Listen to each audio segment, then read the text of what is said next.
Hi, guys. Look, the internet works. You guys have no idea. I was like pulling my hair out.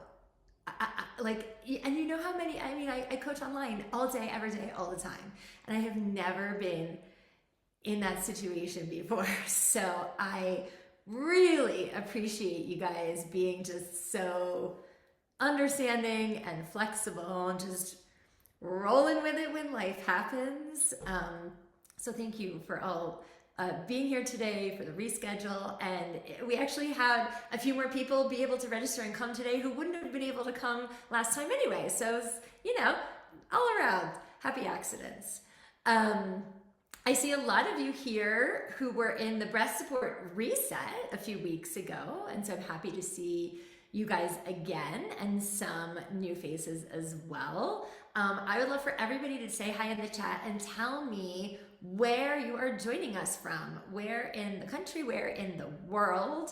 So I split time between Los Angeles and Colorado, and we are in Colorado right now, and it is 77 degrees here, which is insane up in the mountains. So I'm wearing a tank top, and I love to wear my yoga clothes when I teach breath support, so you can really see my physiology. So I was like, I think we're going with a tank top today. So let's see. Oh, we've got Sacramento, we've got Spokane, hello. Oh my gosh, we've got Washington State and Central New York. I see Rod is in Austin, hello. Debbie's in Tacoma. Calgary, hello. Oh, hi, Zoe. All right, Alexis is in Nash Vegas. Let's see, where else? Gary is in New York City. Hi, Gary, good to see you. Oh, we have Helsinki, Juso, hello, and UK. You guys, isn't it cool how we can just get from around the world, all in one place here? So, internet, sometimes it's out, sometimes it allows us all to congregate together from different places in the world. So thank you guys all so much. I see Khalil's in Germany. Good, hello. All right, so welcome, welcome. Celebrating each and every one of you for your commitment to being here today and the accountability. I know you could be doing many other things with your Saturday, but you are all here because you recognize that something is sabotaging your voice from delivering performances to your maximum potential when it counts every single time. And you recognize that your current breath support is not bringing you confidence. And for most of you, you've been the unintended victims of bad teaching around breath support. So you don't even realize how much more impact and subtlety and power and resonance, and the list goes on, that you could be getting out of your voice because nobody has taught you the kind of support that actualizes your potential. So you end up performing at a fraction of what you could be. And so today we're going to be diving into the step-by-step process of setting up bulletproof breath support so that you can get way better results out of your auditions, recordings, performances, and really break through to that next level, break through the competition for those elite opportunities that you really want in your singing career. So there is so much value today here for you. I cannot wait. You are going to learn the nuts and bolts of our entire breath support system. This is the A to Z of how you build bulletproof breath support. And we have a lot to get to, but first, a little bit of housekeeping. So today's replay link will be sent out via email tomorrow. So keep an eye on your email, and you all have evergreen access to the replay. You can go back and watch it as many times as you want from here on into the future. The link does not expire. Also, the practice MP3s for the exercises that we will be doing today are in your masterclass workbook. Did everybody download their masterclass workbook? We gave you the link a lot in our confirmation emails. Ashley's gonna put the link in the chat for the masterclass workbook. In case you didn't download it, click that link, do that now, because it's also where you're gonna follow along, take notes, and all the links to the practice exercises are in there. Okay, save your questions, because I know as I go through things, you're gonna have a lot of questions. We're gonna train first, and then we're gonna have a full hour Q&A later this afternoon. So jot down your questions for later. I guarantee you that most of them will be answered as we go through. But if you still have questions, that is what our Q&A is for. So train first, then answer questions. We have 5 hot seat VIPs today. Welcome to Pragnesh, Janelle, Annalisa, Leslie, and Jennifer. So these guys are going to be our guinea pigs, and they are going to be coaching each element with me as we go through today, so you can see how everything gets implemented in your body and see the pitfalls and be able to, put that into play in your own practice. You guys who are the VIPs, I will call on you to coach when the time comes. You don't have to coach live, but I'm pretty sure that you want to, because that's why you are our guinea pigs and our VIPs. So a reminder that this is the safe space here for those who are singing, for those who are coaching, for those who are asking questions. We encourage vulnerability and bravery. I have a 0 tolerance policy for any meanness, criticism, judgment in the chat. So please help me uphold that as one of my highest values in this community, okay? VIPs, make sure that your original sound for Zoom is switched to on. And I see that we have Coach Annie in the house today. So Coach Annie is the expert technique coach who works alongside me with our singers in our intensive training program. And she is going to be here coaching with me today. Hello, Annie. Hey Arden, it's my pleasure. Hi everyone. Thank you so much for spending some time with us this weekend and putting your gifts first. Yes. So Annie hails from New York, New York, and Annie has sung it all. She has been on stage at Radio City Music Hall. She did the equity tour of Shrek as Fiona, like all around the world. So you guys are getting 2 for 1 today, because Coach Annie and I are both going to give you our mojo. All right. Thank you, Annie. Okay, let's get to work, guys. Let's dive into this thing. So I'm going to ask a question that I'm sure you guys are like, well, duh, Arden. But seriously, why is breath support so important? Why? Because 90% of the issues that are preventing you from accessing 100% of the potential in your voice are actually breath support issues. And 90% of the issues that make you feel insecure about your voice and your singing are actually breath support issues. Tension, breath support. Stamina, breath support issue. High notes, breath support issue. Agility, mixing, transitioning registers, breath support, breath support. Pitch issues, like if you're flat, if you're sharp, yep. So much of that, when we fix the breath support, the pitch issues go away. Tension, strain, inconsistency, breath support. Confidence issues, breath support. And then if you have the confidence issues, then your career, you end up having career issues because you're not putting yourself out there for opportunities. Guys, these are all, believe it or not, breath support issues. And unfortunately, there's just so much bad information out there around breath support. Like, unfortunately, anyone can call themselves an expert vocal coach. It's not like you have to get certified, you know what I'm saying? Anyone can call themselves a coach, and there's so much conflicting and confusing and bad information out there, but it's not your fault if you are having these issues, because most of you have been the unintended victims of bad training. I'm just going to say it. And the problem is that even these coaches have been the victims too, because they were taught by teachers who didn't know better. But that stops today, because after today, you will know better. So what you're going to learn today, it's not some magic pill. It's not some fad of the month, okay? This technique, guys, it is just physiology and physics. That's it. Physiology and physics. So let's get down to the foundations, because if you're going to learn how to make a bigger impact with your singing and your singing career, we've got to address this now.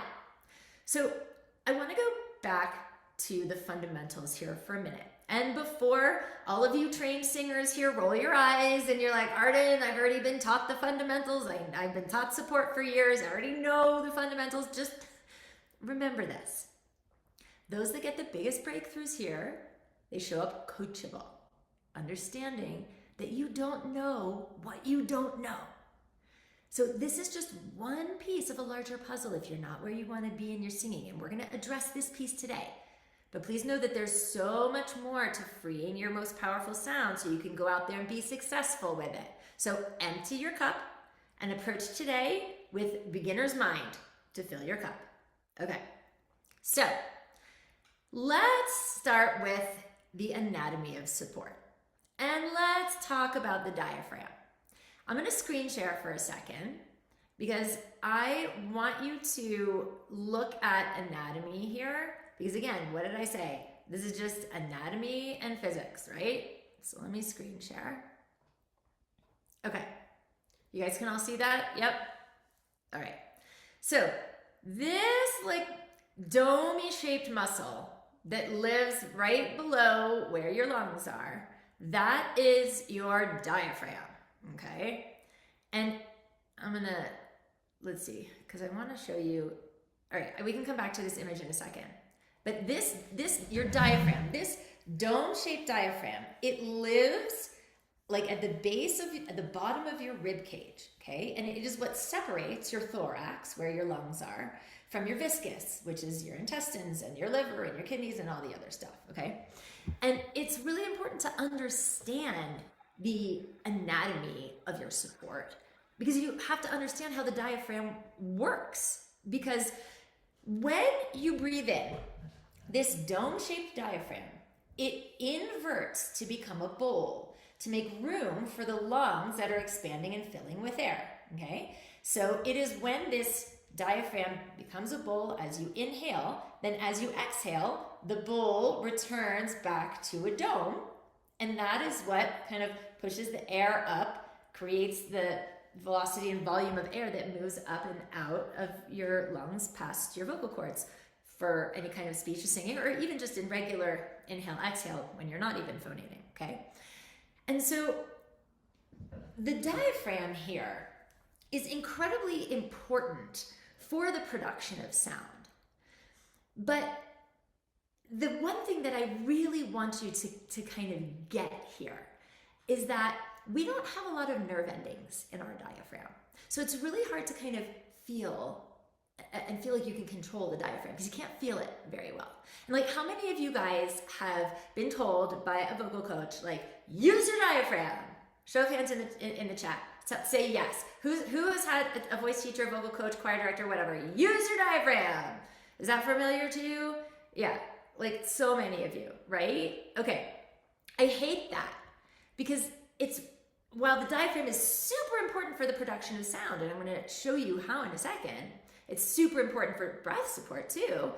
You can't really use something that you have a hard time feeling, okay? So this idea of like, use your diaphragm, singers get all up in there and try to manipulate and push and whatever to try to like use this thing that you can't really feel, and it completely sabotages the correct and most efficient mechanism of the diaphragm that your body was built to do. And here's what that is.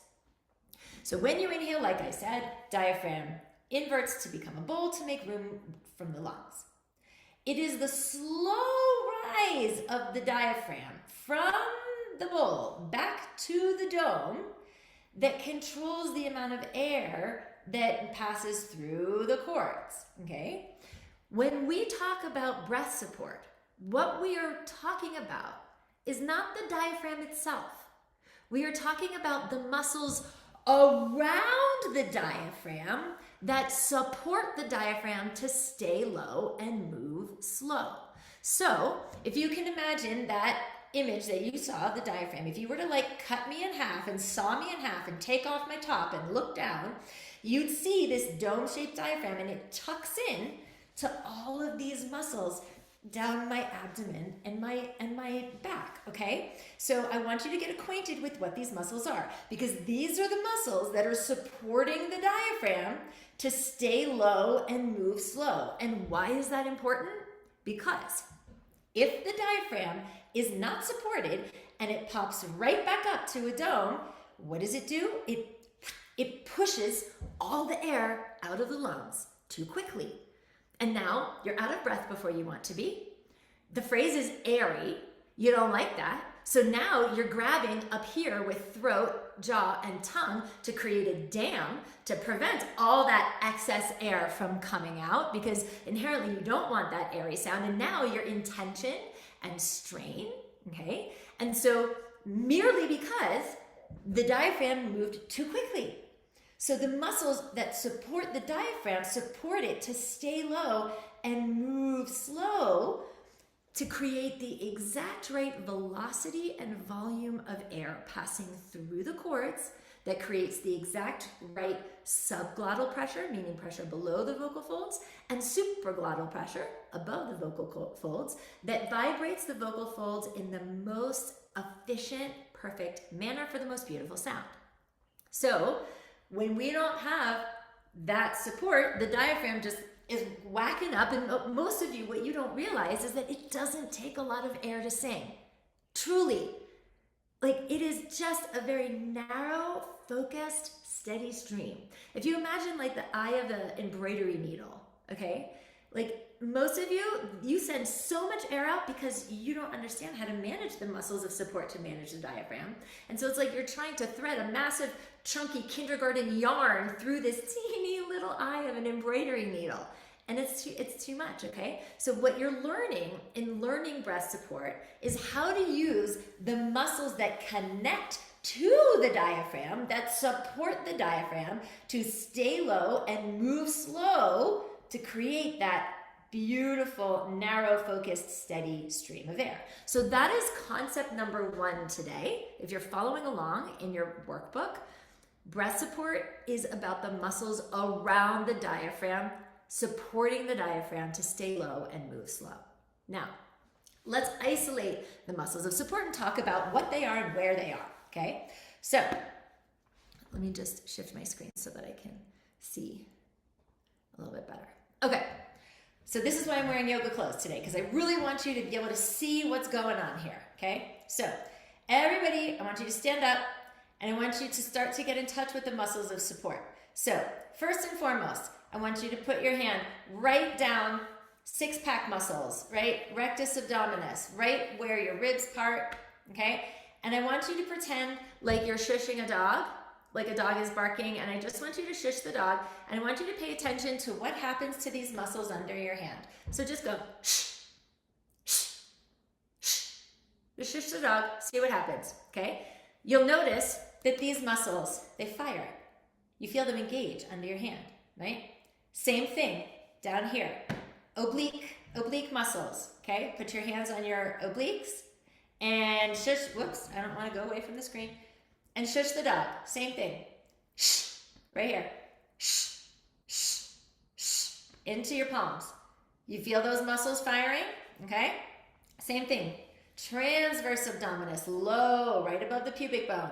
Same thing. Shush the dog, right in, and feel what happens under your hand. Shh, shh, shh. You can feel those muscles when you shush. You can feel all these muscles fire when you shush the dog. Same thing. Put your hands back here. Right below your rib, right above your hip, in the soft spot here, right there. Same thing, shush the dog. It'll feel a little different, but you'll feel those muscles fire as well, okay? So these are the muscles that when they engage, they affect the diaphragm because your diaphragm tucks into this container of abdominal muscles. But what's really important,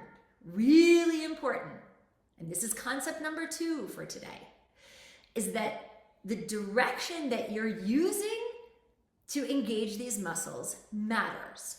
So you can flex a muscle and you can contract a muscle. Both are engagement of the muscle, but one goes like this, one expands, that's the flex, the other contracts, pulls in, pulls away, okay? We want to feel the muscles of support flex and not contract. So here's the difference. If you watch my transverse and my middle abdominal walls here, if I shush the dog, I can contract the muscles to shush the dog, or I can flex the muscles to shush the dog. Watch the difference. This is me contracting. Shh, shh. You see I'm pulling them in towards my spine. Versus me flexing. Shh, you can see the muscles going this way, okay? This matters. This is like so important because remember, our job with these muscles of support is to keep the diaphragm low and moving slow. So if I breathe in and my diaphragm lowers to become the bowl, and then I take these muscles and I go, what am I doing? I'm whacking this diaphragm up, whack. By pushing these muscles up and in, I'm pushing the diaphragm up way too much. And then I'm pushing way too much air out. Versus if I flex these muscles, so watch the difference. You see that? I'm going like this. I'm flexing. And now my diaphragm, instead of going by contracting and whacking my diaphragm up, now my diaphragm is just going boop, boop, boop, like just a tiny bit, because how I use these muscles affects what the diaphragm does. And that way I'm only moving the exact right amount of air at the exact right speed for the kind of vibration that we want, okay? So that is concept number 2 for today. Feeling the muscles of support flex instead of contract, okay? So can we have a few of our VIPs? Any one of our VIPs wanna coach on just the hissing and the shushing and making sure that your anatomy of support is working the right way? And you guys can use the raise hand function, VIPs. It's in, if you're looking at your Zoom screen, there's a little heart that says reactions. If you tap that or click that, then you'll see raise hand. So who of our VIPs wants to coach on, yeah, Leslie. All right. So Leslie is not just a VIP. Leslie is actually somebody who knows this work inside and out. And I have invited her here, and you're going to get to talk to her a little bit more later because she has been a grad of our intensive training program and she knows this work well. So Leslie, you want to demonstrate kind of the old habit versus the new habit? Sure. Let me lower my hand because I'm here.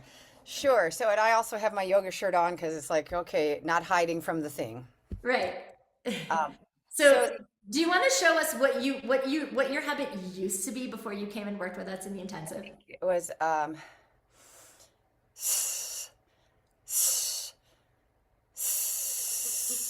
Like, you guys see all of that massive contraction that's going on? And like, what did that feel like in your body when you would have to sing with that? Like, what was happening to you? I thought I was trying hard to get it right, but what it was doing to me is it was climbing up here, and I felt like my lungs were grabbing, and then it would come up into my throat, and I'd be fighting to try to get past my throat. So I'd be doing a lot of like squirming to try to get sound out, and then pretend I wasn't having all this tussle. So it made the work look like it. What you're trying to get across was a bunch of tension games and not what I was hoping to do. Yeah. Okay. So for you, since you've been through the intensive training program and you know a lot, you've had a lot of training on this, what would you say is the number one sort of like aha or thing that you grabbed onto in your learning that has allowed you to reverse the energetic direction of the muscles of support? Like, what has made a difference to you? It's I guess in one sentence with two ideas is to allow the muscles to allow them to flex out. So allow them to expand, allow them to have like ease, Flex. and then just press into it as opposed to making it a big muscle thing. Like it wasn't like a big like flexy thing. It was like to allow it and then feel that.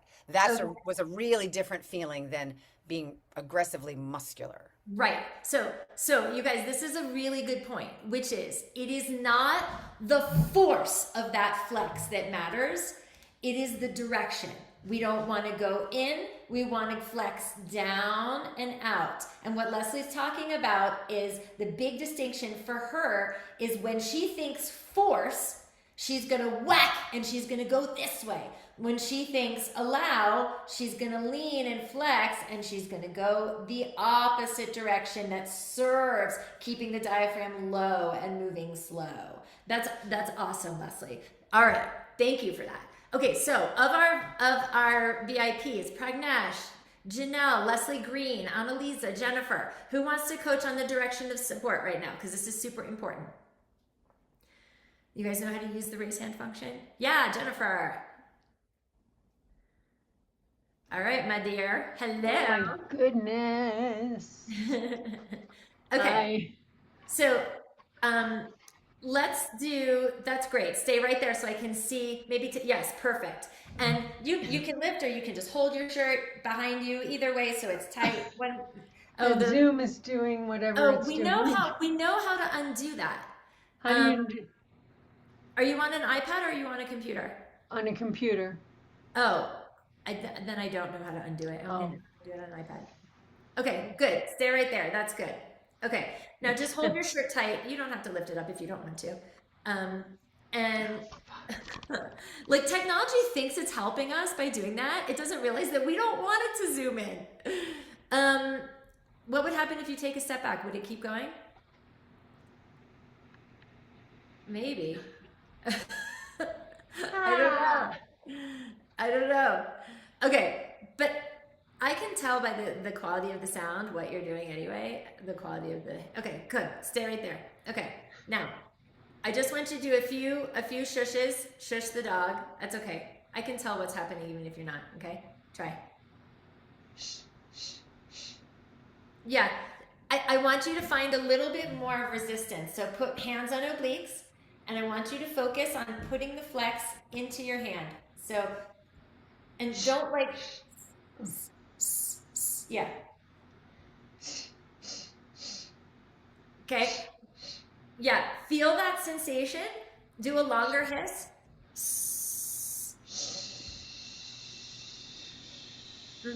So what do you feel under your hand? When I'm doing it right, it's like it almost gets bigger. It kind of feels that way because you're kind Yeah. of like, you feel that as opposed to like smaller. Yeah. Like, yeah. Yes. Okay. Hang on to that distinction, and we're going to come back to it in a few minutes. All right. Who else? Annalisa, Janelle, Pragnesh. Who's up? Don't be shy, guys. You chose to be VIPs because you wanted the coaching. No? Yes, Annalisa. Yay! Celebrating Annalisa. Go ahead and come on camera. Hey there. Jared, Hi. hold this for me, please. Sorry, I'm here. Okay, I need to put this on speaker or audio, right? Yeah, speaker. Okay. Okay, Okay, great. So this way. that's perfect. Take one step closer to me. Just a little bit. Good. Okay. So same thing. I want you to put hands on your obliques. Yep. So you could not, I want you to feel your palms on you. There you go. Okay. Now just pretend like you're shushing the dog. Shh, shh. Good. Do you feel that in your hands? Yeah. Yeah, I can totally, you guys, you know how I can tell also that she's feeling it in her hands? Because you can see that she's not going like whack, whack, contract. You're going flex. What does that feel like to you in your body?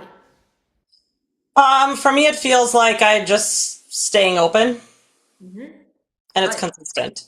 Exactly. It's a hard thing to describe for sure, but it's like it's I breathe in.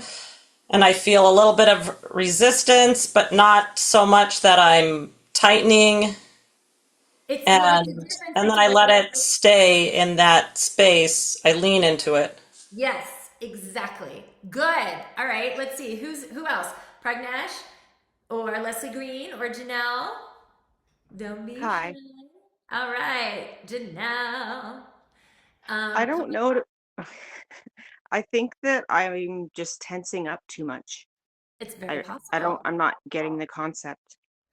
Let's see what you're doing. Go ahead and stand up.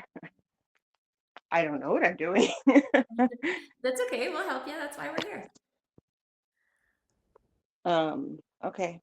So what? Put my hands here. Can you put the device higher so I'm not like looking up at you? Do you have like a table or a No. bookshelf or something you can put it on? Uh, how about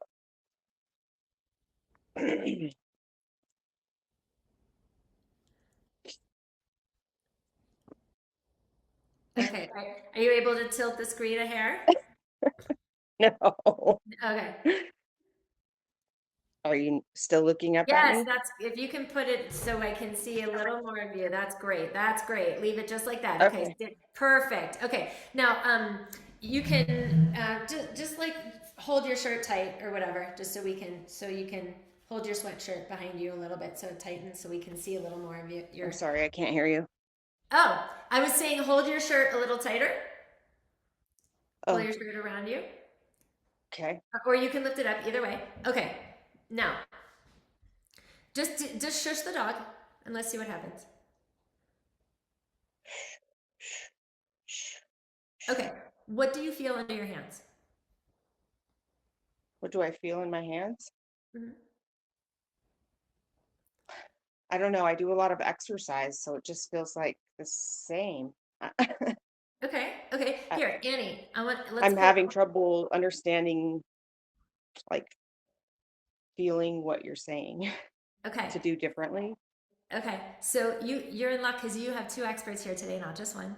So I'm going to invite Annie on and we're going to tag team. We're going to tag team this. Okay. Sure, that sounds good. So I have a favorite way of kind of helping people who are having trouble sort of feeling what's going on physically. And this is my favorite way, so I'll show you that. So Okay. I really love to take my thumbs and stick my thumbs in the soft part between my ribs and my hips, because that's where the seam of your body is, right? Your oblique muscle. And as Arden explained, all of these muscles are connected and they all work together. And the secret sauce about the seam is that if you're doing the seam right, you're typically doing it all right. So I like to put my thumb into the softness of myself. And then I'm trying to see if I can use the muscles that I have not yet engaged, like everything's soft there. I'm going to see if I can use my muscles to create some counter pressure against my thumb so that I can move my thumb away from my body with my muscles. So, like, you can watch me now when I breathe in, everything stays really soft. And then when I'm trying to create that counter pressure, you can see how these muscles are just gently leaning my thumb away from my body. Now you try. Yeah, stick your thumb in the softness. Can you feel the softness there? Uh-huh. Can be a little bit uncomfortable, right? If you're really sticking your thumb in there. And now see if you can create that feeling of strength underneath your thumb to gently lean your thumb away from your body. What can you feel? Oh, yeah, I can feel that. Okay. Right. Yeah, this is a really great orientation point, right? Because if you can, it's easy to feel when you create that pressure inside, if you can create that pressure against it. So, one more time, take a breath, everything's soft, and now create that feeling of pressure against your thumb. And now take your other hand, keep going with that feeling of pressure. Take your other hand and put it down here. When you kind of investigate, you like press your fingers gently against yourself. What do you feel? Do you feel strength and solidity? Yes. Yeah, this is your muscles firing in the right direction. How would you Okay. describe how it feels inside of you? Okay.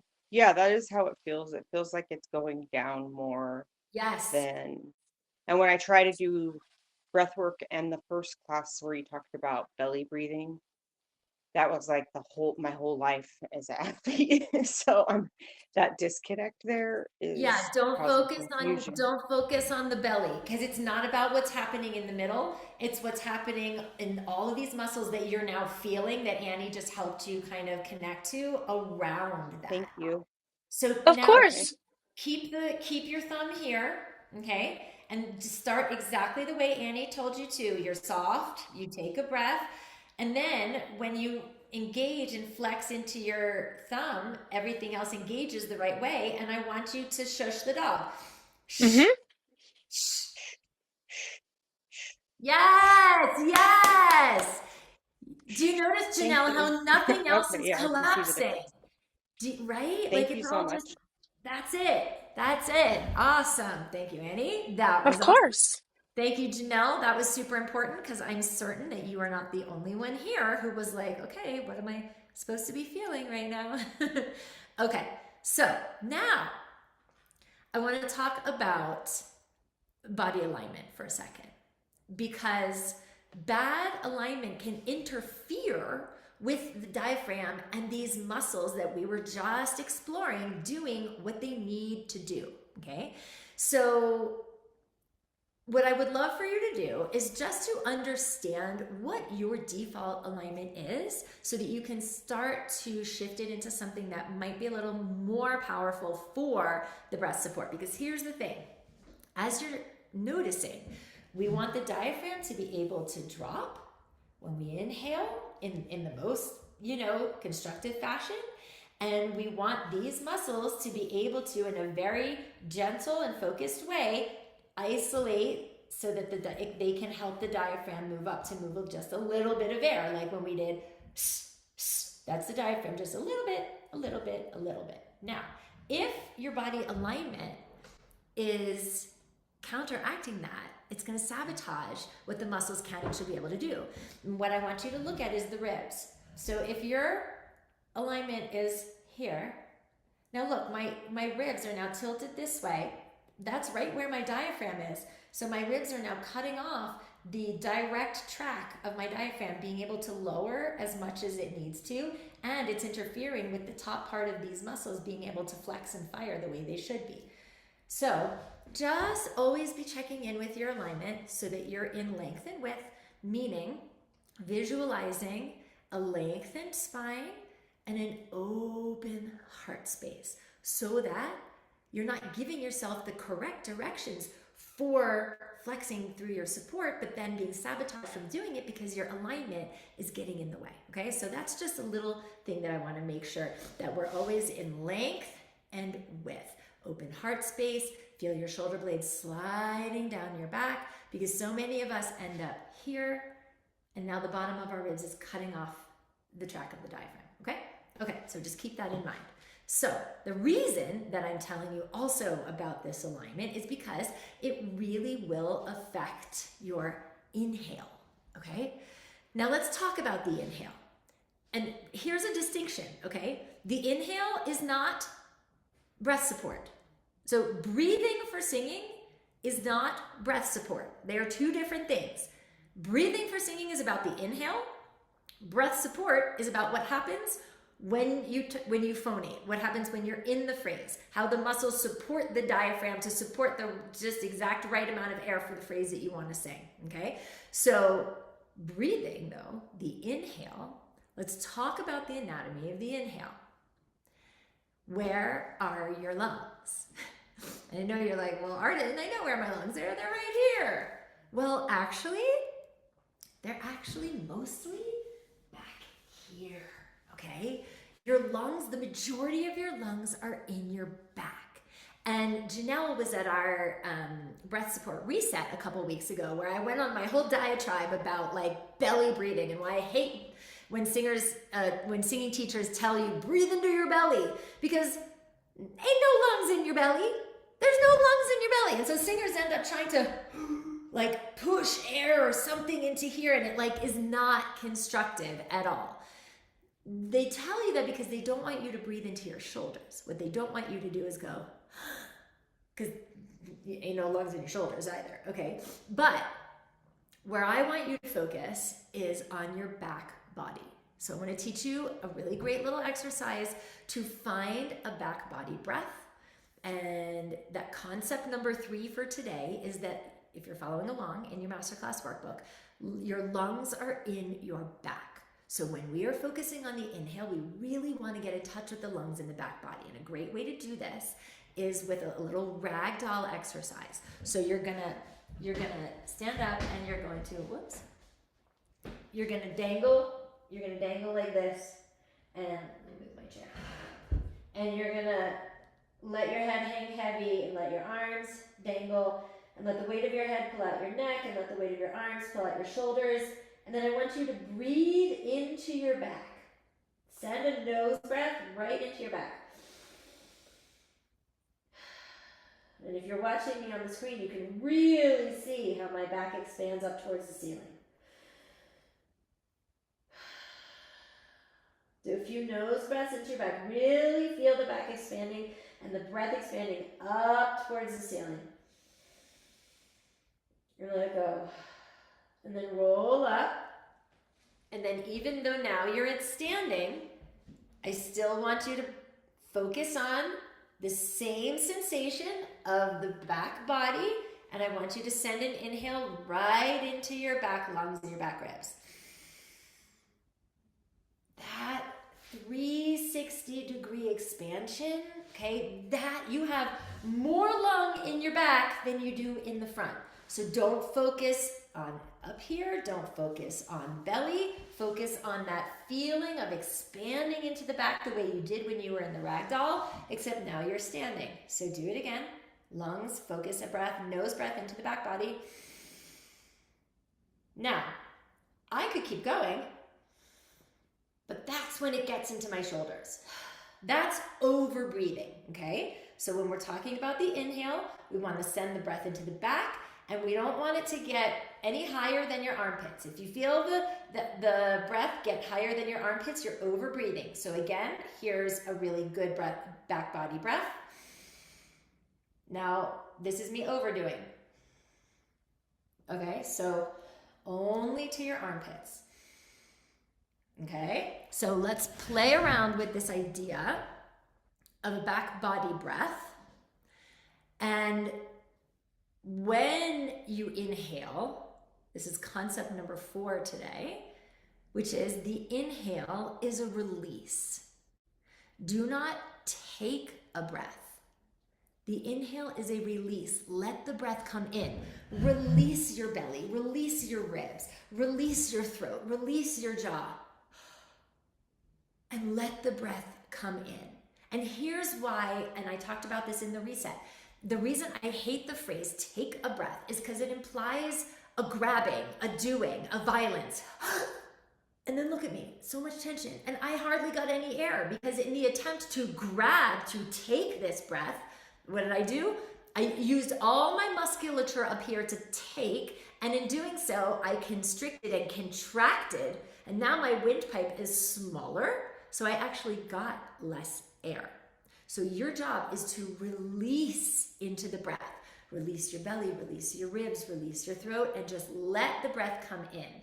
It is just physics. The law of equilibrium, if you remember high school physics, states that the air on, or a gas, any gas, on either side of a membrane wants to equalize. It wants to be the same, the pressure on either side of the membrane. Okay, so when the air pressure inside your lungs is different than the air pressure outside your body, you do not have to help the air come into your body. The law of physics tell you that the air will come into your body if you just open up and make room for it. Okay, so your job is to let the breath come in and release on the breath. That is concept number 4 for today. The inhale is a release.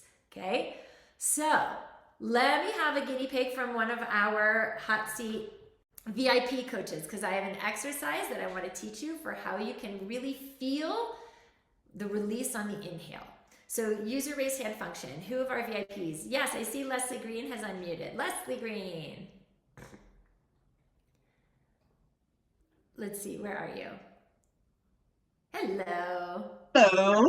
Okay, so this is the exercise. It's to really help you feel that you literally do not have to help the air come into your body, okay? So what you're gonna do is you are going to count to 10 in like a full, speech, like if you were on stage voice. 1, 2, 3, 4, 5, 6. Okay. And then when you get to 10, you're going to continue counting.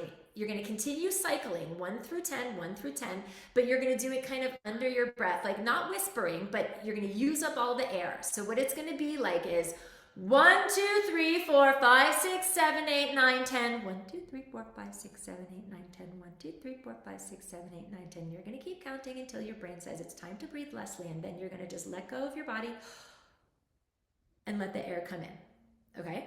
So your job is to count until your brain is like, breathe, Leslie. Okay? And then all I want you to do is just at that point, just let go, release your body, and let air come in. Okay? You try it? Okay, but we start with the swishing of the dog, right? Like, Well, so I don't, right? That is for support. That is for supporting in a phrase. Right now, I don't want you to think about that. Right now, all I want you to think about is counting to 10 in a full stage voice and then continuing to count under your breath until you've used up all of your breath and your brain is going, Leslie, breathe, and then let air come into your body. That's all I want you to do. Okay? 1, 2, 3, 4, 5, 6, 7, 8, 9, 10. 7, 8, 5, 6, 7, 8, 9, 10. 6, 7, 8. Yeah, but did you breathe at the end? I wanted you to be really conscious of what happened when you breathed, when you inhaled at the end of all of that. At the end of all of that. Oh, I'm sorry, I missed that one. Yeah, Okay. so you're going to cycle through Right. the 1 through 10, and then and you don't have to get to 10 to breathe. You could breathe on Oh, 2 okay. or 6. It doesn't matter. I just want you to use up your air. 1, 2, 3, 4, 5, 6, 7, 8, 9, 10. 1, 2, 3, 4, 5, 6, 7, 8, 9, 10. 1, 2, 3, 4. And then just don't do anything. What I'm telling you is all I want you to do is when you get to 10 and your body is ready to breathe, just let it breathe and notice what happens. Okay? Okay. Okay, try. 1, 2, 3, 4, 5, 6, 7, 8, 9, 10. 10. 9, 10. 9, 10. Yes. What did you notice about that? I'm not sure. So that's okay. I can tell you what I noticed, and then we're going to Okay. do it again. And I want you to connect brain to body and see again what you know. What I noticed was that when it was time to breathe, your body just opened up and did. Like, True. you know what I'm saying? You didn't have to force air into your body. You didn't have to take the breath. Yeah, You that's true. You know what I'm saying? Right? Yeah, because you're right. Because when you're feeling desperate for air, you kind of want to grasp. But yet, and I was feeling the need, but I didn't have to grasp. Right, you didn't have to because and the air came in because the air pressure inside your lungs was different than the air pressure outside of your body, meaning there was less air in your lungs than there is out here. And so all you had to do, because you'd used it up, you'd counted through and you'd used up the air. So all you had to do was open your body and the air came in. You didn't have to do anything. Fascinating. You feel Okay. that? Okay. So Yes. thank you. That's a good guinea pig. Okay. So we don't need to spend too much time with the counting, you guys, but like this is to illustrate the fact that you don't need to help bring air into your body. You don't. You get into trouble when you try to take the breath and all that tension and you get less air to begin with, okay? So let's have another, well, no, you know what I want to do? I want to put the concepts together now, okay? So let's put this together. You release on the inhale, then you flex down and you move air, and we're going to do it on a hiss, like a snake. Okay? So putting the concepts together, the inhale is the release, and then we activate into that flex, into that support that we were just talking about to move air. I'm really breaking this down for you guys right now because I want you to go back to the basics so you really understand what your body is doing. okay? And so the hiss, like a snake, is really just supporting over a duration. It's taking that feeling of flex, here, okay? It's taking that feeling and flexing through it over a duration and using the container of support. This is, to do this over a duration, we need to understand the container of support, which is not just these muscles down here, but it's also ribs, okay? So we can be flexing down here, right? But we could be collapsing here. You see how these flexed, but this went, okay? So we could sabotage the diaphragm from below and push it up and push the air out too quickly and sabotage the support this way. We can also do it from above, because if the diaphragm has lowered and the ribs then push in, it pushes the diaphragm up in the same way. So we want to make sure that the ribs are buoyant and they're out of the way. When we go to support, we don't want the ribs either intentionally pushing in to push air out or accidentally falling in and then pushing air out, okay? So when I'm talking about the container of support, what I'm talking about is ribs are the upper part of the container, the muscles of support down here are the lower part of the container. When we inhale, we release everything. Ribs fly open, belly softens. And now I'm talking to you. Do you see how I sat into my container so that nothing is collapsing, right? So I'm going to do it again. We release on the inhale and then we flex through to hiss.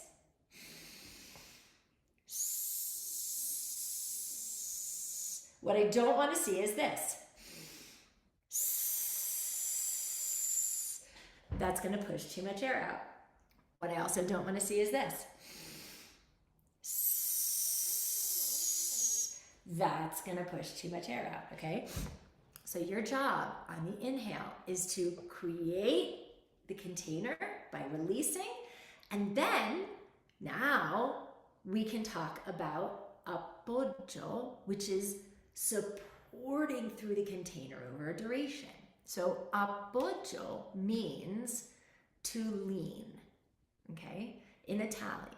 That's what it means. And it's the Italian concept of breath support that classical singers have been using since the beginning of time, but it is not just for classical singers, okay? Apoyo means to lean, same thing in Spanish, apoyar, to lean, right? What we want to do is we create the container on the inhale, and then we lean into the container over the course of the hiss or the phrase or whatever note that we're singing. What the lean feels like is it feels like a gentle flexing through, okay? And so what it feels like down here, you kind of understood because that was such great coaching with Annie and Janelle of that engagement down here, right?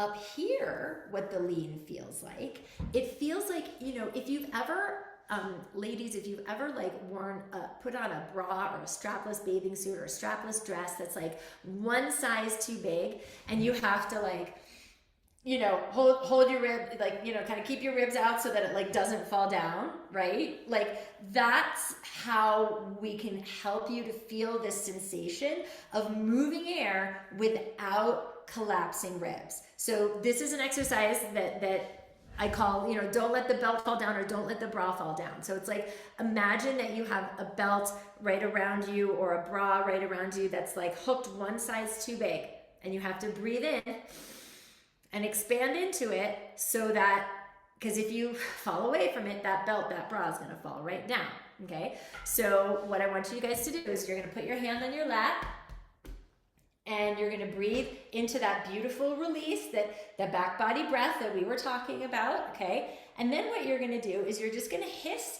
into your hand. And what you're gonna do is every time you hiss, I want you to hiss into that bra, that bathing suit, that belt, so that it doesn't fall down. And you're gonna keep your hand here, hiss into your hand. So that if I do it, wait, let me just put so I can see. Watch. I'm just kind of letting my ribs be open so that the bathing suit doesn't fall down. Who are the VIPs? Who wants to coach on this? Because this is really important, okay? Show of hands. Annalisa, Janelle, who wants to coach on this? Yes. All right, Jennifer, let's do it. Okay, so first off, let's just see a few on-set hisses, and let's just see what's happening. You don't have to raise your shirt. It's fine. We can see it either way. It's fine. Yeah.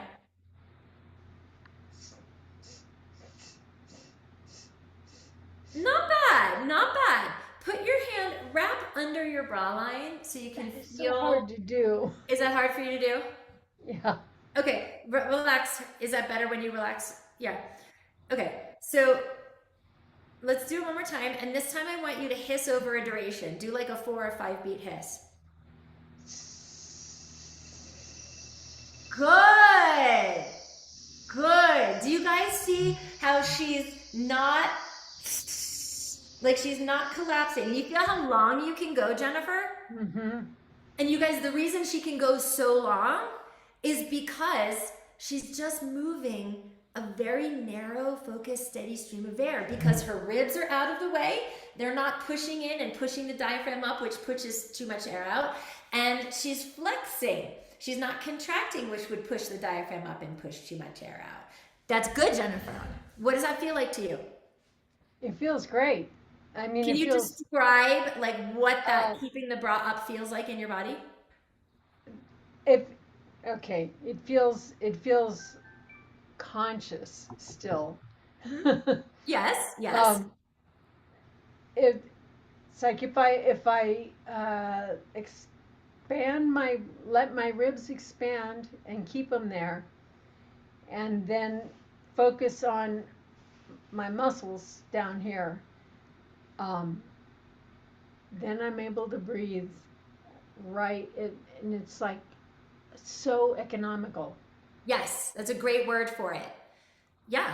And one of the things that I also want to give you guys, and this might also help it feel even better, Jennifer, is I don't want you guys to think you have to hold the ribs out, because then you're gonna, you're gonna get so be aware that if you're telling yourself hold the ribs out, then you're gonna, odds are, hold with and force, and it's gonna cause a lot of tension. Okay, that's not what I see you doing, but I'm just mirroring back the language so you don't get into that habit. Okay, what I want you guys to think is that you're flexing through your ribs.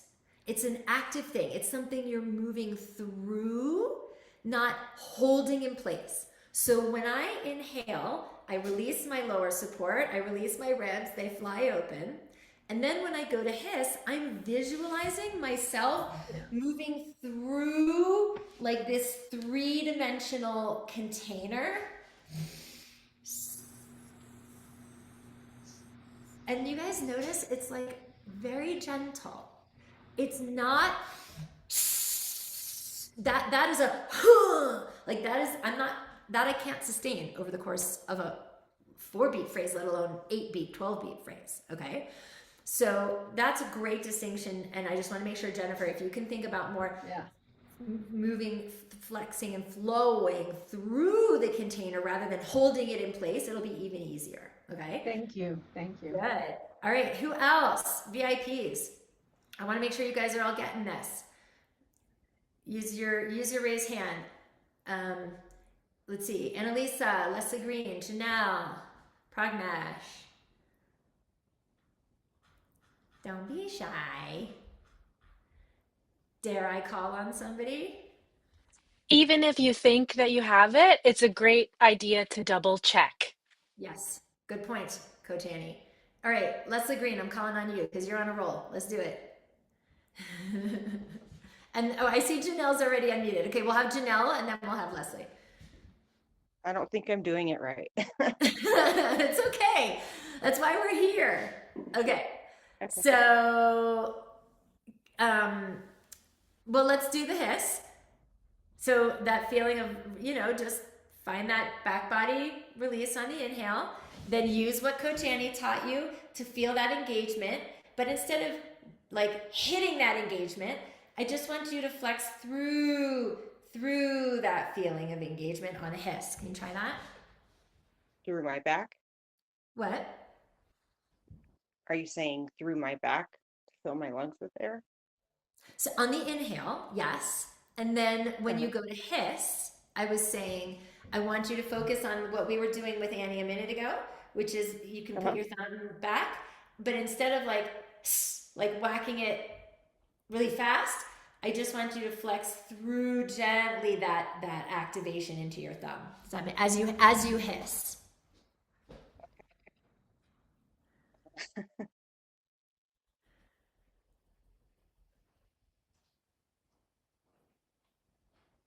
Are you hissing? Uh-huh. Can Oh, I I hear it? couldn't hear it. Do you have your original sound on? Yes, I have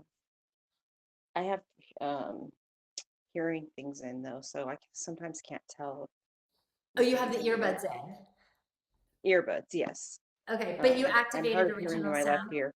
It's okay. What's that? You activated original sound on your phone or iPad? Yes, I do have it. I don't have it Bluetooth. Is You that don't what have you're it saying? what? I didn't activate the Bluetooth so that I could hear you better. I just only have my earbuds are for my hearing loss in my left ear. That's fine. I wasn't talking about like earbuds or Bluetooth. There's a function. I want you to go into the bottom, like tap the device so that the um, you can see where it says like chat and react and all that. You know what I mean? And you see the three Okay. dots that says more. Uh-huh. Tap more. Okay. And if you follow the instructions to set up original sound that we gave you, there should be a thing on there that lets you say original sound for musicians. Tap it on. It says chat, show captions, meeting settings. Meeting settings. In the three dots in the more. Okay. Yeah, I think that's on. Does it says original sound on?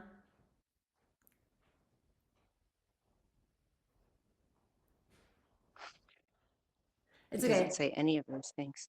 Okay, it's okay. We'll work around it for now. But during the break, maybe Ashley can help you just make sure because it'll help us later on. Okay, so go ahead, stand Okay, up again. sorry. And it's okay. Stand up again. Okay. Okay. And are you wearing a t-shirt under your sweatshirt? Yes. Okay, do you mind taking the sweatshirt off? Because then I can just see, we can just like No, see a it's just little cold bit in more. here. That's all. It's like Janelle didn't know she was going to be doing a striptease on the camera. I'm going to ask Sharon, and I see Annie responded to your question in there. It's probably because you're trying to control starting and stopping air from here. Or you're overdoing the flex, because if you overdo it, it's gonna go like if you like, so it's probably one of those things. So just we can to check in on that, but that's a good question.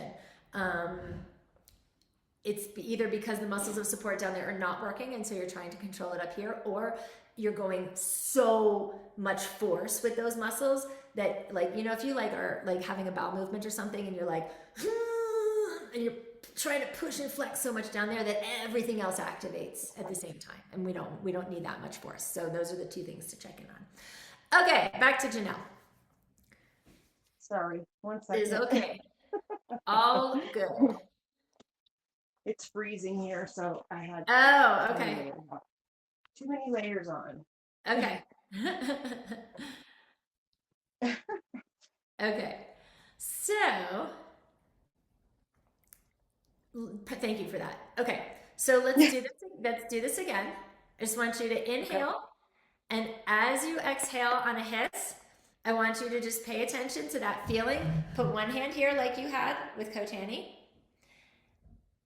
Yeah, so you can wrap one hand around your ribs and put the other hand on your side, your thumb on your side. So you can really feel that you're activating down here and you're not collapsing up here. And as you hiss, Okay. I want you to keep the bra from falling down, move through both muscular places. flow through this hand and this hand. Okay. Try it.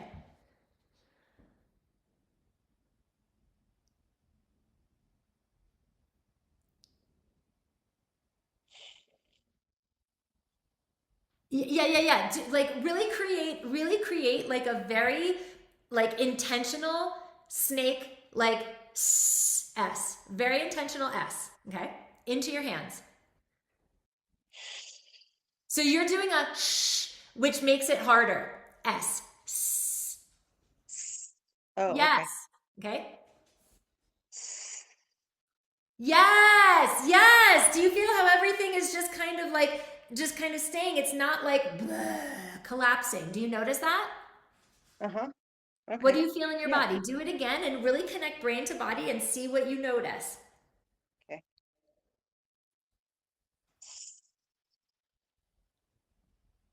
Good. What do you notice? I can go a very long time. Yes, you can. That's how you know you're doing it right. But Okay. do you understand why? Yeah, just I was a swimmer for a long time. So when you're saying use your back, I'm thinking of butterfly. So I'm having a hard time engaging different parts with my brain from mind to body to what you're saying. So converting what you're saying into that because it's hard not to go into sports. Uh-huh.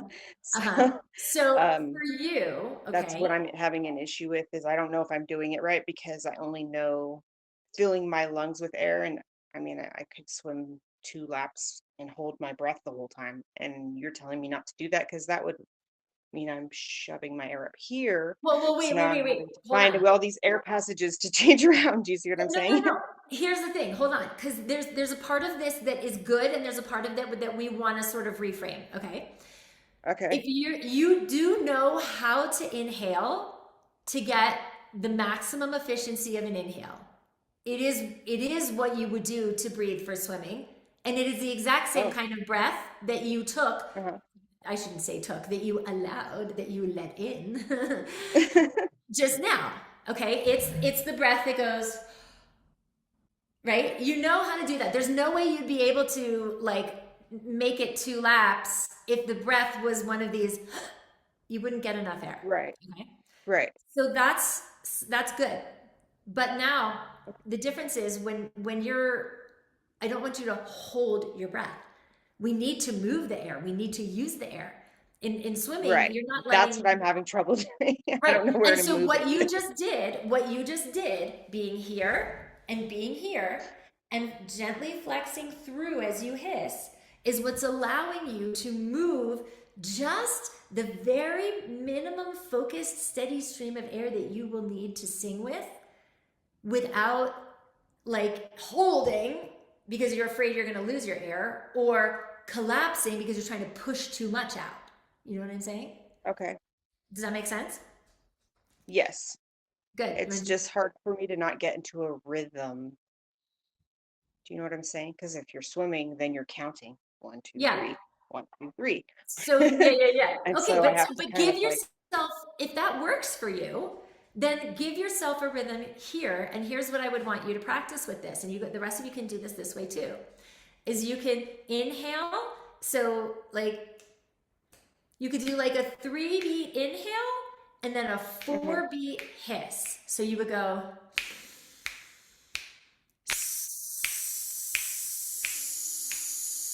like 6. So 3-beat inhale, 6-beat hiss.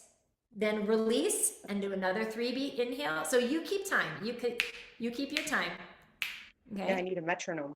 Well, here I can do it. So so I'm gonna give you 3. So it's 3 for the inhale, and then 6 for the hiss, and then after that another 3 for the inhale. Just keep going. That's your cycle. That's your rhythm.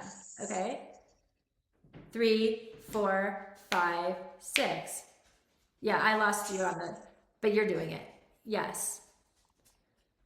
Right. Okay. So that's how you can practice it. And you can change the Okay. rhythm. Thank you. You can do longer or shorter, you know? Okay. Cool. Thank you. Good. All right. I see, Cynthia, that you have a question. We're going to save questions for after, or you can put it in the chat. Let's see. and we will absolutely be sure. Okay, Leslie, Cynthia will be sure to get to questions in the Q&A. Oh wait, you're muted. There you go. Oh, Okay, now I hear you. I do have a bit of a question for clarity though. Yeah. Obviously,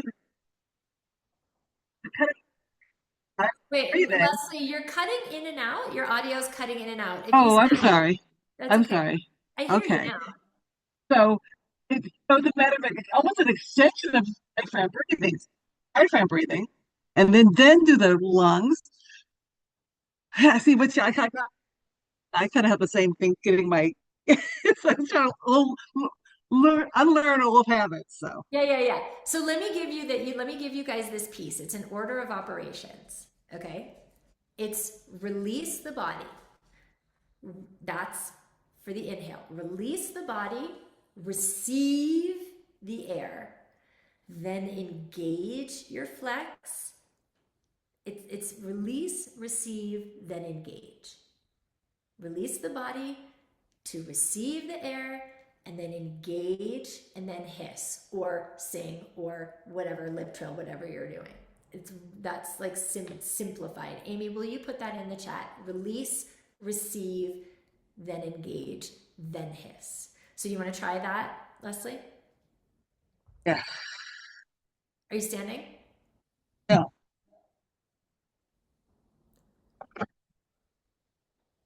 Okay. So you get that? You get it. The release, Yeah, release. receive, engage while you hiss.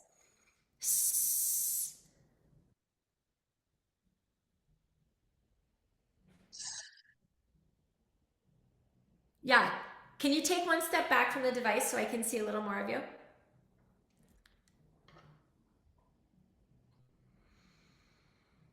Good. Did you feel that inhale? That's good. And as you can tell, I'm my fingers. Well, that's okay. That's okay. That's okay. Like you can feel that you can be here, you can be here, Yes. you can be here. You can be in two places. You can be in front and in back. You can try. Yes. Do you notice how things are not collapsing? They're going, it's a resistance that's getting set up. Without that resistance, everything just comes in and collapses in and contracts in, and it pushes the diaphragm up and it pushes way too much air out of your lungs. So when we're hissing or when we're phonating, the diaphragm stays low and moves slow. So when we inhale, the diaphragm descends. And your job in creating this flex through of support is to keep the diaphragm low and moving slow. But don't focus on the diaphragm itself because you can't feel it. And it's going to mess you up and get you all up in these manipulations.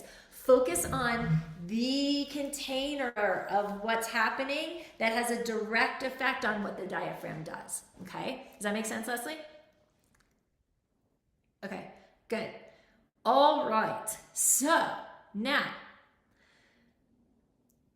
making sure when you're thinking about this order of operations, release, receive, engage, then hiss or phonate, right? When you're done hissing, like if you're Janelle and you're gonna do, multiple rounds of, 3 beat breath, 6 beat hiss, 3 beat breath, 6 beat hiss. The off of the support is just as important as the on, meaning, and this is concept number 6 for today, that you have to release your lean. You have to release your flex again when it's time to inhale. Okay, so when we're on and we're flexing and we're on and moving through the appoggio of the lean and the flex, but then when it's time to breathe, let it go. Okay, the off is just as important as the on. Concept number 6, you have to release your flex and release your lean when you inhale. Okay, okay, good. So now what I want to do is I think from the hiss now, we can put some vibration on it. And we're going to do that in the form of a lip trill. Okay? So you guys know a lip trill? So wait, I have Invisalign. I have to take it out because I can't do lip trills with Invisalign. A lip trill is the like propeller lips, right? Okay. So in order for us to now put a vibration at the end of this, release, receive, engage, vibrate instead of hiss, right? This brings me to concept number 7 for today, which is support before you phonate. Support before you phonate. This is game changing. Let me explain what I mean. If you wait to engage your flex till the moment you phonate, or some of you try to sing your way into your support, it's too late. And your body has already gone into compensatory tensions because you're already singing and you haven't engaged your support. So you want to engage your support like a second before you hiss or before you lip trill or before you phonate. And so what that looks like is watch my body and you'll see my support engage like a second before you hear the sound. So watch. What you can really see it here on the sides. You see how this goes first? Even if I was going to sing something in like an aria, not do a lip trill.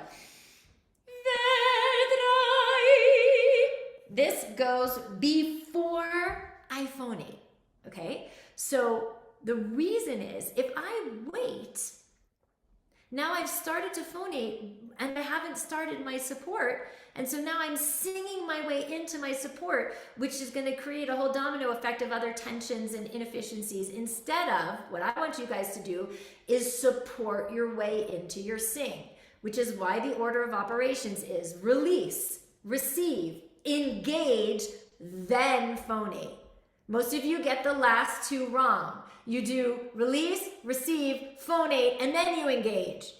Other way around. Release, receive, engage, then phonate. Okay? So, what we're going to do to practice this is we're going to do like a single note lip trill.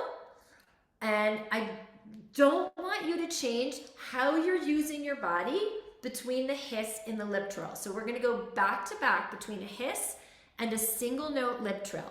And if you're using your body and you support before you phonate on the hiss, your hiss will be s, and then back and forth. Hiss, and then support lip trill. Okay? So let's see, who wants to be guinea pig on this one? Who of our VIPs is feeling this? Yes, let's see. We have Janelle and Elisa, Leslie, Jennifer. Jennifer, you want to do it? Yeah. Okay.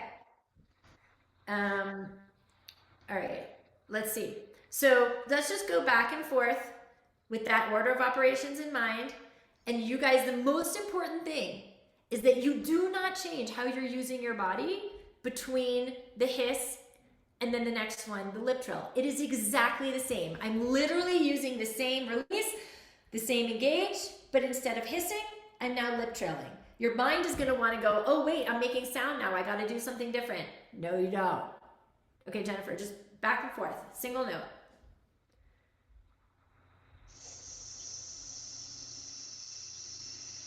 Good.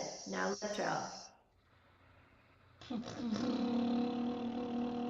Yeah, but did you feel how your body hesitated on the lip trill? You guys, lip trills are what we use to teach support, and they are the best for teaching support because your lips the vibration of your lips approximates the vibration of your chords. So you can tell immediately if there's an interruption in this stream because there will be an interruption in the vibration here. So Leslie, what did you feel?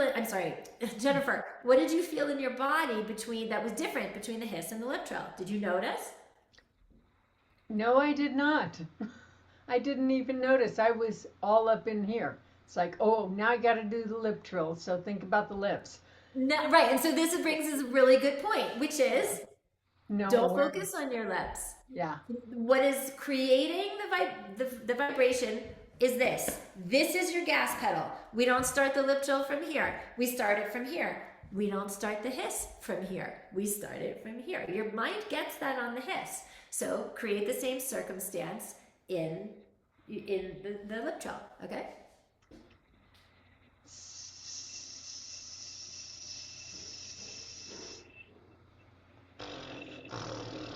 on it. Put sound on it.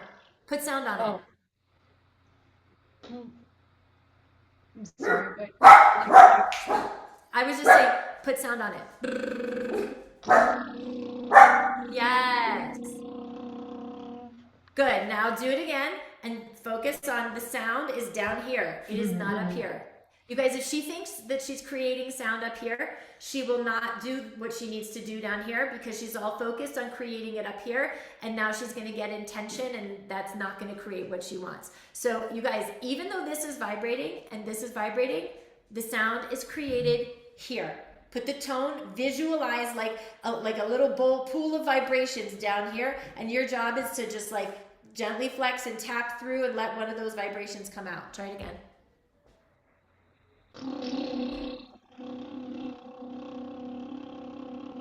Yes. Yes. What did you notice about that? oh, it felt so good in here. It felt like I had control, even though the control wasn't up here. I wasn't messing with that. Just from down here. Right, It felt because like this you guys, the gentle flex, the stabilization of the diaphragm that the gentle flex creates, that is where your control and your stability comes from.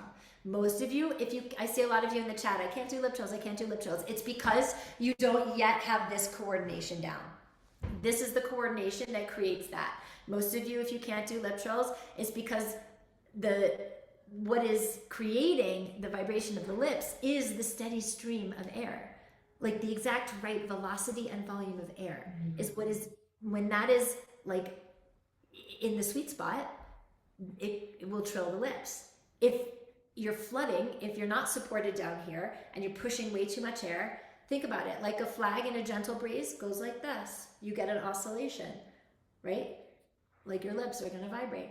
A flag in a hurricane, you can't, and we get, it's not going to work, right? So what you're learning in how to do lip trills is how to create the exact right steady stream of air that creates the exact right velocity and volume that will vibrate the lips in the most efficient way. But you're teaching your body that is the same stream that vibrates the cords in the most efficient way.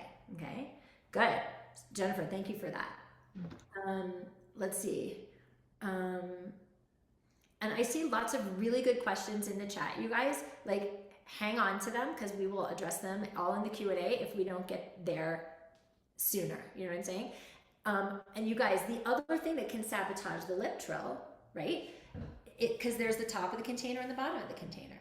So the bottom of the container could be working, but if the top of the container is collapsing in, then you're going to get too much air and the lips are not going to trill. I can't lip trill with that amount of air coming out because I'm whacking. So that idea of keeping the bathing suit from falling down, keep the bra from falling down, and just gently flow through so that I can keep the diaphragm low and slow. Do you guys see how like stable this is? But I'm not thinking hold. I'm thinking gently flex through, create that resistance, Because if I think hold, then I'm gonna, that's not gonna work. Okay, let's have another VIP. Let's do some lip trills.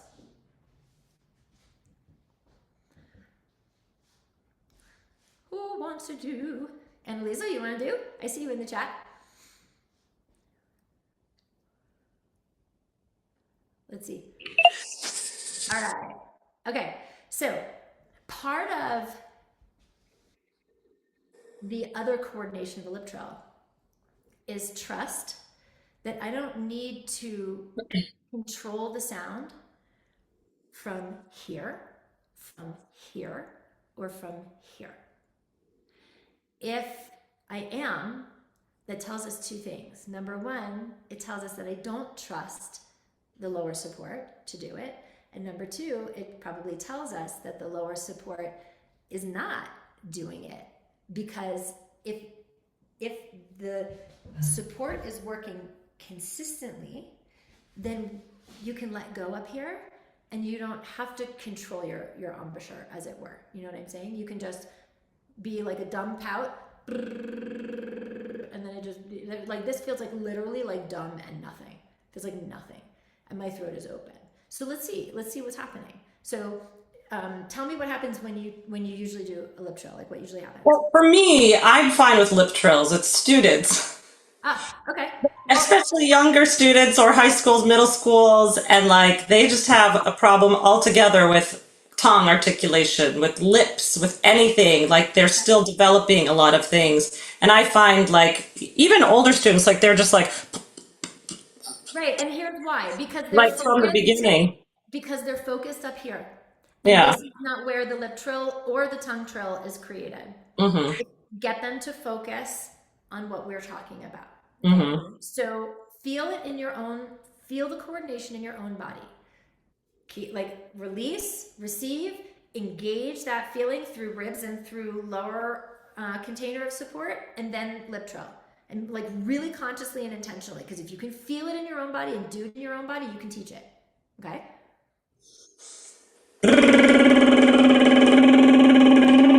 Good. What do you notice?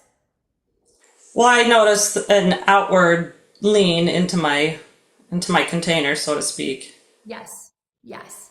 So now let's take this up, let's kick it up a notch, and now let's change pitch. Okay? So we're gonna do a 1-5-1. But here's the thing. Do not change your support when you change pitch. And that's concept number 8 for today if you guys are following along in your workbook. Because your mind is going to go, oh, I'm changing pitch. I need to help. I need to do something here to make the pitch go up. If you guys learn nothing from me today, I hope this is the only thing you take with you, which is do not change support when you change pitch, okay? So, Annalisa, do the 1-5-1 lip trill, and your only job is to continue to flow through your support, regardless of if the pitch is going up or going down. You do not change this consistent, gentle flex and flow through, okay? So try it.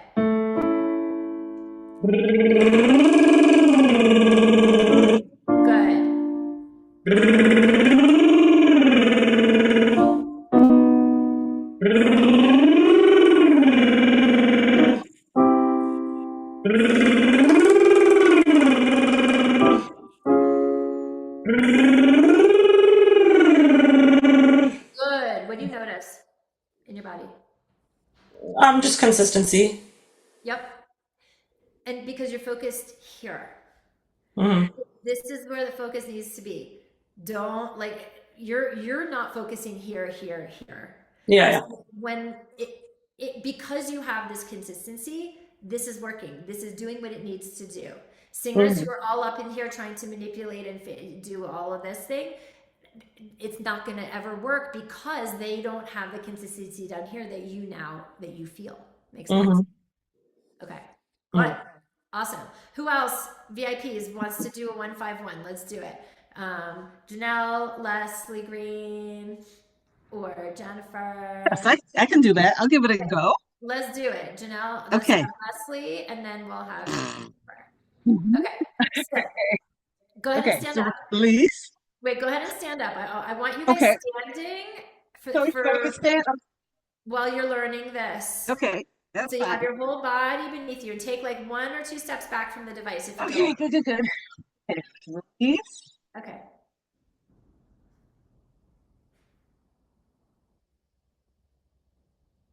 And Okay, hold on. Do you notice how much you're focused up here? You're very much focused up here. I see a lot of tension here. Okay. So here, wait. Let's go. Let's have twofers here. Annie, let's tag team this one. Okay, because Annie's really good at helping lip trills as well. Okay. So, Leslie, what do you feel in your body if right now when you're like, if you were just gonna like, if I said to you, so like Annie has an almost 2-year-old son, and if I said to you, okay, I want you to pretend like you're playing with her son, and you're playing motorboats with her son, and you're going like, could you play motorboats? Go for it. I don't think your original sound is on. What kind of device are you on? I'm on a laptop. Okay, so look up at the top of the Zoom screen, and up where it says it's recording. Does it say original sound for musicians on? Does it say what's on? Original sound for musicians up at the top of the Zoom screen where it says near the recording on the right hand. No, I see the recording button on, but nothing else. Okay, go into the Zoom workplace, like at the top of your laptop toolbar. Okay, yeah. Mhm. Click settings. Click Mm, audio. Are you in settings? yeah, no, it's not. I think that's maybe under more. Here we go, under more. No, if you're on a laptop, it's not going to be under more. Okay. Go look at the top of your laptop toolbar and Hmm. where it says Zoom Workplace. Yes, Click that. which I am, but nothing's happening. You don't I see a see next to drop down. it is nothing's happening. It didn't have. I'm clicking on Zoom Workplace. Next to it is rough So support. when you click Zoom Workplace, you don't get a drop down menu. No, no. What kind of device are you on? It's a laptop. Okay, there we go. That kind of. If you Sorry. if you can get to your Zoom settings is what we need. Okay. So then audio, Audio, video. Okay. go to audio, Okay. and then scroll down to where it says microphone modes. Okay. You say original sound for musicians. Click that. You see that? Oh, okay. Oh, yeah. Oh, okay. Okay, click original sound for musicians. Make sure high fidelity music mode is not clicked. Okay. Okay. Click echo But cancellation. That is clicked. And click yeah. stereo audio. That is clicked. Okay. Arden's here for Um, all your tech support needs. You've become very skilled at this, Arden. I know. Okay, so wow. now when you go look at the top of your Zoom screen near where it says record, it should say original sound for musicians. You see it up there? Does it say Yes. on? Does it say on? Yes. Good. Okay. Yes. Woohoo! So you guys, Wow. Cool. Thank Zoom you. is like, if you don't click this, Zoom just assumes you're in like a workplace meeting and it will cancel out all ambient sound. And you know, a lip trill, or if we go super high in your range, it'll cancel out all, and then we don't hear it. Now we'll hear you. Hmm. Okay. Okay. Okay. All So right. then Thank you so guys. I X out of here because No, below it will say live performance audio. I don't it'll need that. stay on. It's in your settings now. It'll stay Okay. on. Terrific. Okay. Thank you. So, Woohoo. let's do it again, and Okay. Cool. like you're playing motorboats with Annie's son, and you're just play motorboats. Okay.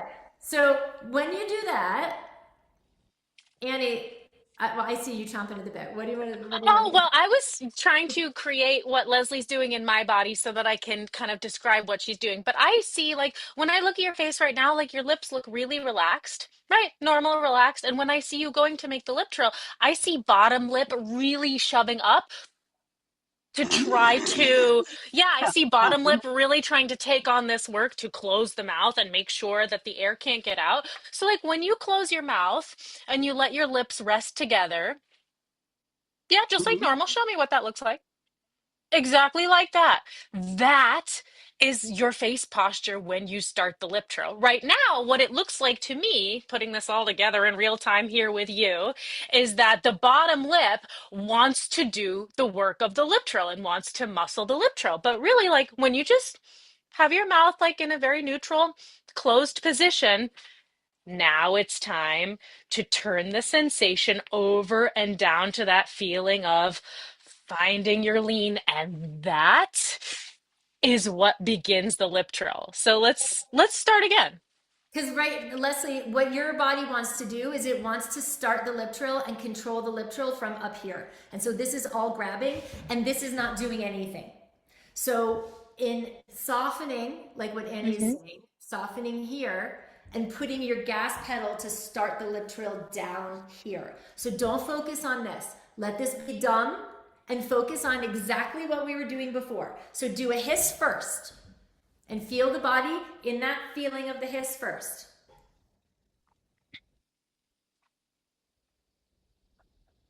Are you hissing? Oh, I couldn't hear. Okay. That's okay. Now, use your body the exact same way to create the lip trill. Don't create it from here. Focus on what you're doing down there. Motorboat.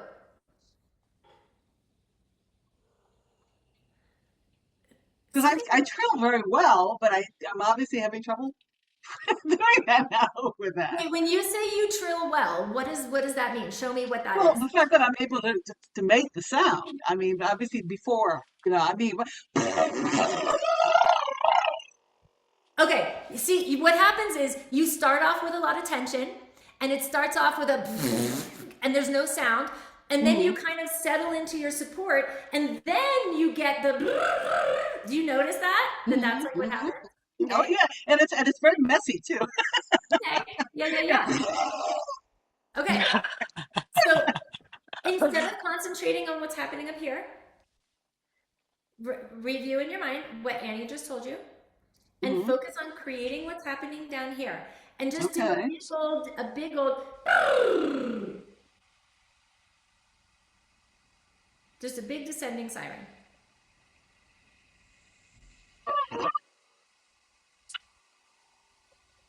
I don't think the original sound is on. It's weird. It says on? It is. Yeah. And it's still the original sound for musicians is on, and my Yeah, audio is that's fine. not. So So do something, I'm an gonna take my. experiment I'm for me. gonna It's okay. get it Do an checked. experiment for me and go, me! Just a big me siren. But prepare though, right? With the Oh, yeah. Of yeah. course. Hey! Okay, so we hear you when you do that. So I don't know, whatever's going on with the computer, who cares? Who cares? Okay. I don't know. So Annie, I'm gonna go back to you now. I just was trying to figure out what we could do there, but it's okay. Right. So shall we continue to try with the lip trill, even though the lip trill is having a difficult time with the Zoom settings? Um, so can you put your hands back on your body? Hmm? Okay. And if thumbs were helpful, you can be in thumbs or you can be in palms on, either way. Okay. Okay. Good. Yep.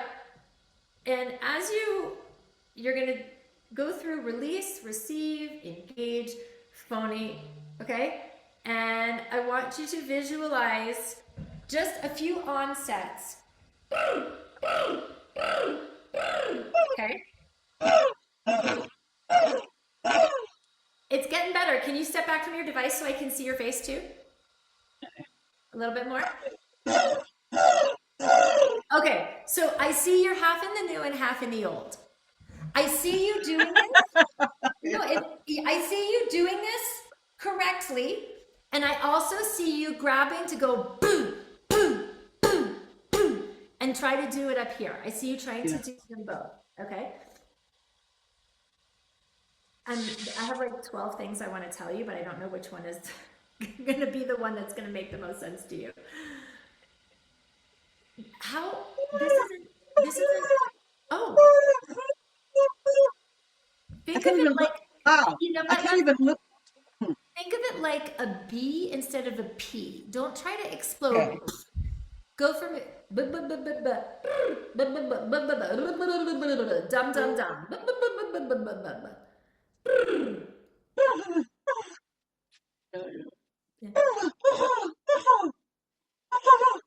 Wow. I suddenly can't even do this It's anymore. okay. Find a hiss. Find a hiss again. Find a hiss into your thumb.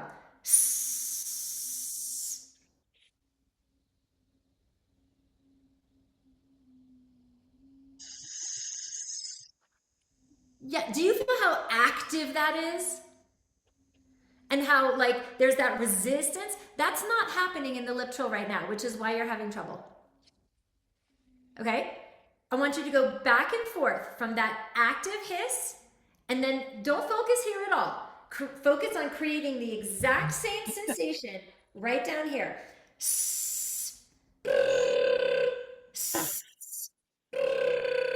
Back and forth.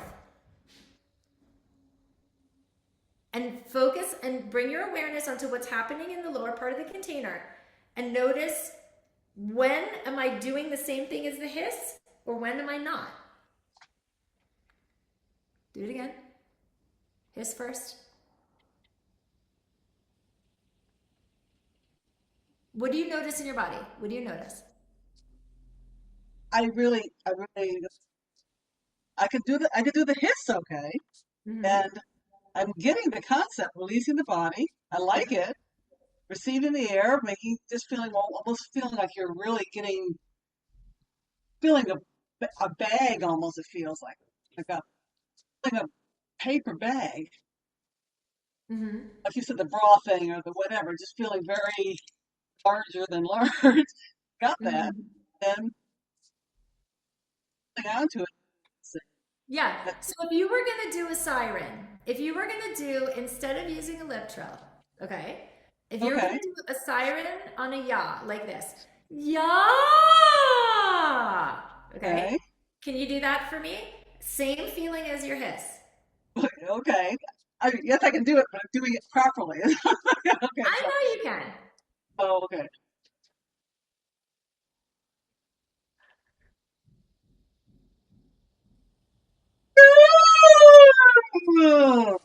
Wait, wait, don't change it. Don't go into something else besides a yaw. Whole thing. Okay. Yaw. Yeah. Yes. Yeah. Uh-huh.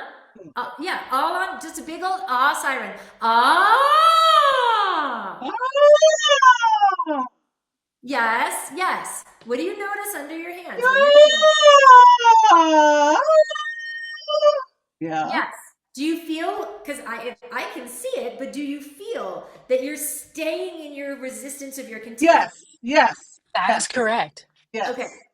So Yeah. Much more aware of in that because you're right. The whole diaphragm breathing, we're used to being, going down, down, down. Now, staying full, staying up, staying that so paper bag what you're full. right, what you're doing is you're singing on the gesture of expansion.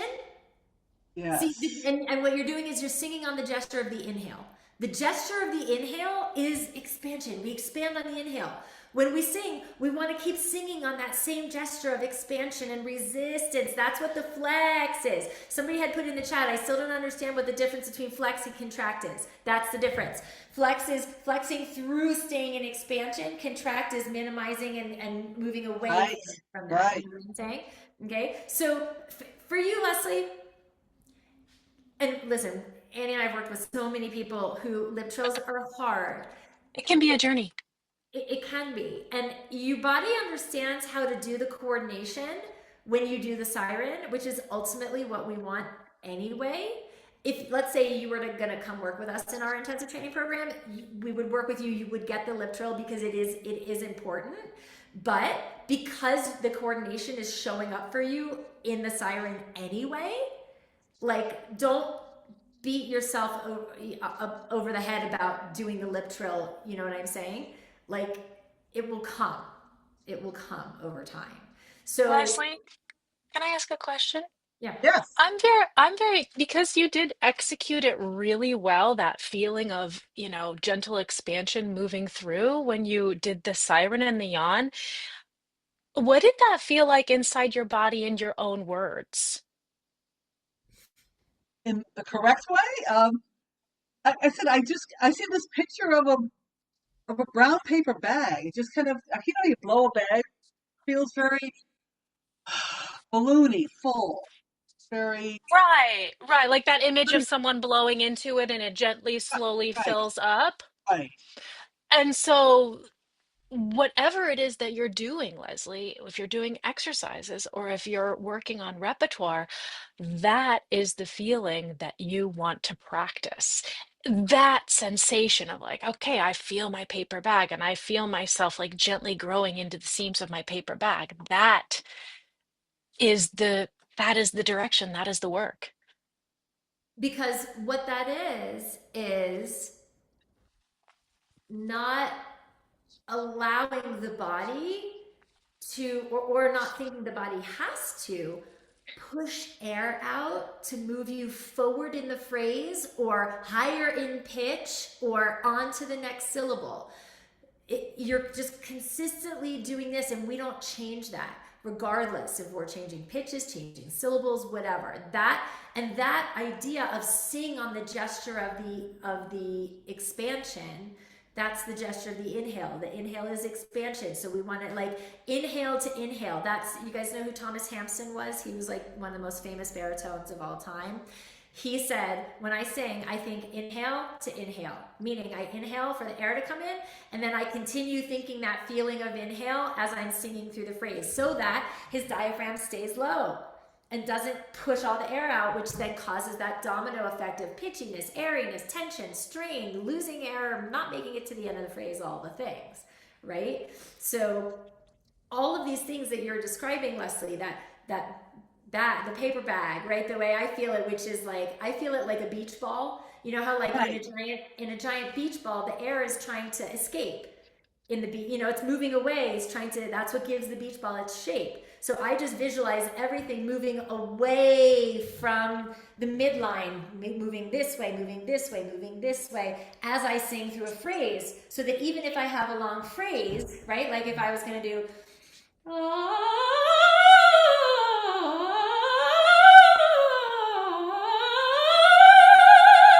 I'm not here by the end. You know what I'm saying? Like, I'm not going, not only does not sound good, it doesn't feel good. And now I'm like, oh crap, I'm not gonna make it. And now I'm all in my head, right? So it doesn't take a lot of air to sing, you guys. And the difference between what's happening for you, Leslie, when you're in the siren versus when you're in the lip trill, when you're in the lip trill, your body thinks you have to do something different, and it does. When you're in the siren, it gets the coordination. So what I want you to do right now is I want you to take this a step further, okay? And I want you to do a 1-5-1 just on a siren, okay? So you're just gonna do ma.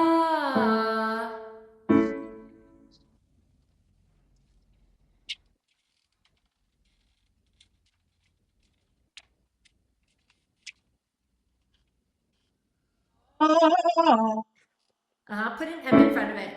Ma. And just siren through the seams of your paper bag. But when you got to the top, you kind of, yeah, did you feel that?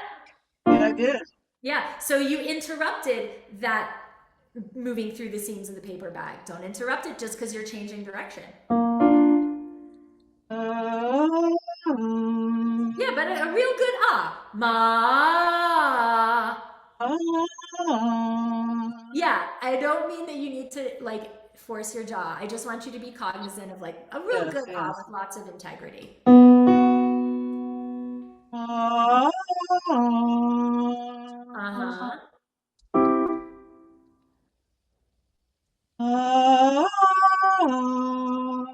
Uh-huh. Yeah, Annie, go ahead. May I jump in? Jump Okay. in. I We're know going to what you need take to your say. paper bag image and we're going to take a metaphor of pitch. If the first pitch is 6 o'clock on the clock and the top pitch is 12 o'clock, and you're kind of, spiraling around the clock with pitch, touching every number, there's one spot in the clock where your paper bag goes from this to sort of like neutralized or gently coming in. It doesn't completely collapse, but where it happens, you start at 6 o'clock, you circle around the clock, you get to 12 o'clock, and body says, okay, I'm good. I'm happy working. I know I need to work to get up. And then as you leave 12 o'clock and you start to go the other direction, that's where your paper bag goes away and goes, I don't need to do this anymore. And then it kicks back in. But like from 12 o'clock to 9 o'clock on the backside, I would love you to do it one more time and really bring your mental concentration to there, really staying in your paper bag.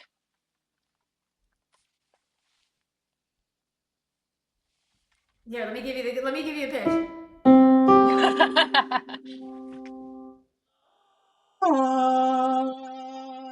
Do it again.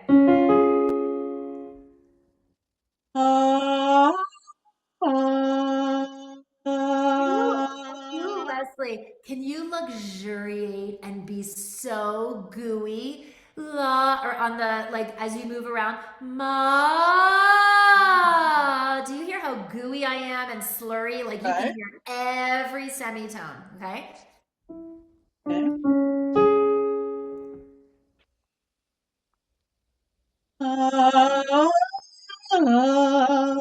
Okay, so again, I'm going to exaggerate what Annie was describing because I think if you see it reflected back in me, you'll be able to kind of clock it more. This is what we're getting. Ma, and look at my body. Ma, right at the top, okay? So can you cry over the top? Cry into your paper bag. Ma, instead of ma. Because what's happening now, guys, is remember what we said.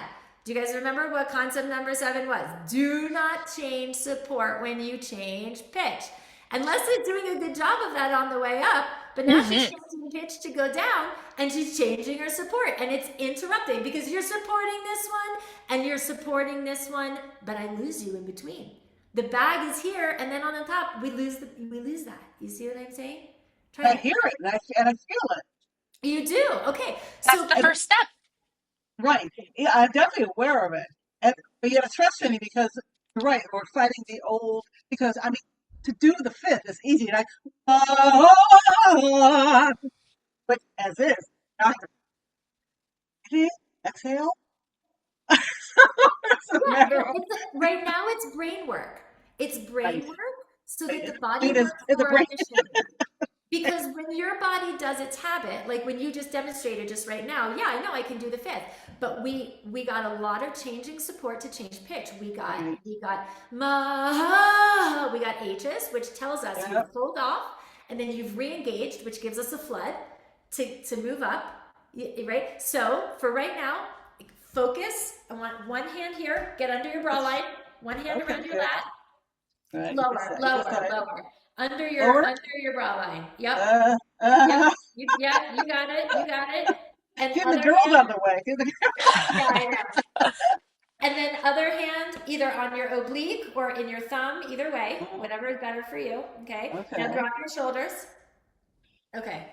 Now, all I want you to do is focus on what's happening under your hands, and I want you to move the expansion of the paper bag into your hands over the course of the entire phrase, and I want you to follow your body with the phrase and see if you can tell me when you notice you go from expanding the seams of the paper bag to abandoning that. See if you can notice when that happens as you do ma.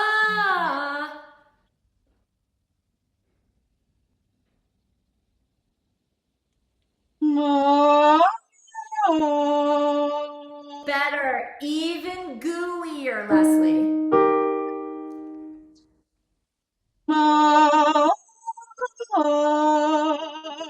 I want you to pay attention. When you leave the first pitch, do not leave your support. I want to hear ma, ma. And what creates that, you guys, is me leaning and flexing through my container.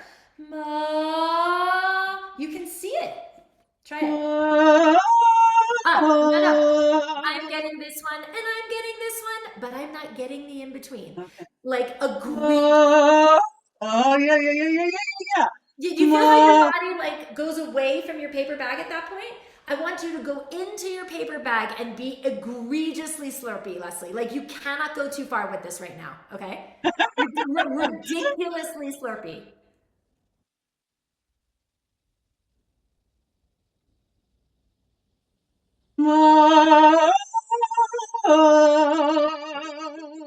Yeah, now, as though, you know, like when Roadrunner throws Bugs Bunny off the cliff and we hear, right? Just start at the top and descend. Ma.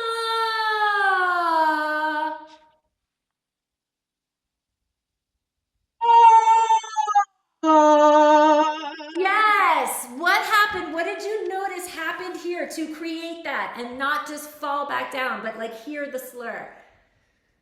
I'm more aware of my falling, as you said, you feel that fullness in my ribs, the back Of the I'm container. very touched, like as if, okay, I don't want it to fall. You want to lean into it. You want to flex into Yeah, so it. not, That's what right. creates it. So not wanting it to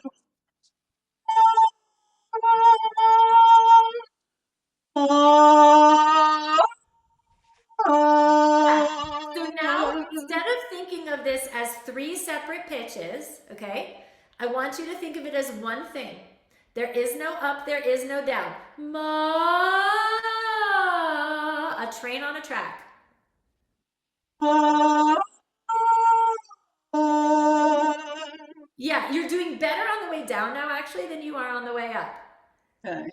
Okay, so we're gonna keep working on this, but I think you feel, can you feel Yes, I'm when you, starting to feel. Yes, I'm starting to feel better. But yeah, good, good, okay, good. I awesome. want to call out something that Leslie's doing really well for everyone who's following along and watching.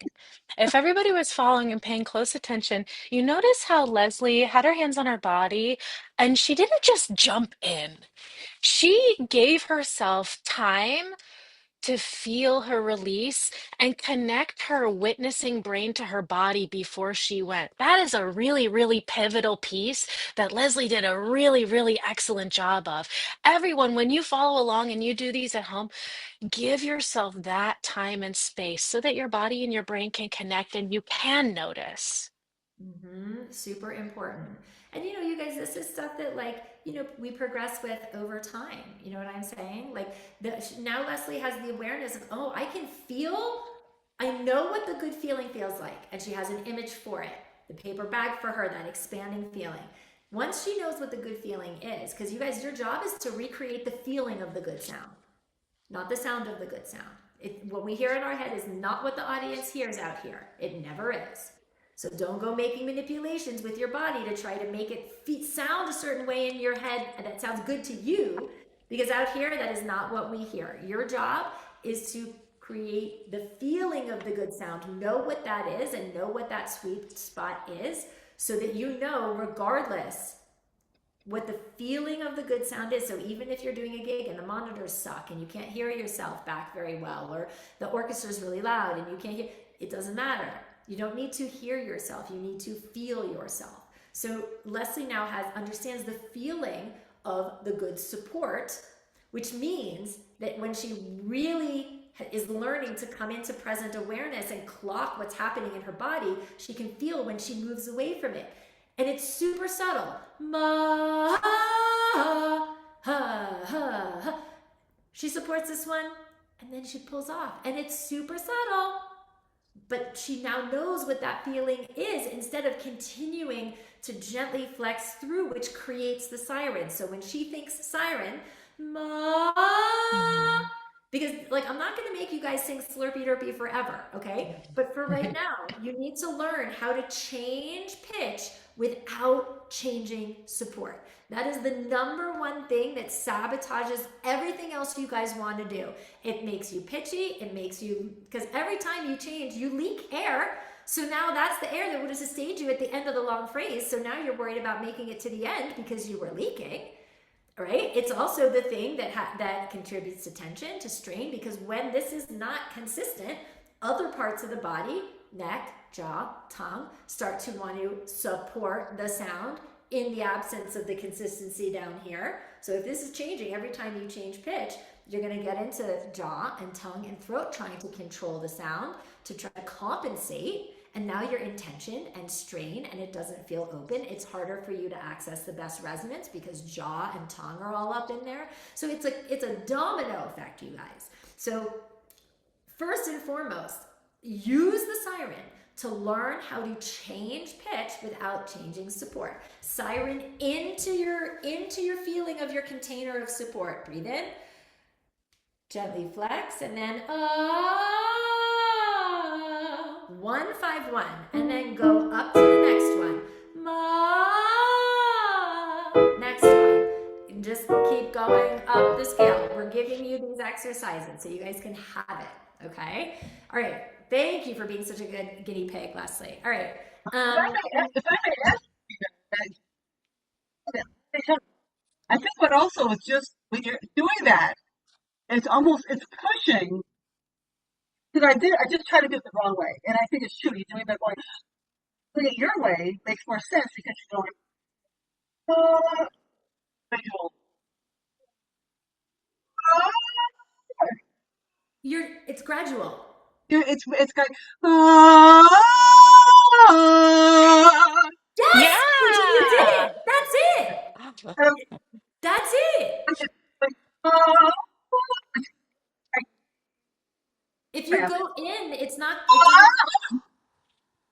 Yeah. almost like, God, It's a commit. It's what you're doing is you're committing to the right, consistency of pushing. You're expanding. like pushing through. You're Yes, but pushing now through that, I which is counterintuitive to what we thought. yeah, it might be, but I also want to say the language that we use to talk to ourselves around these things really matters. And Yes. I don't want you to use the word push because Okay. right now, because it's new, you've got just the right amount of resistance going. But if you continue to tell yourself to push, eventually you will push and you will go too far, too fast, too soon, and Okay. you'll do whack and force, and then it's going to kick you out of that efficiency. Okay. So what I like to say is send. Is Send, what? send the Send. support. I'm sending it through. Sometimes I will say I'm flowing through the support. I will say I'm moving through the support. You are feeling right now, because it's so much more activated, engaged than it ever was. It feels Mhm, more like a push to you, but right mhm. now it's actually just the right amount of engagement. It feels like a push because you were so going the other way and inconsistent before, right? So give yourself a little better language, move through, flow through, send down, send through, as opposed to push. Okay. Lean through, flex through. You can, all of those will work better. See which one lands with you. Okay. Thank you. Great distinctions. All right, you guys, let's take a little bio break. Bathroom, get some water, do what you need to do. Let's do 5 minute bio break. So be back at 7 past the hour. Okay, guys? Okay.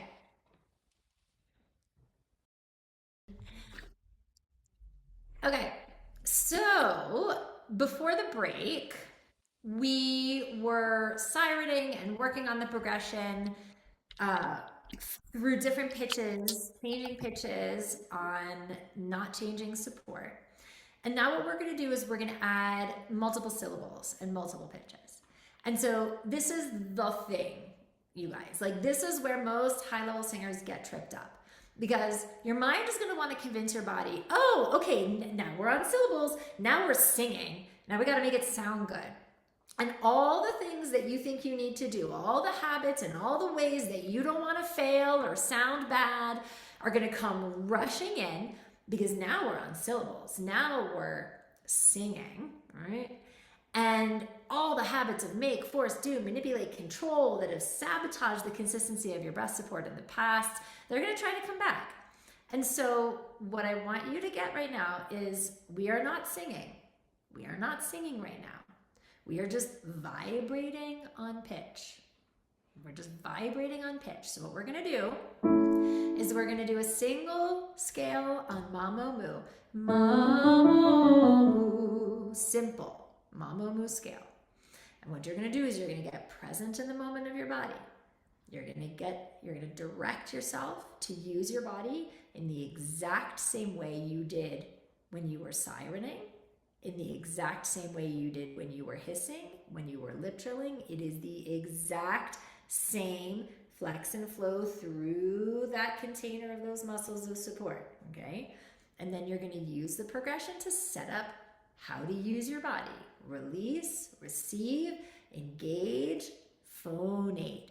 And you can practice the lean on a hiss. When I say the lean, what I'm talking about is that lean into the container of the muscles of support, that gentle flex. So you can practice it on a hiss. Then you can practice it on a lip trill. Then you can practice it on a siren. Then you can practice it on the Mamo Moo scale. Mamo Moo. Do you guys notice how my body is being used in the exact same way, whether I'm hissing, lip trilling, or sirening, or Mamo Moo?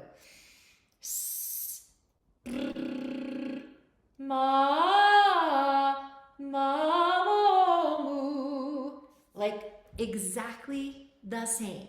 Just because we're putting syllables and a melody, your brain is going to want to make it something different. Trust me. Focus on the consistency of using your body in the same way. When we did a siren and we were talking about slurring through the pitches with Leslie, okay? An image that I want to give you is the idea of when we're thinking, don't change your support when you change pitch. If you think of a string player, right, who is got their bow on the string, okay?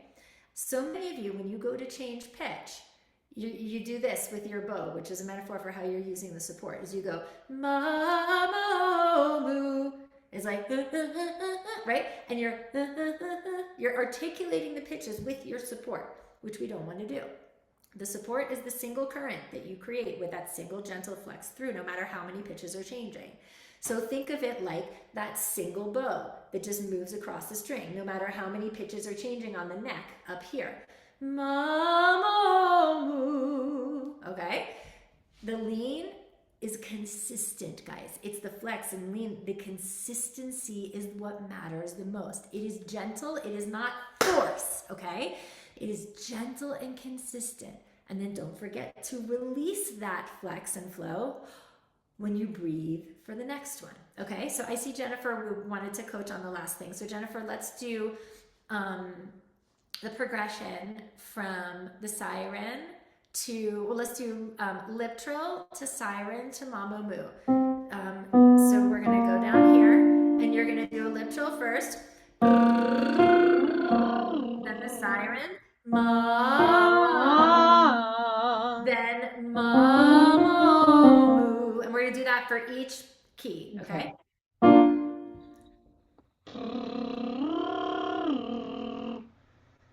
Ma, mama, moo. Not bad. Let's do it again. This is where I tell Jennifer, any other voice teacher would let you get away with that. And here's what we're going to do is I want you to pay attention again to not, or let me tell you what to do instead of what not to do, right? Because if I tell her what not to do, she's still focused on the thing she doesn't want. So let's focus her on the thing that we want her to do instead, which is right now on the lip trill and the siren, we're still supporting this and then like hitting neutral for a second before we rise. And we're getting a little ma, 1, 2. Instead of, it's not two things, it's one thing. Ma, brrr. So get under that first rise by getting down into it here. Focus on that slide and that lean right away. Brrr. You try?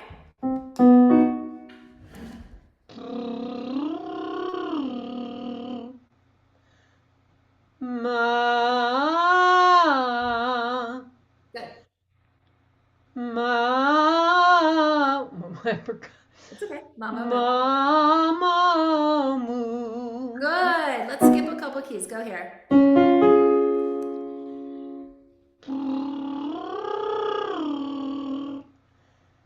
Ma, mama, moo. Good. Now, I know Jennifer because I've worked with her before. And this is where I'm going to remind you, Jennifer, and all of you, okay? The higher you go, the more support you need, which means that the higher the pitch goes, the lower you send your flex. Okay, so Jennifer, I want you to visualize like the elevator of support that flexes down through all of these down and out muscles, right? And you know, before it wasn't that high, you were maybe going to like a, I don't know, 5 in your flex, a little more 6, 7 now, going down a little bit lower, flexing through a little bit lower. Lip trill, lip trill. Oh. Good. Ma, siren. Ma. Okay, wait, do that one again. It was good on the way up, and then you dropped it on the way down. Continue to slur through. Ma, Don't let that resistance go. It's when she lets that resistance of that flex go that we get ma. Yeah. Boom. Okay? Try. Ma. Yes. Mambo moo. Mama. Yep. Mama moo. Yes. And now we didn't get H's on the way down. Before we got mo, which is letting go here. Okay? Let's go to head voice. Oh, come on. But you guys, here's the thing. The support is the same. It's exactly the same. But see, if her mind goes, oh crap, now I'm going into head voice, and that has been a little scary for me in the past, she's going to take the same tool that would otherwise work for her, and she's going to sabotage it. Because her mind is telling her that she got to do something else here because, oh my God, it's head or it's harder, it's higher, I got to do something. And then she will, and it will sabotage the only thing she needs to do, which right now is move through the elevator of her support. So find it on the lip trill.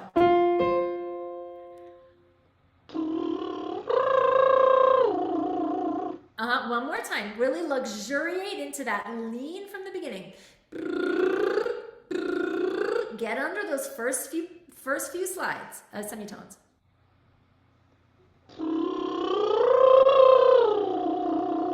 Yes. Wait, now why the face? Because I was good. I don't know. On the way up, it sounded kind of funky. And this is why I will forever say, do not listen to yourself, feel yourself. Okay? Because Jennifer, that was great.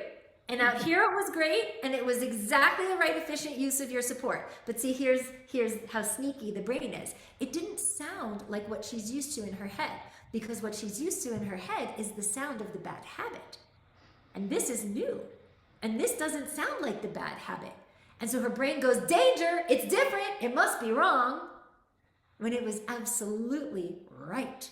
So stop, guys, do not listen to yourself. When I am coaching you and I say, good, yes, good, check in. Okay, what did I notice? How did that feel in my body? How was I using my body? Because that's the thing that you want to recreate the next time. Okay, so do it again.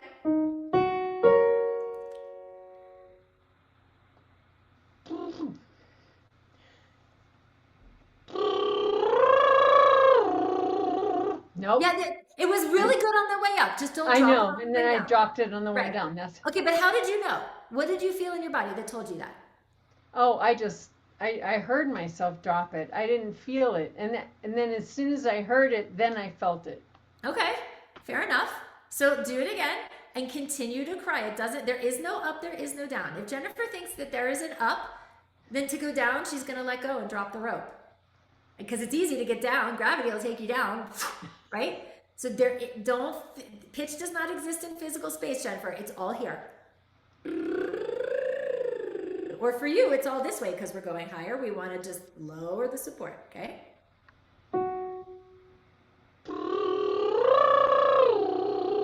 Good. Now, Ma siren. What? Which Ma siren? siren. Ma siren. Ma. Ma. Yes. Ma. Don't have to go that fast if you don't want. Ma. Yes. That's good. Notice that the transition from chest to head was easy because she didn't interrupt her support. Those of you who have trouble transitioning from chest voice to head voice, 9 times out of 10, it's because you get scared of the transition, you hit the brakes, you go, uh-oh, and then you interrupt the support, and now the thing that would have actually carried you through that transition has been sabotaged, so the transition's gonna not feel good, and you're probably gonna crack on it or not feel good on it. That didn't happen, because you were consistent. Okay. Good. Questions? Okay. Good. No. It was great. Thank you. You guys, but this is the thing, it's like noticing Noticing what is the quarter that's getting you the gumball, so to speak. What is the thing that when you tell yourself, it gets you the outcome, the intention? And for Jennifer, it was that continuous lowering and gently adding of support and not letting go of it when she changes directions. Done. Good. Okay. Who else? Can we have a guinea pig who wants to do the Mamo Moo scale, the siren and the scale? Who's feeling it? Let's see, Annalisa, Janelle. It's really helpful when you guys coach in front of the group because not only are you getting something for yourself, but everybody's learning from you because they're experiencing the same challenges that you are. Yeah, Annalisa, let's do it. I just won't be able to sing as loud because my roommate works evenings and is sleeping during the day. Okay, so just be on your support. Hour I'll be at a studio where I can sing out loud, but I'll just do. Yeah, so just mezzo piano. Like I don't want you to hold back in your support, but you can just be mezzo piano. You don't have to be super soft. But so let's do lip trill, then ma siren, then mamo moo scale. Same as we were doing with Jennifer.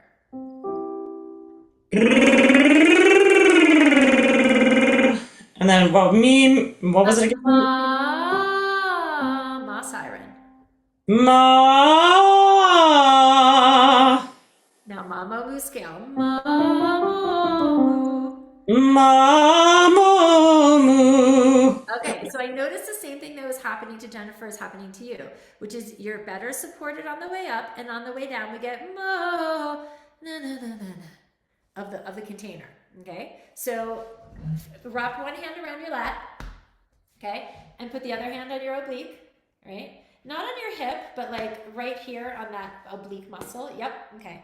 And I want you to do the Mamo Moo again. So breathe into the container, do the Mamo Moo scale. And I want you to follow your body with your brain and see if you can tell when in that scale you stop flexing through and you start wanting to kind of articulate with your container. Okay? Mom, me, what is it again? Mamo Moo. Oh. Mama. Allow the articulation right now to feel what might feel maybe a little bit like lazy articulation to you, maybe a little sloppy articulation, like really connect the dots right now. Siren through each note.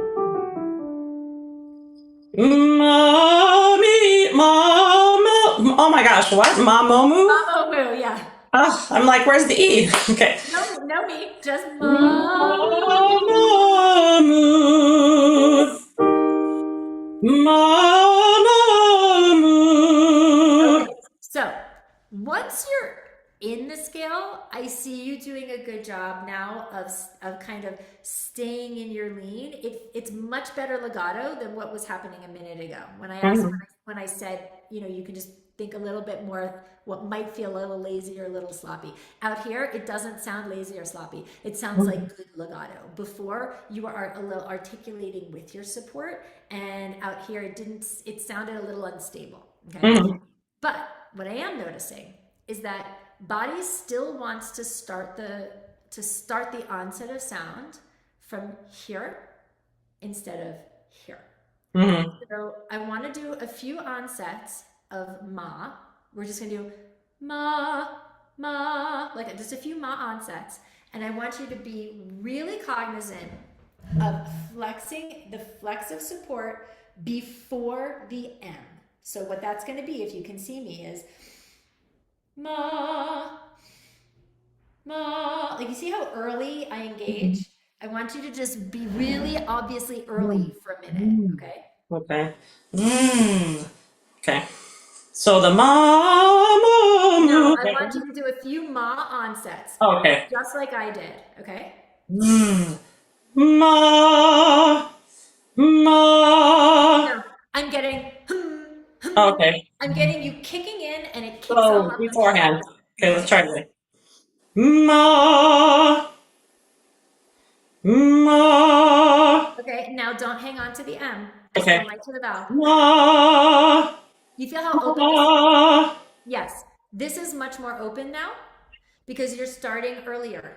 If you don't start early, this wants to start the sound for you, and you engage up here and you get that kick, and that over time will affect your stamina, especially if you're doing a long aria or you're doing, okay? So let's again come go up a half step, and let's do the progression, the lip trill, the siren, and then so then ma, then ma, mo. Each time being really present to that onset with how open can my throat be, and let me start that onset from here early instead of starting it from here late. Okay? Okay.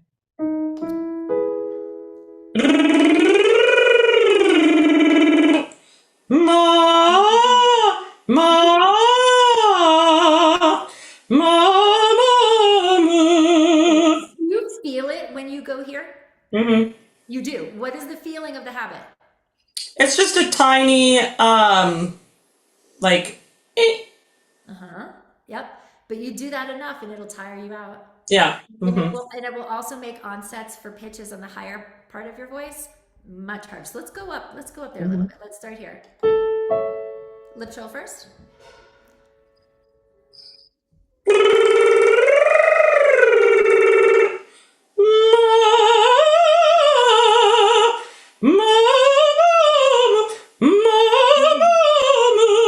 It really wants to go ma. It really wants to start here. So I want you to, we need to move things away from the larynx right now.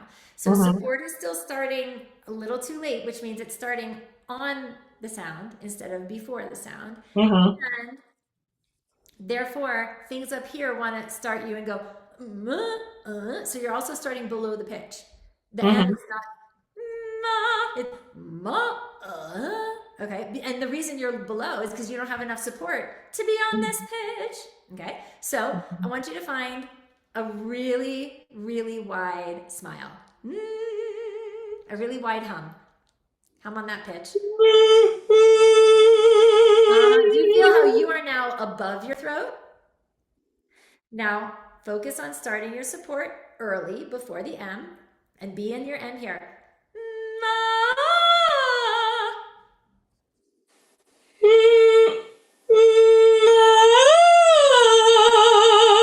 Good. Now, same thing on the mambo moo scale.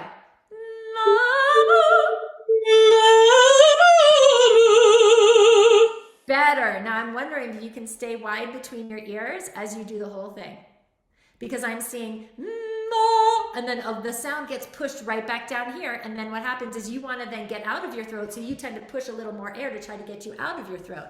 But that's not the job of the support. It's the job of your resonating space. So I'm getting into a little bit of resonance stuff with her, but it's affecting her breath support. Because when she bears down here, then her body goes, well, heck, how am I going to get up into that scale with so much block here because you're bearing down on your resonance shape? And so then her body goes, I know, I'll send a little more air to try to bust through that block. Okay? So we want to move everything away from this. Okay? So instead of there's a lot of pressure. Stay in that same widening between your ears that you feel on the hum. Okay? Try it.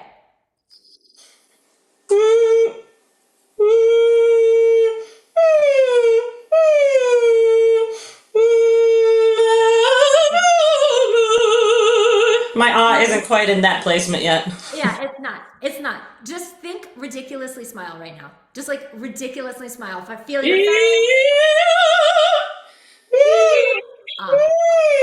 Yeah. Oh, the A's just not warmed up yet. Wait, no. Hold It's on. getting there with the E.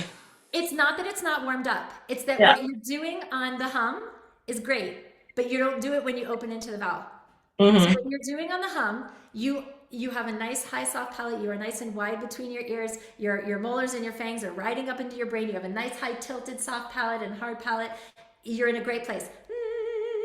And then you drop. I can make myself sound like that too. It's almost like somebody told you needed to beef out your sound at some point or something. Mm-hmm. Did anybody ever tell you that? No. No. Okay. But also, you may be getting a sound inside your head Mm-hmm.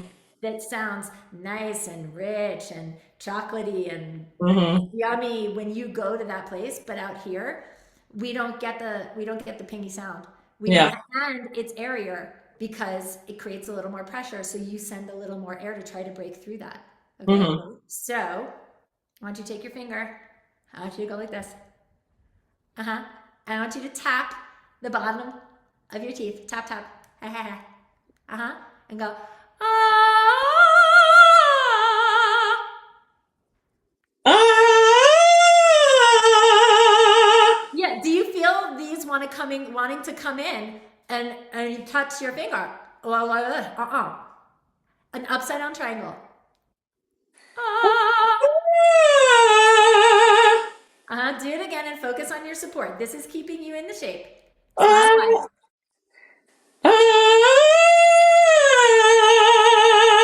Ah! Good. Now see if you can spin the high note with that shape.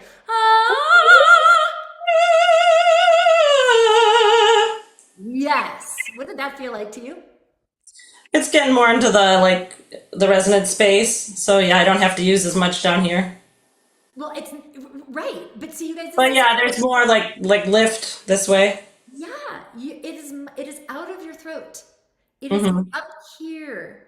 And so you're feeling like I don't have to use as much air. It's because there's no pressure here. Mm-hmm. You guys, this is how these things are related. Resonance and support are related. If you're putting pressure here and darkening the sound, or you just not yet, some of you just may not know what that good resonating shape is. And so you sit down on it instead of pulling up on it. It creates that pressure. And then you do feel like you need to use more air to bust through it. When there's no pressure on the throat and you're here, look where I am. That's not where you are. You go, Mm-hmm. I can make the same note, but it doesn't feel as good. And man, does my support not feel the same. Okay. Mm-hmm. So that number one, starting the support before you phonate means that automatically you're not going to go here automatically. But then you have to be very conscious of staying here, or else you're going to go right back to the same support habit. This is something that a lot of trained singers, a lot of singers who understand these concepts, they don't realize how these things are affecting them. Like there's a domino effect. You know what I'm saying?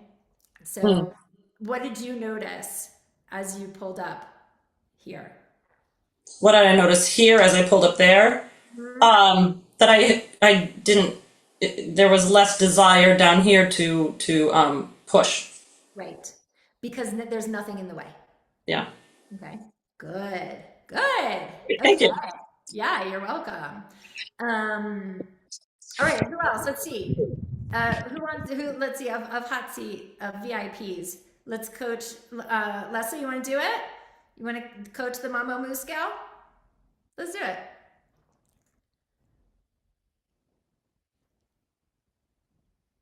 You have to unmute.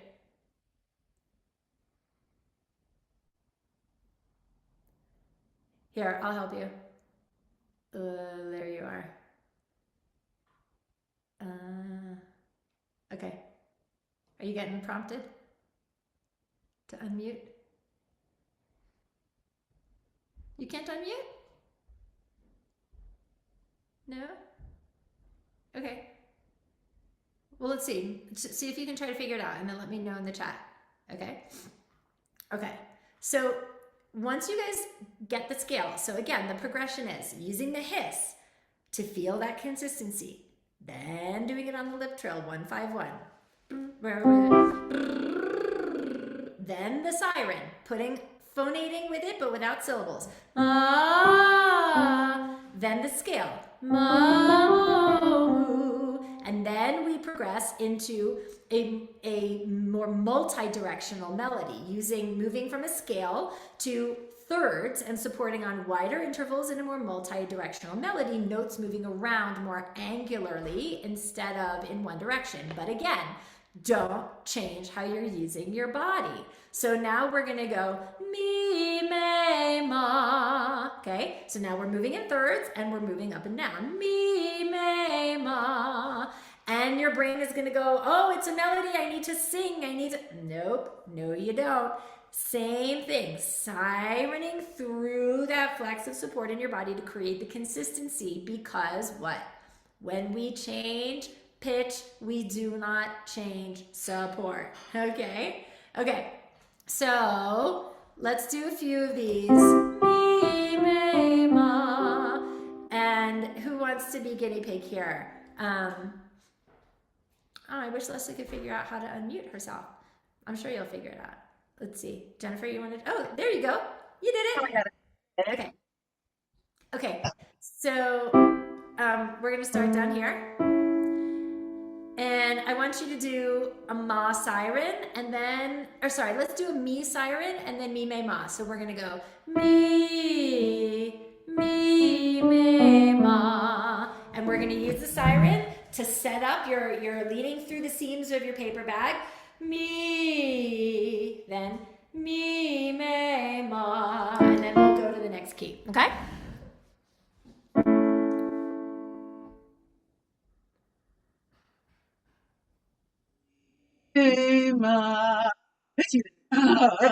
Do for me, do the me siren first. Okay. Just me. Me.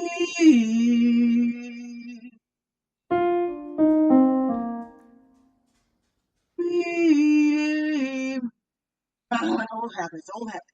That's okay, that's okay. For a long time. You're Old doing habits. great. You're doing Huh? great. You're doing great.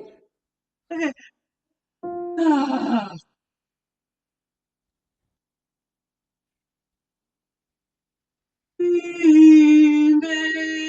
No, if I do it real slow, kind of feel it. Like, So Leslie, view these as little sirens because you okay. understand and your body cooperates in the new technique on the siren. Me. Yes. These are little sirens. Me, me. Oh, Think okay. of them as little sirens, okay? Okay.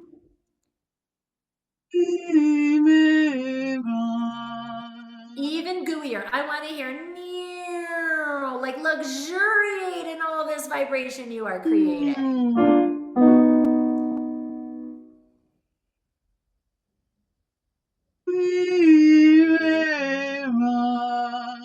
Okay, that was much better consistency, but can you guys tell Pitchy, though. it wasn't pitchy. It was not. Oh. But could you guys tell that Leslie's body is a little scared of doing an M now because it thinks that if it does the M, it's going to kick her out of the good consistency that she's had? So Leslie, I'm going to exaggerate, but when you get the recording back, this is what you're going to see. Like, don't be scared to do an M. Because an M, you can vibrate an M. An M doesn't interrupt your support. Right, yeah, exactly. Okay. Right, do you notice how you're moving your tongue and none of this is moving? You're moving your lips and you're still in your paper bag, okay? So let's do it again. Up a half step.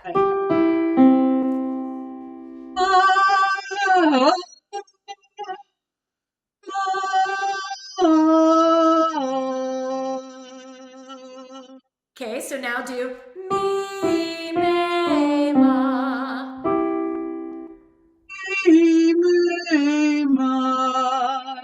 Good. Even gooier. How gooey can you be?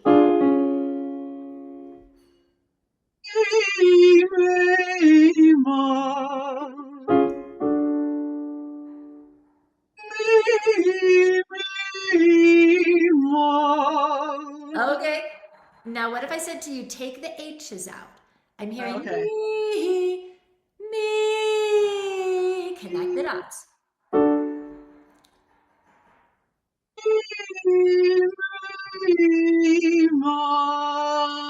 There you go. And whoops.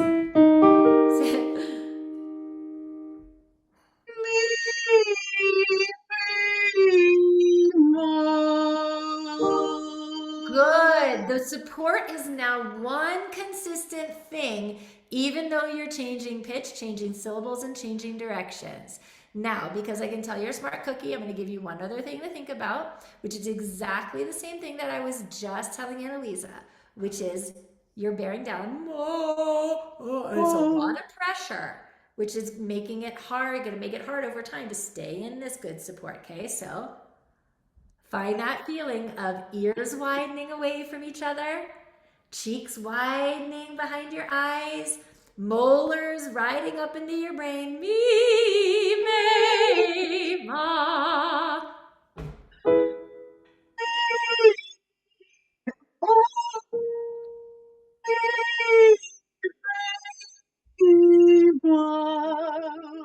Uh-huh. What, can you see yourself? Can you see yourself in the frame? Can you see yourself? Watch yourself Okay. and watch your shape. Okay? Because what you're learning now is how to move your anchor. Remember in the resonance reset, we talked about anchor and sail. Move your anchor away from your sail. Move your sail away from your anchor. Support is going in this direction. Resonance, shape, and space is opposing it, pulling up into the high, soft palate. So that when you get to the ah, because pitch is descending, your physiology wants to descend. Mi, me, ma. Mi, me, ma. Okay, try it.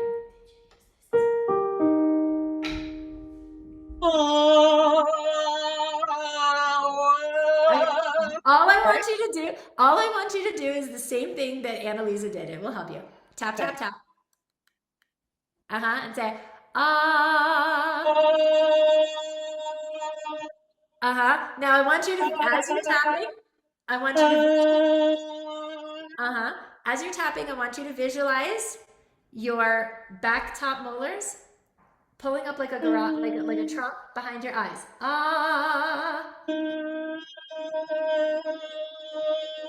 Okay, now relax your tongue. Cause you go, oh, ah. Just relax.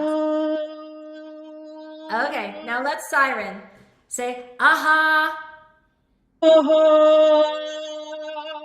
Yeah, there's a lot of push right now. It sounds very, ah. Pull up behind your ears.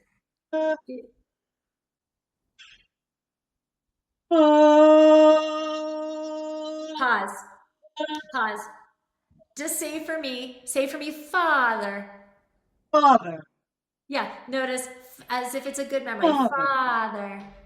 Father. Now say fa, fa, fa, fa, fa, fa, fa. And feel your,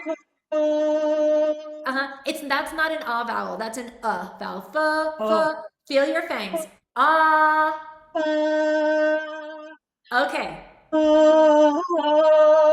Okay, so now, with your fangs and your support, move your fangs and your support away from each other. Fa.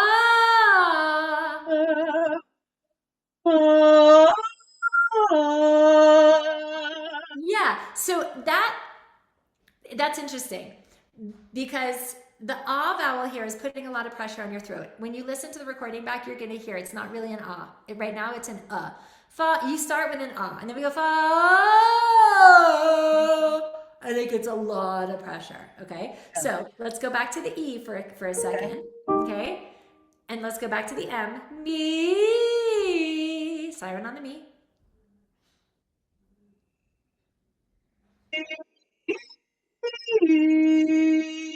Good. Now use that same consistency of support.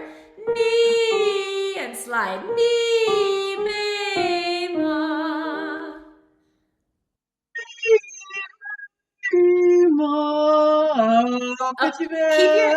Keep the reason it's pitchy is because things are falling. Keep your eyes open and look at me, okay? Me. Go for it. Keep your eyes. Don't close your eyes.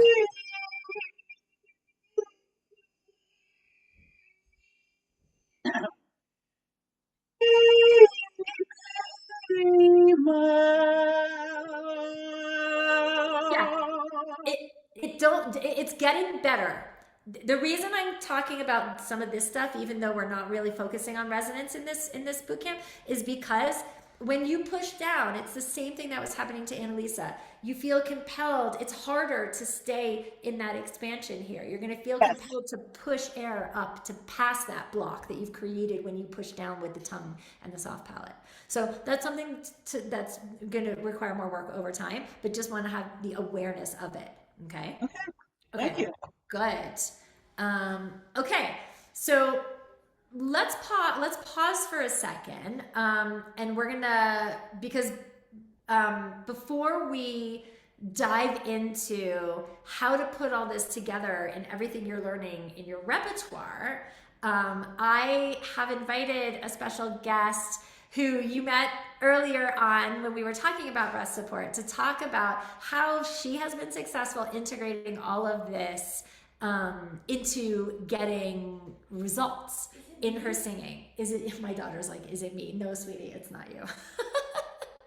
That's so sweet. By the way, like this, she's almost 13, and Apple has not fallen far from the tree, let me tell you. She's like all things singing, and it's pretty awesome. Anyway, so Leslie is a singer who has had really firsthand experience with the technique that you're learning here today, and seeing the massive results and how it's contributed to her sound and her career and what she's building. And I just thought it'd be really cool for her to share with you the biggest ahas that she has had that with respect to her breast support and her technique, that have made the biggest difference for her, and the way she uses these tools that have created the biggest shifts for her and for her journey. And then after that, I'm going to show you what I think is really truly the most important aspect of your new breath support technique, which is how to put all this into the context of your repertoire. Because there's nothing worse than being able to feel something, you know, in an exercise or in a siren or in a lip trill, but then you go into your audition song or what you're recording and it doesn't feel the same. So after we talk to Leslie, we're going to get into that. So let's meet our special guest. She really knows what it's like to be held back by a voice that she didn't trust. And she has a lot of gold to share with you about what has allowed her to have amazing breakthroughs in her breath support and other areas of her voice, to free her voice that she always knew was in there, but just couldn't consistently access. I absolutely adore working with her. She is a grad of our intensive training program.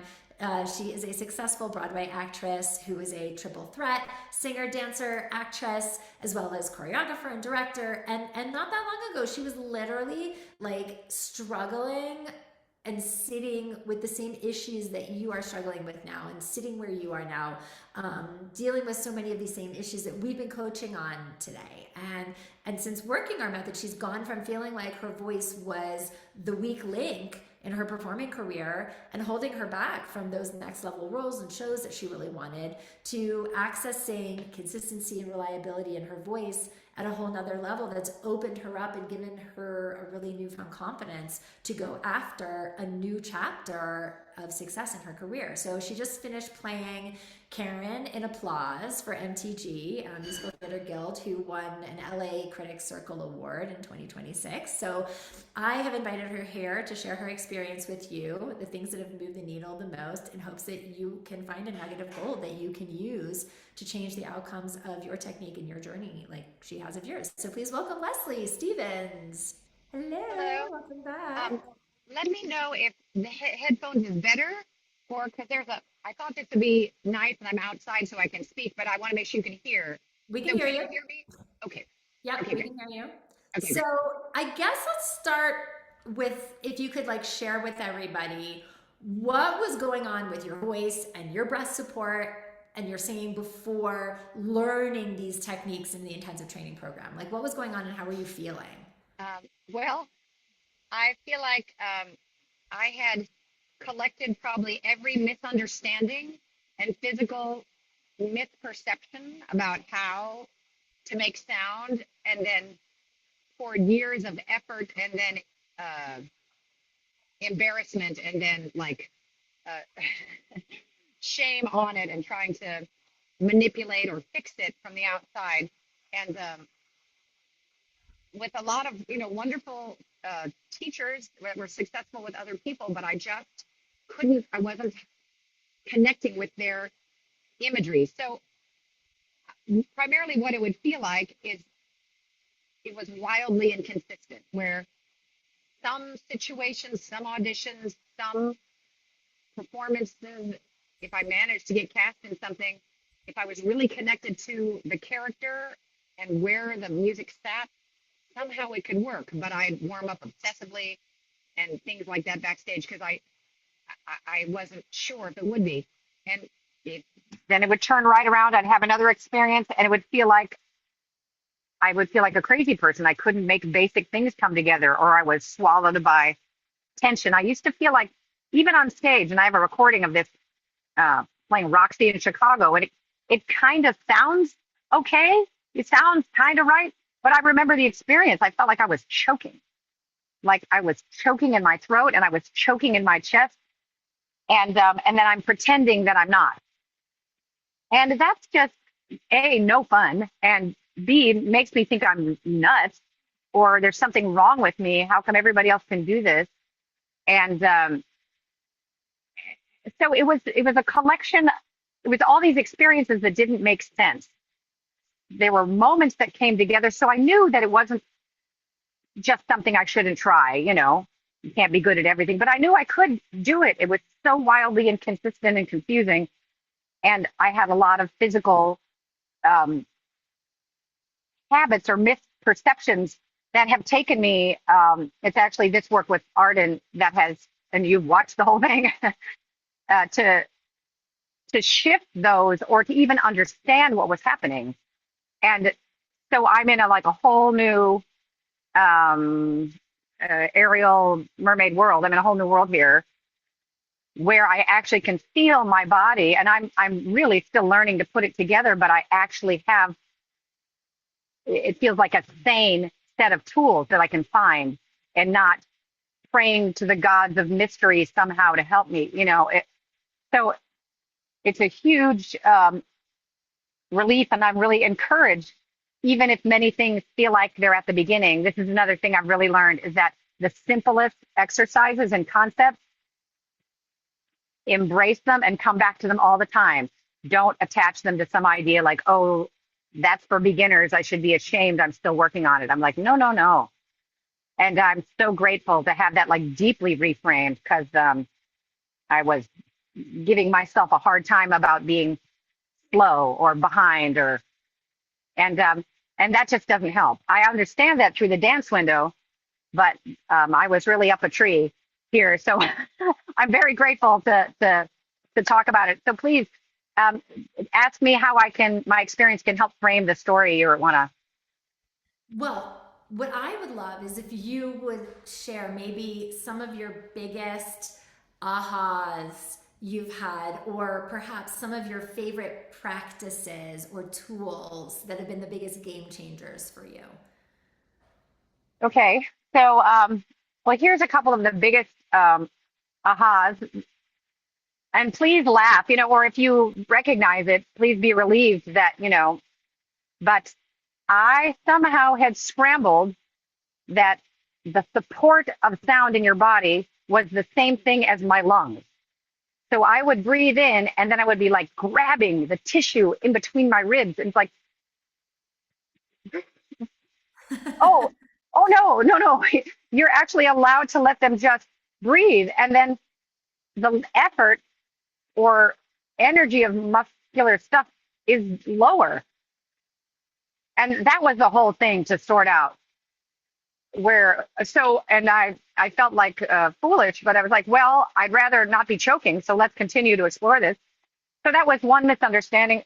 Another big one, and I don't know if anybody has this, I can say it came from dancing, but it doesn't know, is that I learned to keep my belly in. You do not let your gut hang out.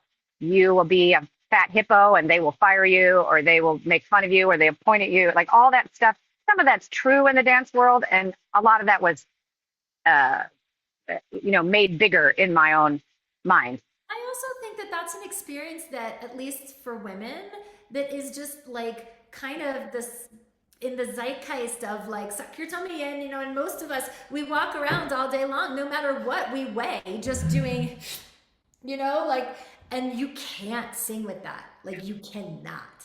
So we've worked on this a lot in the last year, and I really didn't realize. I kind of like said, okay, I'm going to make it a project, and I really didn't realize how far down that thread went, where I was so embarrassed, or I was, and I got to allow myself to release that, and but I literally released that, and like in my empty apartment, looked around in a sweater and looked around to see if anybody could see that my that my belly might be relaxed.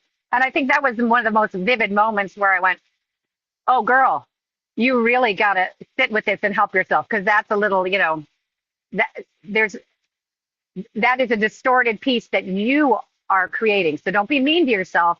Let's really like let this have let's make this a project that we visit this space without this idea of some punitive skinny police coming to do something to you, because that's all in my thoughts. So if anybody has that, I super encourage you to like however you need to frame it, but it doesn't. I've taught dance classes the whole time. Nobody came in and said that, and it allows me to breathe and be able to start to feel what you were working on today, or when I was popped on for a second about allowing the beginning of the flex. So it's not a, but allowing to have a more subtle awareness of engagement. That was also that's the next piece of being able to be released, was that a subtler engagement actually is the feeling. And I think before I got into that, pulling out those threads and reorganizing that understanding, if I had to push really hard because I couldn't feel anything, and then backing off, I could feel nothing. So I was leaving myself without any kind of in between space to feel resistance. And that created a lot of anxiety. But what I found helped the most was to allow myself to be able to expand, and allow myself to take the time to stay exploring that until I could start to feel a more natural, or I don't know how to frame it, engagement that wasn't 11. And then that started to show, oh, if the other end of this was me clamping my jaw and clamping the back of my tongue and here, so that there wouldn't be vibration, because if there's vibration, I'm going to feel all the layers of shame and embarrassment and hiding and weirdness and fear that have been like camping out here. And so it's been a process to give myself a foundation, and then start to release things, and then give myself, I can feel a little better, so I can have a little more foundation, and I can release something else.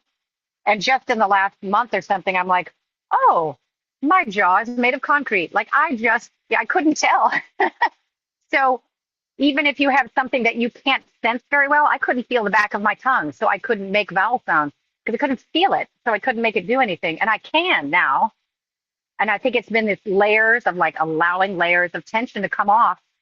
So there's actually nothing wrong with it. It was just a stack up of bricks of misguided ideas cemented with a lot of embarrassment. And so I just made up the wall image. I don't know. But as these are coming off, then, oh, I can feel more at the bottom of, oh, I can, and if I take the shame off, then I'm allowed to like experience it as like an exploratory thing I'm present for, as opposed to win a Tony or you're ashamed. It's like, no, no, Well, no. and that's something that, Leslie had a very successful Broadway career in her younger years. And then all of these bad habits and the support and the tension and everything just backed up on her. And it had been a really long time before she started to feel successful again. And then like a month ago, she got cast again, and it was like, oh my God, it's still there. Like it never went away. It was just these layers upon layers of tension and strain and bad habits. And so, you were talking about the releasing the tension. And obviously there are technique things that help to release the tension. Namely, if you are supported down here, you do not need to grab up here, as we've been talking about. But tension is also created as a reaction in the body to a thought. So I'm wondering if you have like one or two, because as you guys know, one of my big things is like technique doesn't exist in a vacuum, right? Mm-hmm. Like we have to address you have to train your mind along with your body if you're going to be able to do these techniques. Because like I could give Leslie or any of you the best technique in the world around your breath support, and if your brain is sabotaging your body from using it because of fears or stories that don't serve or old dramas or traumas, then you're not going to be able to use the technique that you otherwise understand anyway.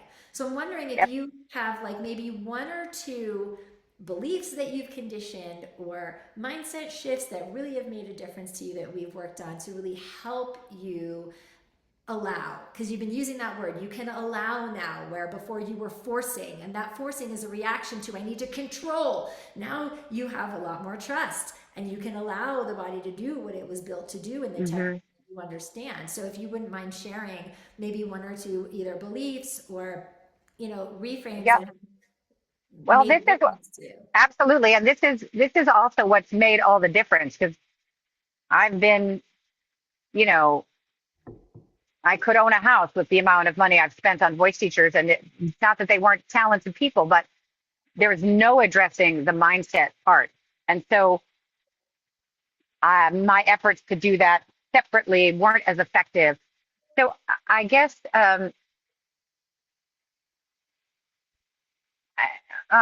I mean, I'm still very much engaged in the mindset, but I think being able to allow, for me, there's a big mindset thing in there that I had to reframe all of it so it's not, you're fantastic, you're disgust, you're an embarrassment. Like I had to let go of this very rigid and harsh judgmental system producing a product and say how about if learning to be present with what's actually here right now. That doesn't sound like a show business attitude, but I really had to shift it out of that judgmental, like It was result black and space. white. It was black and white thinking. Yeah, I Either I really, get it and I win the Tony, or I'm a piece of shit and I'm never gonna work again. Like black and white. and like, and it's, it sounds simplistic, but those ideas were really buried under there because then it shows it up in here's a note that is an expectation of a certain kind of perceived power or resonance. So I must run and do that. And then I'm not even present for my own body while it's happening. So it's not just like a bumper sticker of an idea. It's connecting that those ideas are running how much I can stay present with myself in the moment of doing. And part of that is to also, and I mean, these things sound trite, except when you really get in the water with them, it is not. Is that to actually have compassion it's compassion for myself, and to realize like the courage is being able to stay in the curiosity of it. So it's really developing the ability to stay present for what's happening. And there's a lot of different ways that shows up and different ways that's changed. Like we talked about this like 2 lessons ago about how I speak, because this brand new idea that came out when working on applause is it feels like there's a big like tunnel or open empty space here because I'm not making it do something. Here, you're not squashing here. So now all of a sudden, when you were on stage in applause in that show, you were starting to feel all this resonance here because you understood how to allow, there's that word again, and not need to create an outcome here. And that's the thing. I wasn't trying to make the sound. I was practicing like having support and leaving this alone and telling myself, being in the story right now and giving myself the gift of support, like I deserve to support myself. And that's it. That's all you it. ever need to do. So you guys, I'm going to put a nugget to what Leslie's saying, that as soon as I say it, she's going to be like, yeah, because we talk about this all the time. It's the idea of be in the footwork and let go of the outcome. Be present in the story, in the footwork, in the moment that you're in, and let go of the outcome. Because when she was so much in the outcome, hey, I've been on Broadway, I should be able to do this. Like, I need to show up to this audition. They expect me to do it this way. This is how you win the Tony, blah, blah, blah. that is all outcome. And now you're future tripping and you're not in the moment with your body and the story and your technique, and it's not going to show up in the same way. Right. So the nugget I think you want to give is be in the footwork, let go of the outcome. And that doesn't mean that we don't work towards goals and targets and whatever, but it means Absolutely. that the moment that you're in, you are present with where you are right now with what you're doing. You're not shaming yourself about the past and the last audition that didn't go well, and you're not tripping out about the future of, oh my God, the high note that's coming up. Neither. And so that So this, I'm so well. This has been the complete, total game and life changer, and it doesn't just stay here. It also impacts like all kinds of things. I also don't. My voice doesn't get as tired when I teach. Like how you do one thing is how you do everything. So being able to develop more of this awareness of being in the footwork of being present. Also, then when I practice, it's not as weighted. Like you better get it. It's like, this is good. We're going to take, let's have 10 really focused minutes to see if we can explore that place and go, oh, cool. Yes. So there's just as much, even more energetic investment in the doing, but it doesn't have all that on it because that actually doesn't have anything to do with it. And I was just really, it took me a long time to grasp that because I thought if I was a good warrior that I would vanquish the tasks and do the thing. And actually the warrior is to allow and be willing to be present when it's unknown or a little new or uncomfortable. And that seems delicate, but that is some ferocious, learning that goes on. And I'm so grateful. You're unbelievably patient, Arden. But you guys, you can lead the horse to water, but you can't make him drink, right? Like I can give you the best tools, and if somebody doesn't show up to it, it's not going to matter. So, Leslie, you are somebody who consistently shows up, empties your cup, knows that you don't know what you don't know, and you're coachable, and you're willing, and you're committed. And from that, you've completely reset your foundation of your skill set, your breath support, and your mindset. And I know you've had some pretty major wins, especially recently. So for you, what was the best part about being on stage in that show a couple of weeks ago with all of this new stuff? There are a couple of things, but one of the coolest things, because it was a real talky part of introspective solo moment for this character, talking about what she's planning to do and trying to weigh the balance of it, is that I felt that I got to do that in real time with my voice, with the orchestra to tell the story. And that kind of connected thing is the coolest freaking thing ever. It has nothing to do with whether somebody likes me or not, or they're going to throw a tomato at my face. Or it's being able to do it it's like surfing. It's like being able to do it in real time and have the sound have resonance. And I wasn't afraid to let it come through. So I didn't choke on it or trip. That was the super coolest thing. And then it's about the story. It's not about some actor because nobody cares about that, And that was the coolest. That was the coolest part of it, is that I was able to stay in it and not trip. Right. And that, in a high pressure moment on a big stage, and so yes, that is an absolute win. And so what would you tell somebody about this work who might be really stuck with their voice and maybe wants what we have here, wants the experiences of transformation that you've had, but they're stuck in some fear or indecision or doubt? Can I do it? Will it work for me? Is it worth it? What would you want to tell somebody about that? well, I mean, everybody's different about their situations, but I'm also a teacher, and I take that really to heart.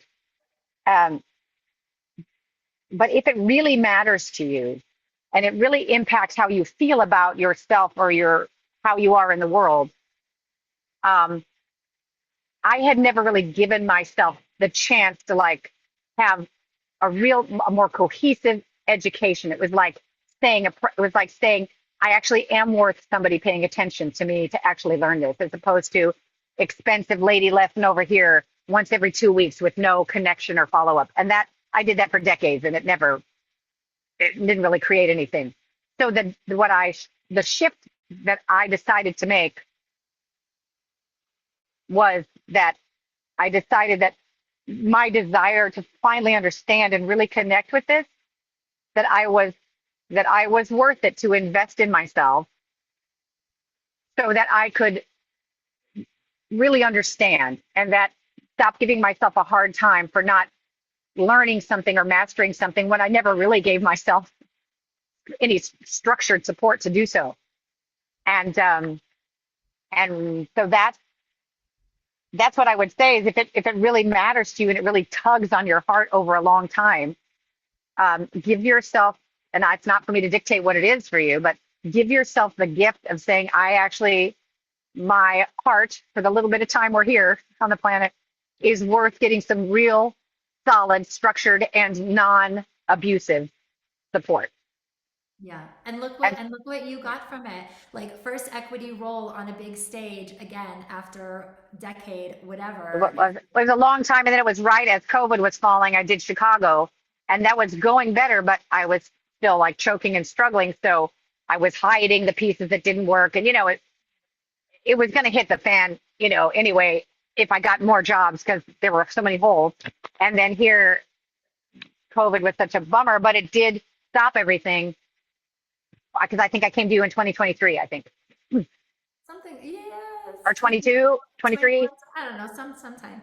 I But know like somewhere. after Yeah, giving yourself that gift yeah. and because a lot of singers your age might have been like, you know what? All right, I did it. Okay, hang up my cleats, whatever.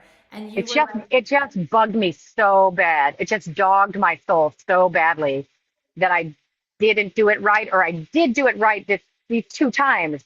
And then the rest of the time I'm like, no, I cannot have that be the end of the story. I just can't. I don't care if anybody else thinks I know nobody's thinking about me anyway. I don't care. I have to understand how this works because it's just not, I just felt so deeply. It's just not right. right. Even if I just have a quirky character voice, and that'd be great. It's like, okay, that's great. If I just really understand it, then I won't You chew on won't myself, you won't regret not being able to reach that pinnacle of the career that you know is there, and now you're beginning that resurgence again. This is the beginning of that. And that's the part that's really cool because also as I'm coming back into stuff, yeah, I would like to be hired for things, but it's also much more prioritized about what am I working on and creating and giving to them as opposed to my validation being completely from whoever's hiring. And Yeah. so it's not that I hadn't worked with those ideas over a career, but they stayed pretty superficial until I got really in my body with the most vulnerable, undeveloped part. Right. And so Exactly. that's when you're like, yeah, okay, Yeah. yeah. Well, thank you so much for taking the time to Oh, share yeah, your yeah, yeah. experience with us. You guys, now you see what's possible. Like, this is the best breath support foundation, the best technical foundation for your singing. But the breath support is only one piece of a larger problem if you're not where you want to be in your singing. As you hear Leslie talking, I mean, her transformation is sitting upon a very strong tripod. So let me explain this tripod. I'm going to share my screen for a second. All right, you guys see this? This is the tripod that a successful singing career stands on, okay? And it is the same tripod that every successful singing career stands on. And the tripod has three legs: technique, artistry, and mindset. And these three legs have to be equally as strong without one sabotaging the other. Because what happens to a tripod that's got wobbly legs, right? You know what happens. And you guys, most of you have been trying to build this career, this singing journey on a wobbly tripod, and it is why you are stuck, okay? And you cannot create stability, consistency, confidence when you're wobbly. It doesn't work. And then it puts you in the spin of a negative feedback loop, because without that confidence, then you go into your fear mode, which is either fight or flight. And then the body responds to that, which you're scared of failing because you don't want the tripod to fall down. Like Leslie said, this can't be it, you know? You don't want it to be it. You know you have talent. You know that you can succeed, but on the wobbly tripod, now you're worried because, you know, the cross your fingers and hope it comes out technique of singing just doesn't work here. And it makes you scared because you don't know what's going to come out, but you also don't want to fail. And so now you go into fight or flight, which means if you're fighting, make, push, do, force, manipulate, control, and then all that great breath support technique and other things that you know about your singing go out the window because you don't want to fail. And so you get all up in there and you sabotage the technique and the artistry that otherwise would come forward. And now you've made the sound that you don't like. You've had the audition that doesn't go well. And now you have even more evidence that you're not good enough, that you're not meant to do it, that you can't do it, that all the inside your head, and that feeds back in to the next audition you go to, the next high note you go to sing. And now you're in even more fear of failure, and you're in even more make, force, do, manipulate, control. And now you make another sound that you don't like. And this is the negative feedback loop because the tripod was not solid. And for Leslie, she had intensive training on each leg of the tripod: mindset, artistry, technique, which is why she's experiencing all of these amazing shifts and results in her singing. But here's the thing, like, we could talk breath support until the cows come home, but it's not going to get you very far without training the other legs of the tripod. You need all three. And I want to make sure that you know that to put these areas together to reach that elite level, this is why we have the 4-month intensive training program. That's the program Leslie trained in, where you receive the all-in-one holistic training on every brick, shoring up each leg of the tripod, your technique, your mindset, your artistry, all together, so that you know how to access 100% of your potential. You know how to unleash the power of your voice and your talent, and you know how to stand out from the competition to finally land those unique and elite opportunities that you've been wanting, okay? So I just want to, I want you guys to understand and to know that the number one thing that crushes otherwise talented singers is not having that consistent system to deliver when it counts. Every single time. That's the tripod. And that's what you learn in the intensive.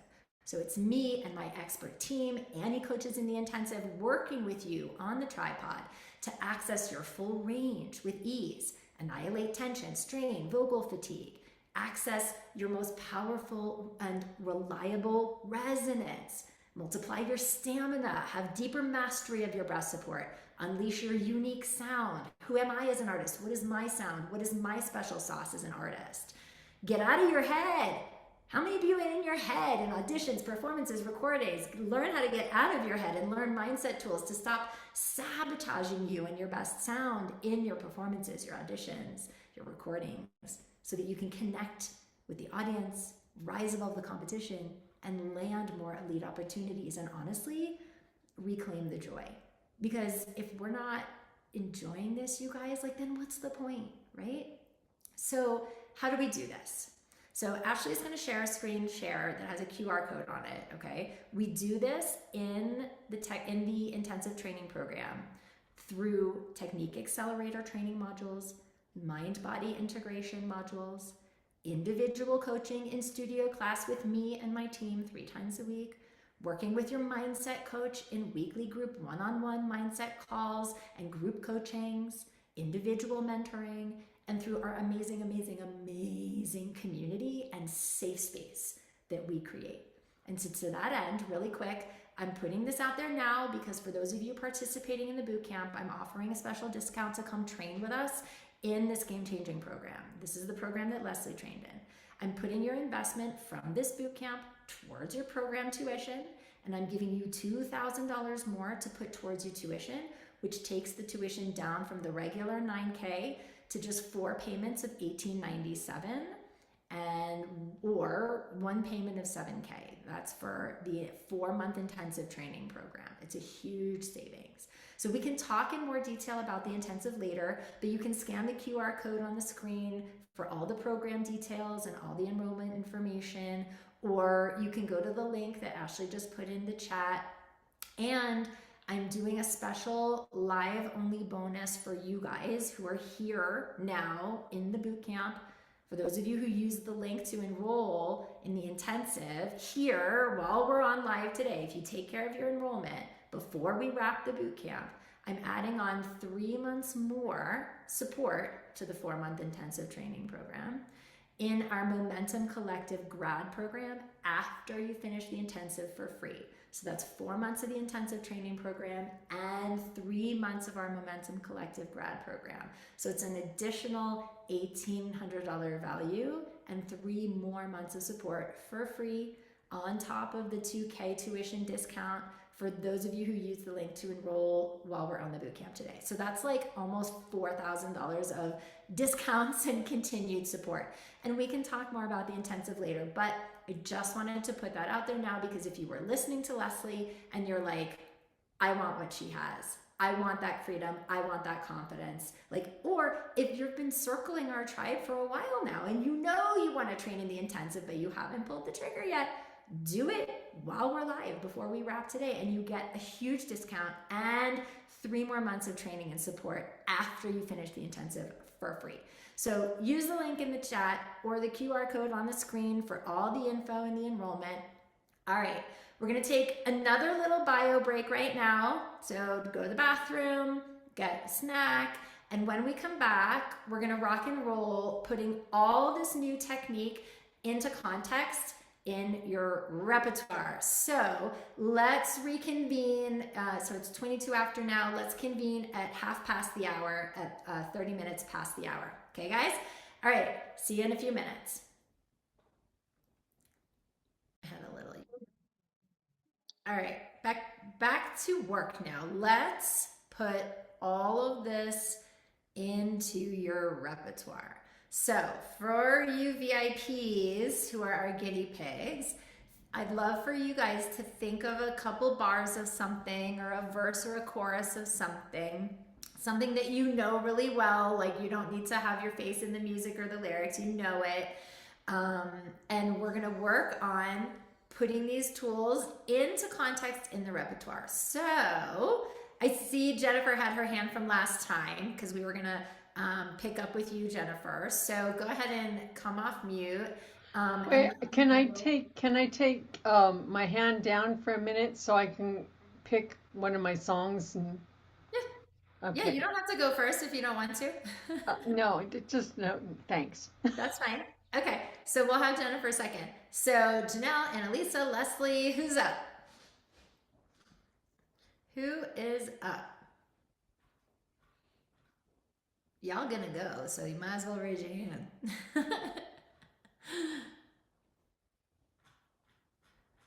All right. Am I gonna choose? Let's see. Annalisa, you wanna go? Janelle, you wanna go? Oh my gosh, you guys are shy all of a sudden. Maybe they're not back from break yet.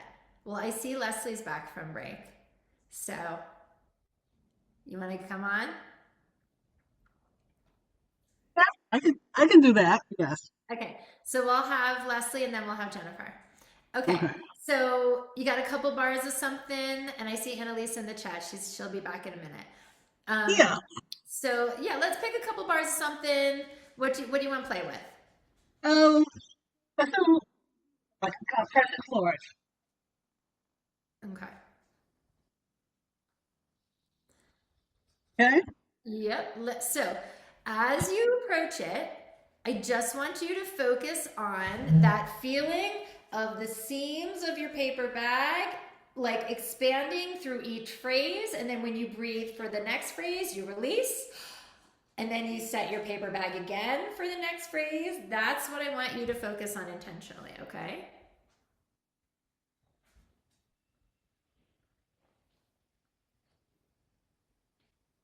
Precious Lord.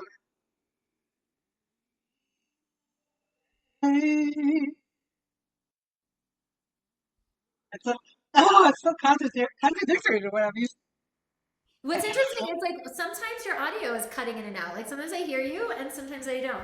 I wonder if you step a to. little, if you can Yeah, that's step a I have little to take this. closer to the Yeah, device. I have to take it to bed. Hang on, I need to Been let my doing dog that out. the last couple of Zooms I've had. Okay. Mm. Sorry, I'm letting my dog out No, of that's okay. office. Okay. Yeah, like I said, I gotta take it to Best Buy or something because it's been acting weird. Fine, It but anyway, right. Yeah, it seems to be better when you're closer to it. Yeah. Okay, so maybe I should hold Okay. it. Okay. All right. I'm holding it. Okay. That helps. Okay.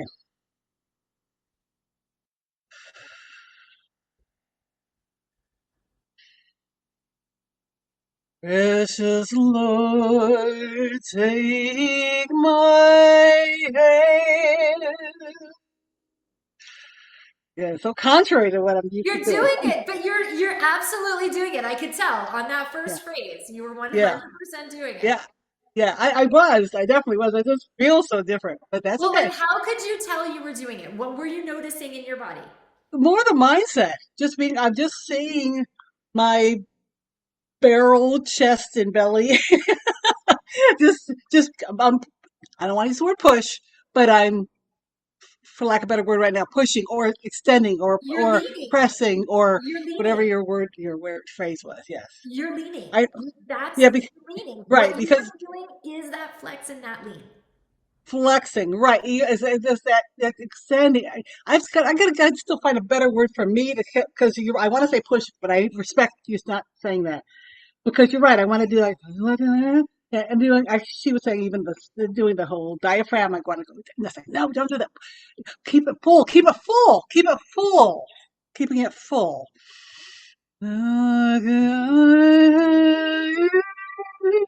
Hey, just keeping it full as we're pressing instead of instead of withering down. We're having the diaphragm going lower, lower, lower. And Right. then now it's just keep pushing through or Flexing pressing through, through. leaning through, flowing We- through, all those things. And, So and that let's is keep so going. counterintuitive to what I I do. know, but you're doing great. Let's keep going this time. Let's do a Okay. bunch of this, okay? Okay.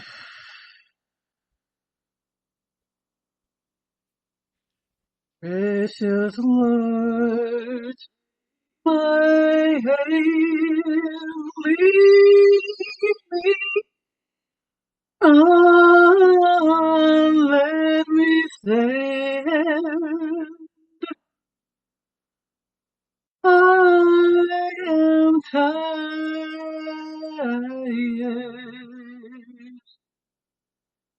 I am weak. I am worn through the I just say, I don't Wait, hit it. don't change it. Don't change it just Yeah. because you're Yeah, watching because two normally I can different hit ways. that. Okay. Okay? What? So here, let me give you one little piece, Okay. which which is it's not wrong to want to feel more to want to help as your body goes higher into your range, right? It's Mm-hmm. not wrong to want to help, but what most of you guys do to help is you go in and up to try to push that note up. Da, da, Mm-hmm. da. Like I'll crack if I do that too. Okay? So Mm-hmm. instead, it's it's not wrong to want to help, but go in the other direction. Send Okay. more of that down through your flex feeling so you can see me increase my support if you watch me do it.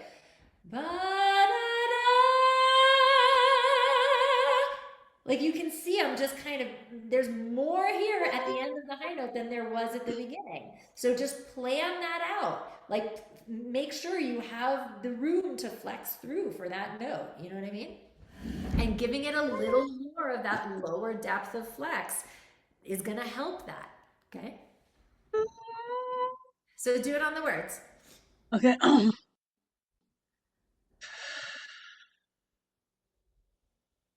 Hear my call, hear my voice, lead me on to the light. Good. Let's do that again. What is it? Belong to the light? Yeah, to the light. Lead me on Belong, to the light. Yeah, lead me on to the belong light. to the light. From here to Light. here, we're getting up.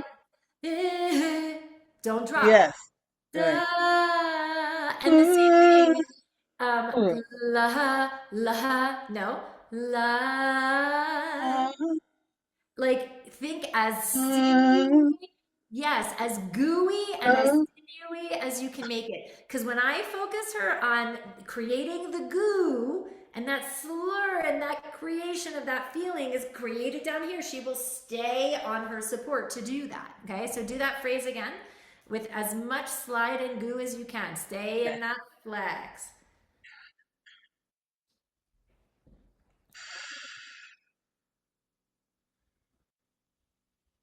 hear my call, hear my voice. Oh, You're doing I, it. You're so doing it. uh, hear my call, hear my voice. Lead me on to the light. Precious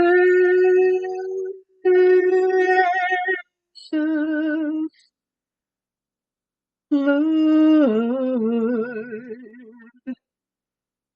lead me on.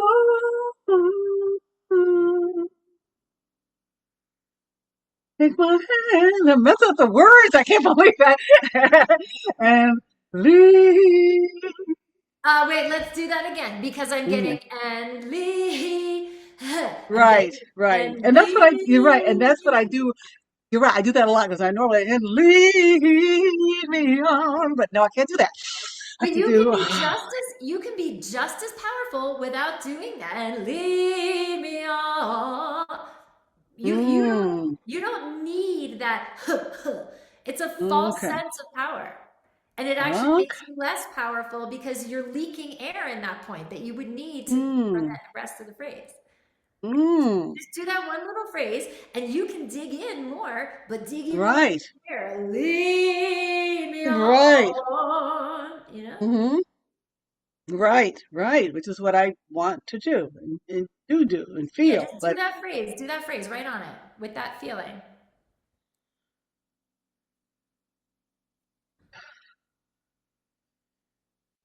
mm,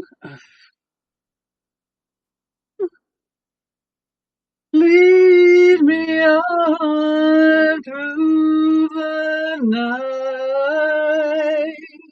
Yes, that was better connected support. Now, I Okay, want you to take that and I want you to visualize it like down here. right. I want you to sing out the mouth between your legs, Leslie. Like instead Okay, of feeling like your mouth is up here, I want okay, you to visualize you're a creature without a mouth up here. The mouth is okay, between your legs, and I want you to okay, send the power of that one phrase down there. Get under it like your okay, life depends on it, okay? okay. One more time.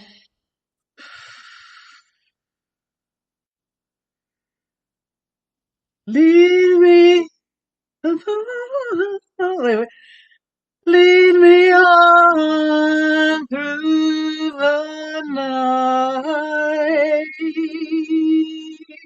Good, good. I liked how low that was. Now, Yeah, really like luxuriate in the gooiness of it.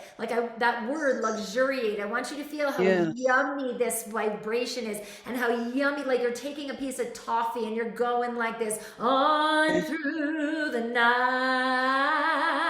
Like, Right, cold toffee. right, right, right. One more time. Lead me on. Wait a minute. Wait, wait, you felt it. You felt it, right? Yeah, yeah, You yeah, I felt what you did. pulled off. Yep, I did. Good.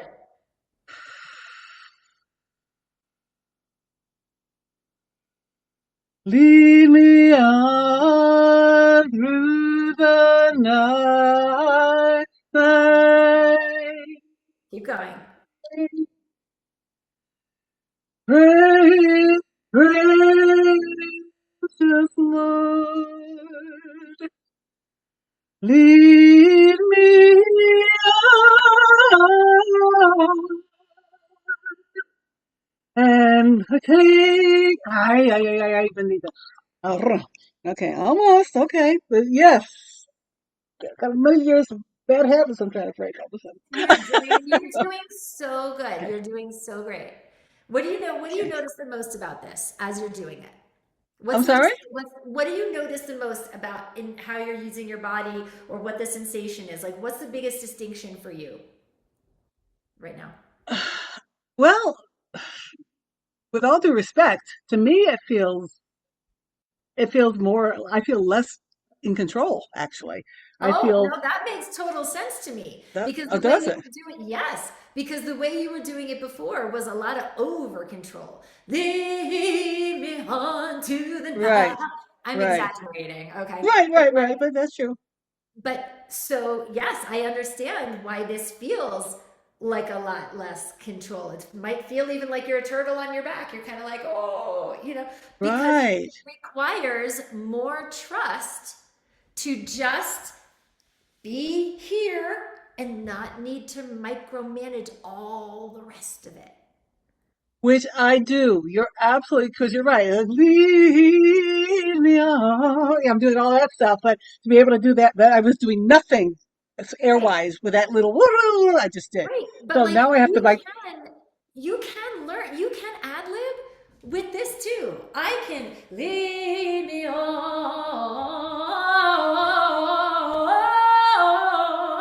And look at okay, me. I'm just here. okay. Right? I can see Annie's like, I feel like you have something you want to add. Come on, because you sing a lot of Annie is, believe it or not, for a white girl, she sings gospel like really amazing. Like I feel like you could probably speak to this. Oh, I'm just following along every moment. Like, yes, Arden, yes, that's right. It's so true. The thing is that I think what you're noticing and what you're experiencing is there's a different concentration going on. Yes, Right? You don't have the mental capacity to, like Arden said, like micromanage how you're going to stylize every single note. Because, especially being at the beginning of this journey, it takes like 90% of your brain power to right. Think stay about that. here and monitor and notice that this is happening correctly. But it is true that, like, it would be a real interesting experiment for you over the next few days to say, I'm going to just do some really, really simple Okay, improvising. I'm not going to do anything crazy, but I'm just okay. going to make up a little melody while I'm Right. really monitoring being in Mm, my brown paper bag. right, right, right. Yes. Hmm. You want to try that right now? Just Yeah. try a little, fun ad libby improv thing and but with Okay. the focus of just staying on your support. Okay.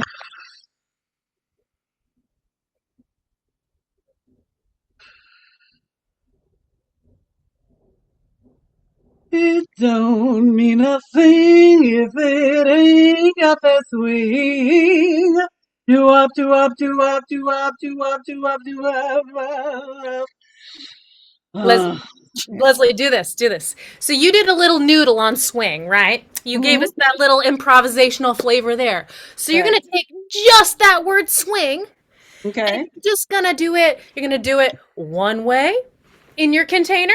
You're gonna take a breath. You're gonna Okay. reset. You're gonna do it a completely different way in your container. Okay. Just a few notes on that word.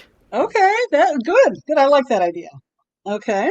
So just swing. Just Yeah, don't so like erase you it. did like swing. Like that's what Right. you did when you improvised. So Right. take that word, make a few fun Okay. little noodles there while you're in your container. Okay.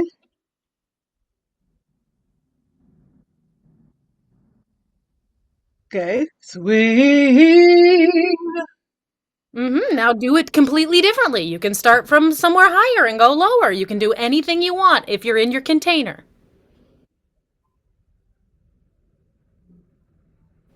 Sweet. I want you to do whatever you want to do, but you have one direction. How gooey can you do it? Oh, Swing. gooey. Okay. Stand up. Swing. Okay. Okay? As gooey as you want, but you can do whatever as you want. Gooey. So when you say gooey, you're actually just talking like, I'm totally. talking about sirening through. I'm talking about connecting the dots so that we don't get pulling off the support between the pitches. Oh, So, okay. so you can do swing instead of swing. That's not Okay. good. That's breaking it, right? Okay. I can do So not so swing. so Or, not staccato at all, much more legato then, basically. well, I go say what, Annie? I like thinking of it as giving the in-between spaces between the notes just as much as of my voice and my body as the notes that I'm really planning. The in-between spaces between the notes. Sing those through too. Okay. Mm, okay. Okay. Okay. You try it? Okay.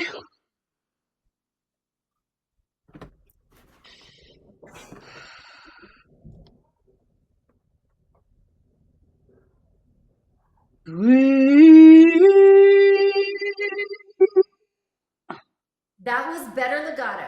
Now I want you to take that and I want you to put it down in your pupik, as my grandpa would say.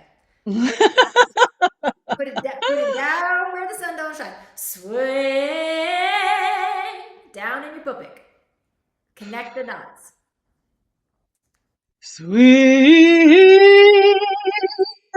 Yes. Now we're not getting air between pitches. We're getting Okay. tissue between pitches. Right. Much more extended is another word too. Instead of gooey, gooey was confusing to me, but it's extending. You basically, yes. Okay. Okay. Okay. So now come back to the song and send Okay. it through in the same way. Every Okay. syllable to the next syllable, every note to the next note. Send it through in the same way. Okay. Sending it It doesn't through. matter. So yes. So Yes. yes. So basically through Yes. And it all. it doesn't matter how fast the pitches are going or how slow the pitches are going.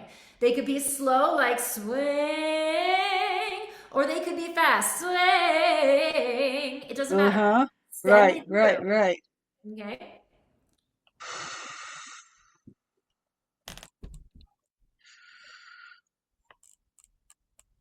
Sweet. Oh, okay.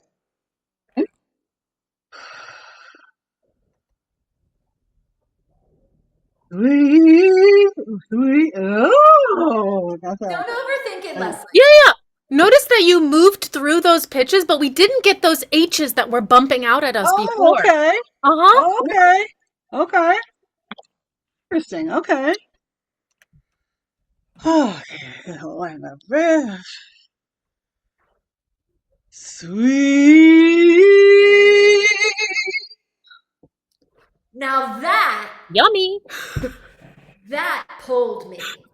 That pulled me right in because Ah, there was zero energetic interruption, zero breath interruption, zero tone interruption. What did that feel like to you? it felt very boring.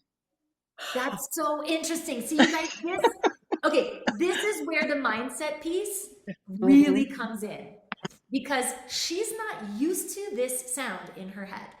Hmm. Okay. And so this to her sounds boring because this sounds different than what she's used to doing that makes it sound interesting in her head. Right.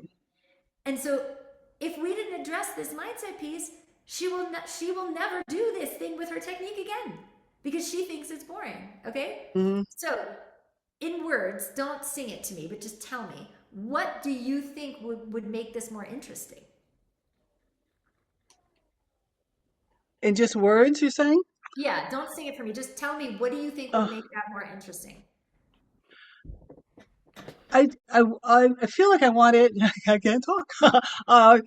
Feel is more gutsy, more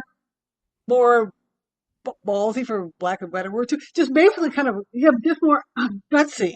Okay, so Maybe guess a little what? more dirty, a little more funky, more, Okay, ah, Leslie, You can be funky, dirty, and ballsy, and you can do it right here. Okay, I'm gonna ask Okay. Annie to demonstrate this because she does gospel better than me. I'm more of a classical singer, musical theater, whatever. Okay, Annie, like if you can you demonstrate what your interpretation of, ballsy, dirty, whatever, but staying on your support. Okay? Okay. Love to.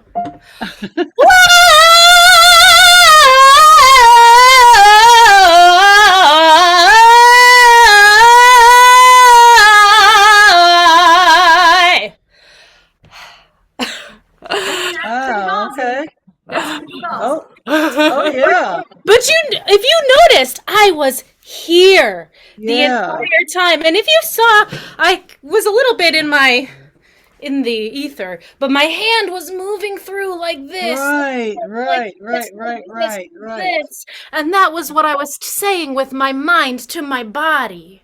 right. Yeah, just pushing down, getting down and dirty, as it Yes, were. yes, yes. Exactly. So Yeah. honestly, Leslie, the words you were describing, ballsy, dirt, those are down. You Yes.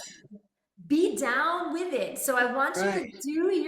do the same phrase or whatever you want to do that Right. feels more down and dirty, but be Right. consistent with it. Don't pull off it when the note changes. Continue to send it down, just like Annie did, even though the notes change. Yeah, that was great, Annie, by the way. Why? Get Right. under Right. it, Okay? Right. Try. Just experiment. See what happens. Okay.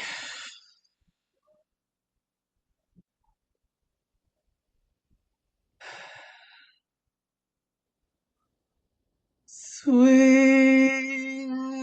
arrow.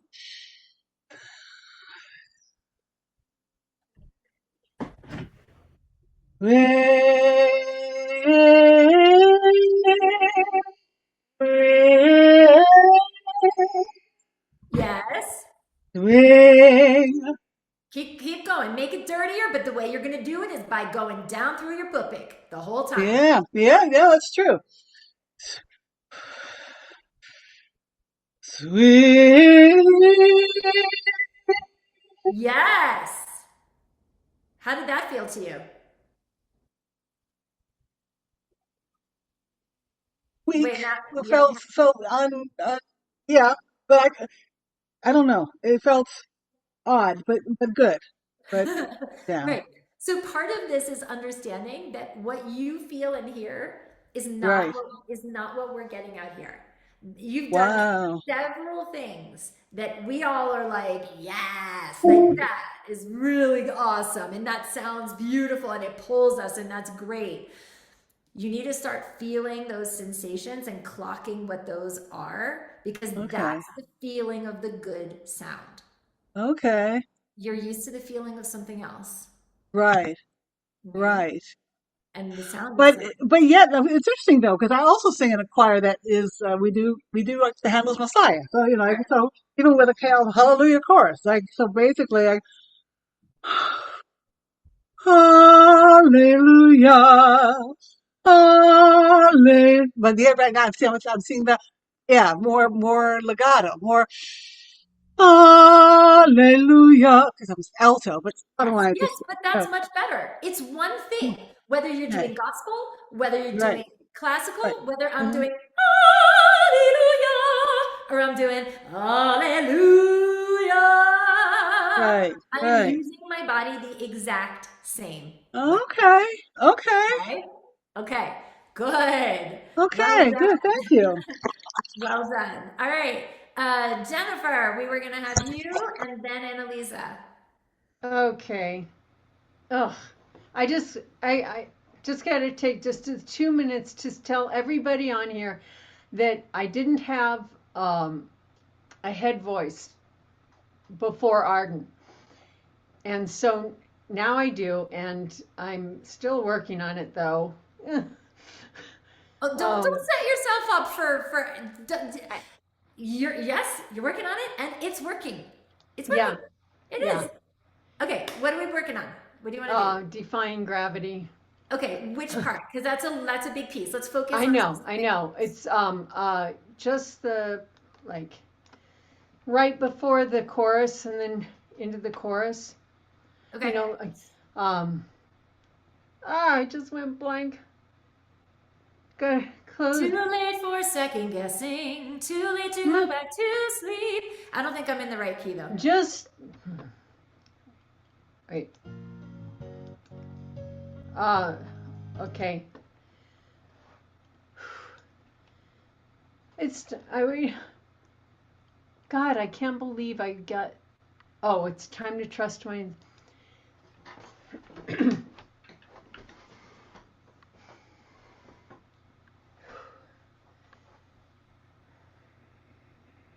It's time to trust my instincts. Close my eyes and let. It's it's time to try defying gravity. Okay, wait, Jennifer, I'm gonna give you something immediately that's gonna make this easier, okay? Don't breathe after try. I want you to I siren through it. And I I don't want you to sing it and show me your beautiful voice. Right now, I just want you to siren. And I want you to talk in head voice. It's time to try. I just want you it's time to try. to siren. Okay, good. Now, hands back here, thumbs in what like Annie was talking about earlier, okay? And it's time to try. I want you to siren the whole thing into your thumb. It's time to try. Just siren. It's time to try. Yes, better. Now, siren through defying gravity. It's time to try defying gravity. Yes. What do you notice about that? I don't know. Do it again and pay attention to what have you guys noticed that I have asked every single one of the guinea pigs here after they do something, what do you notice about that? I never ask how did that sound to you? What did you hear? What did you notice about that? So come back to the present moment of your body, Okay. put it into your thumb, siren through the whole thing, and see what you notice. It's time to try defying gravity. I ran out of breath. That's A what I little bit. noticed. So what did you notice though that might have contributed to that? It's getting in my head. My head voice is like I don't know how to breathe in my head voice. That's why I'm here. Well, let's clear this up once and for all then. The way that you inhale for a phrase that you're doing in chest voice is exactly the same as the way that you inhale for the way you use. And I know you know this intellectually, okay? But what's making her breathe differently, and what happens, Jennifer, is that when you get to the held note, try, when you get to that note, you hold in your body. You stop moving through. So you guys, I will never say hold that note or I will call it that because what you will do is literally you will hold for the note. We still want to be moving through. It's time to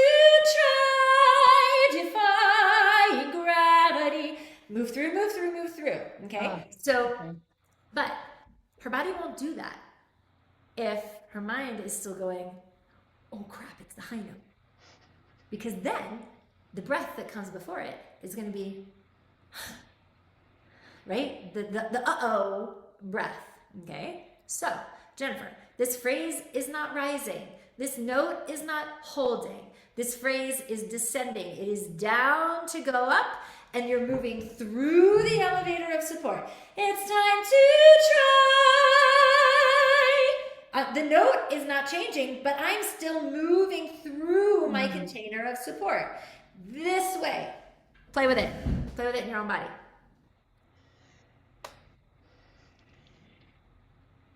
It's time. Wait. I want you, because you're holding. You feel Yeah, it? I know. Yeah. So you guys don't breathe and then brace yourself and then sing. Interrupt that moment. Inhale, support, go. It's time to try defying gravity. Okay, so here's what happened. We got all the way down here before you were even done singing try, and then you were like all the way back here, you know what I mean? Like for the rest of it. You guys, the container of support, it exists between here and here. Jennifer, you're giving too much, you're going too fast, too far, too soon, and you're whacking, right? And remember, you guys, we talked about it's not the force that matters. It's the consistency that matters. Okay, try it.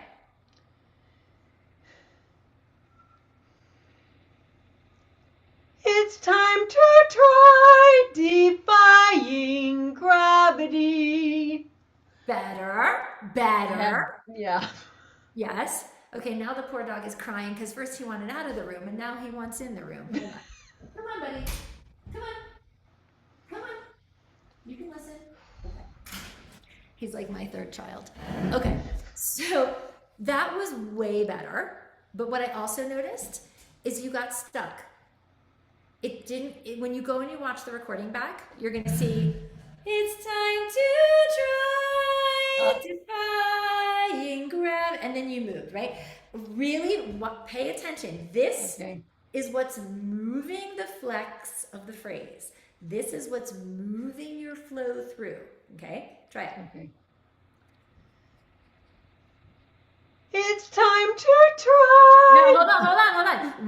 Why did it not start well? I didn't. Right. She started to sing before she started to move the flex of her support, right? So her hand is telling us what she's doing, whether she realizes it or not. It's time to try defying gravity. I still run out of air. Okay, so but first of all, now we're going in the right direction, okay? So now, I still feel though, like on try, so you start going down, it's time to, and then on try, you still want to go up and out. It's like you're imploding at the beginning of the phrase, and then you want to explode and push out try. Okay. So can you implode this entire thing? Drink it in. When I say implode, you guys, it's an energetic thing, meaning that you're bringing the phrase to you instead of thinking like you need to get it out. Because you're resonant at the beginning, but then try is still airy because you're still moving your support to go this way and you push too much air instead of drink it in and send it down that way. So can you siren for me just on the word try? Try! Drink it in. Try! Yeah, that's okay. Less is more. You don't need to push this note out. You're bringing it to you. Use your hand. Do that. Try! Try! Yes, if you're going to invite something in, you need to make room for it. Try! Try! Well, it's okay. You're still, I think you're trying to try. How would you do this if you didn't give a crap? How would you do it? If you literally, it was like, I dare you to mess it up. Siren. Try! There we go. Better. That was way better. Try! Yes. Yes. What did you, I feel what you're talking about. Yeah. Can you describe it? It's a lot less pushing. And it's so good because I know that I've acquainted pushing with feeling, and so when I feel something, then I push, and that is not any good. I know that. So bring the audience to you. It's not your job to show and force towards the audience. It's time to try, defy. Like less is more. Do it. Try.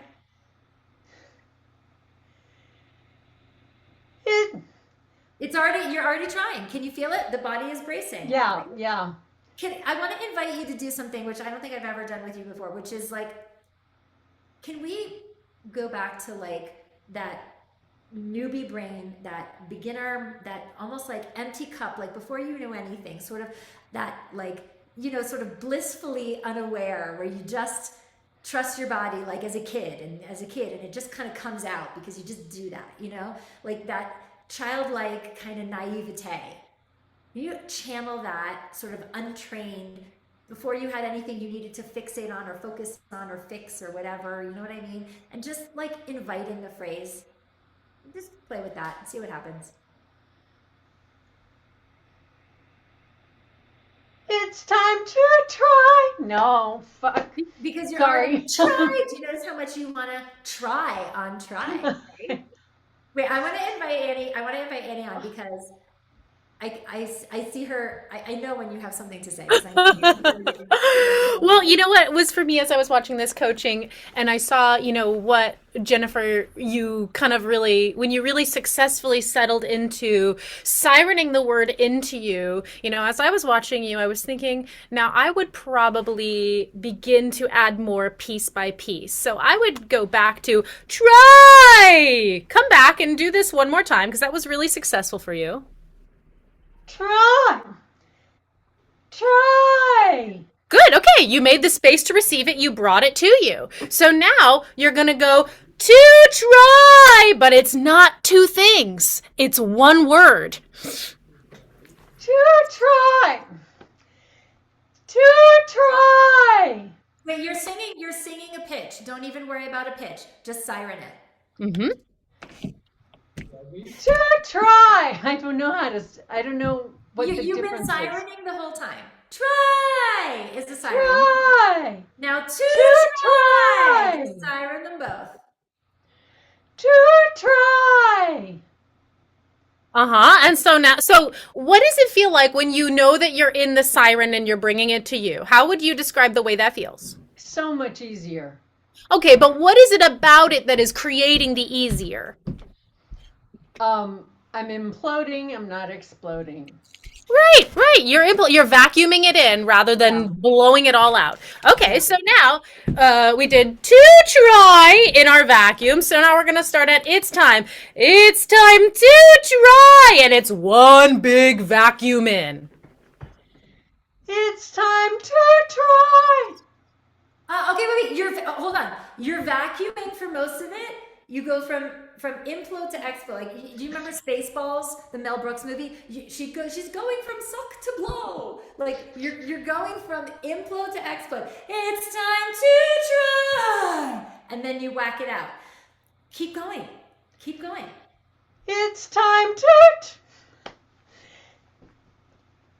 It's time to try defying gravity. Good. Do it again. And it's one thing, like Annie was saying. It's not 5 different words. It's time to try defying gravity. It's one run-on thing. It's time to try defying gravity. Yes, better. Now, what could it be like if you actually believed what you're saying?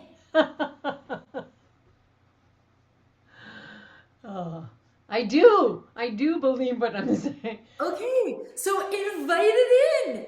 It's time to try defying gravity. It's time to try defying gravity. Okay. I would rather watch you believe it than watch you get everything perfectly, Jennifer. When you did it and you believed it, you got to the end and I bought it. But when I see you tear each piece apart and listen to each word and assess each word in real time, it's a much more like difficult process. I feel you, like your mind grinding the gears of what you're doing as you're doing it. So what could you be willing to appreciate or notice or believe in this moment right now that would allow you to just invite the story in and ground down through that story and not have to micromanage every piece? That I can do it? Okay, so what could you be willing to notice that would allow you to believe you can do it? That what? What could you be willing to notice that would allow you to believe you can do it? Well, I do believe I can do it just because I'm here and you think I can do it. Okay, so you're saying there are people who know me who believe in me, and that makes you believe in you? That, well, yeah, as far as my head voice, yeah. I mean, I'm like good with me as a singer basically, but the head voice, that's on you. See, You that's gave it to me, you okay. helped me. Okay, so again, there's kind of like, well, I don't really believe it, but if Arden and Annie think I can do it, then I guess I Yeah, can do it, which is a place to start. But if we're not here, then how are you doing it, right? if I So can do it here, I can do it out there. yes, you can. And if you did it 10 minutes ago, you can do it now again. If Yeah, you clock what the intention was, what is the quarter that gave you that gumball? And it was siren, the whole thing, and tell the story. So who needs to hear this message right now? Is there somebody in your life who really needs to hear it's time to try defying gravity? Like who really needs to shake things up? Is there anyone who like needs this right now? You need a reason to say, besides me. okay, then tell yourself. Okay? Yeah, Yeah, play with it. I have the pitch right now. Wait. Yeah, you were there. Bum. It's okay. It's time to try. No. Jennifer, hold on. It's time to right now has like a different like it's like different things, right?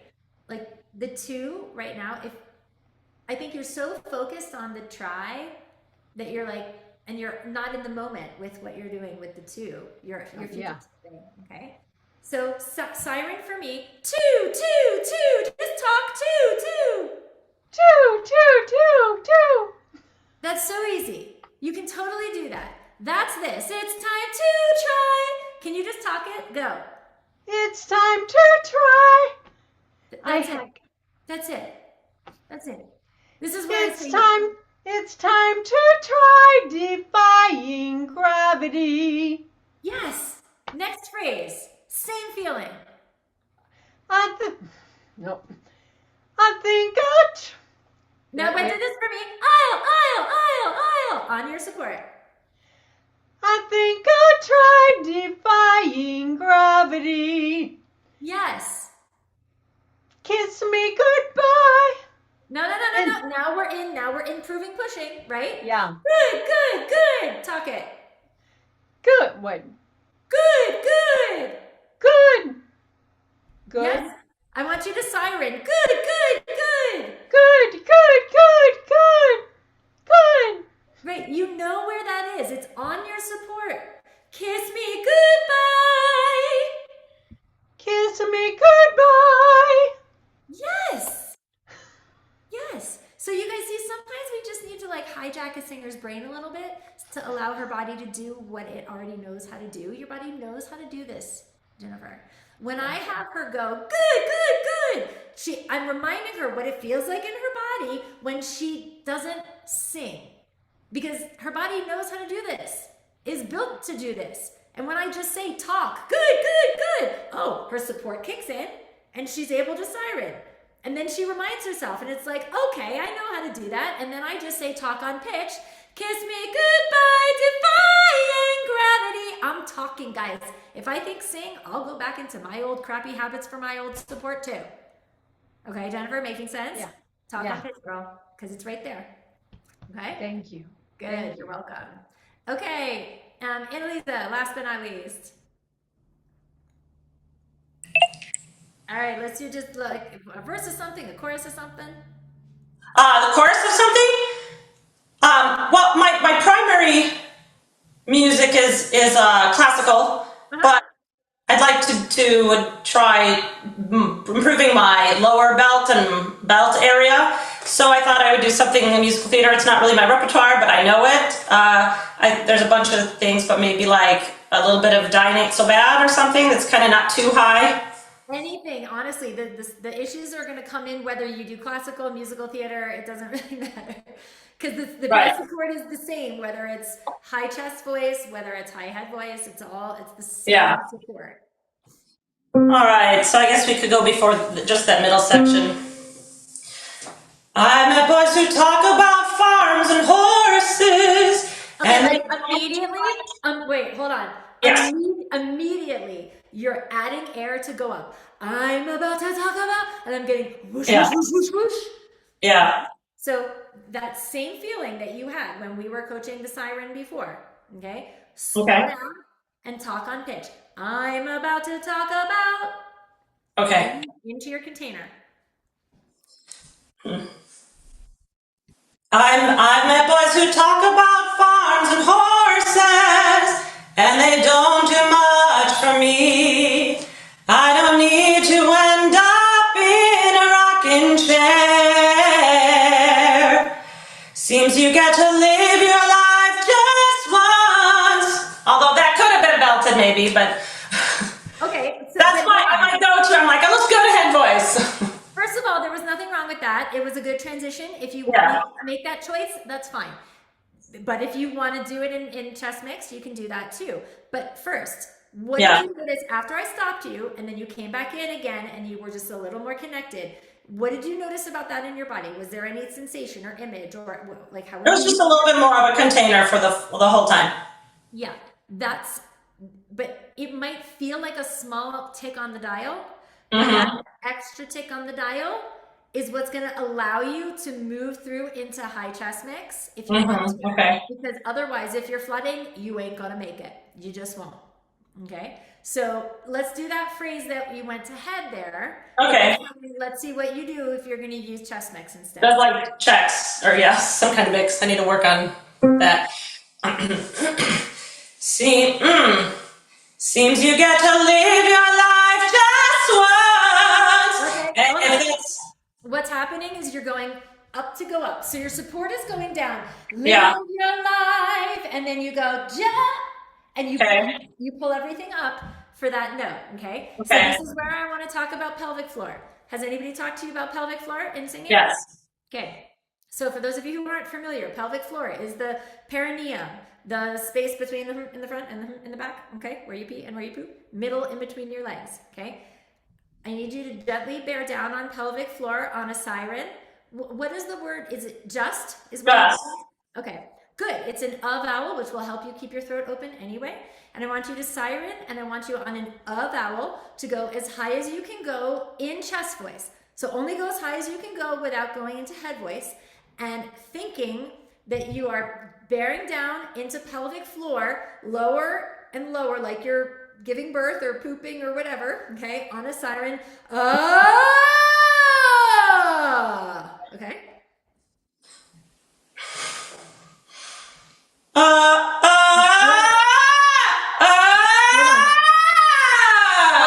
You're not actually starting in chest voice.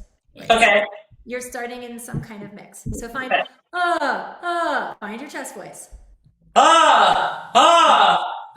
Good. Now, one hand here, one hand here. Okay? And I want you to visualize the muscles under these hands moving down like an elevator through your pelvic floor. Like I feel like I'm moving out between my legs, but you got to start in chest voice if you're going to stay there.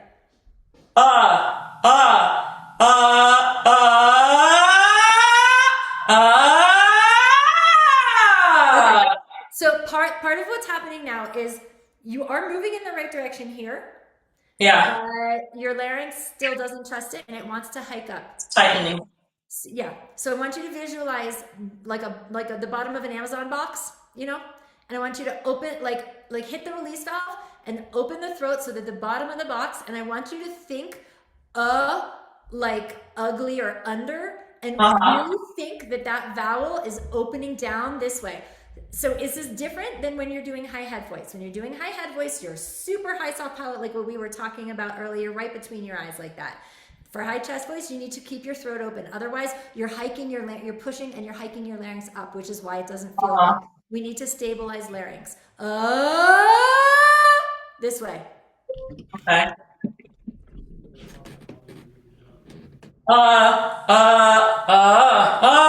More dumb.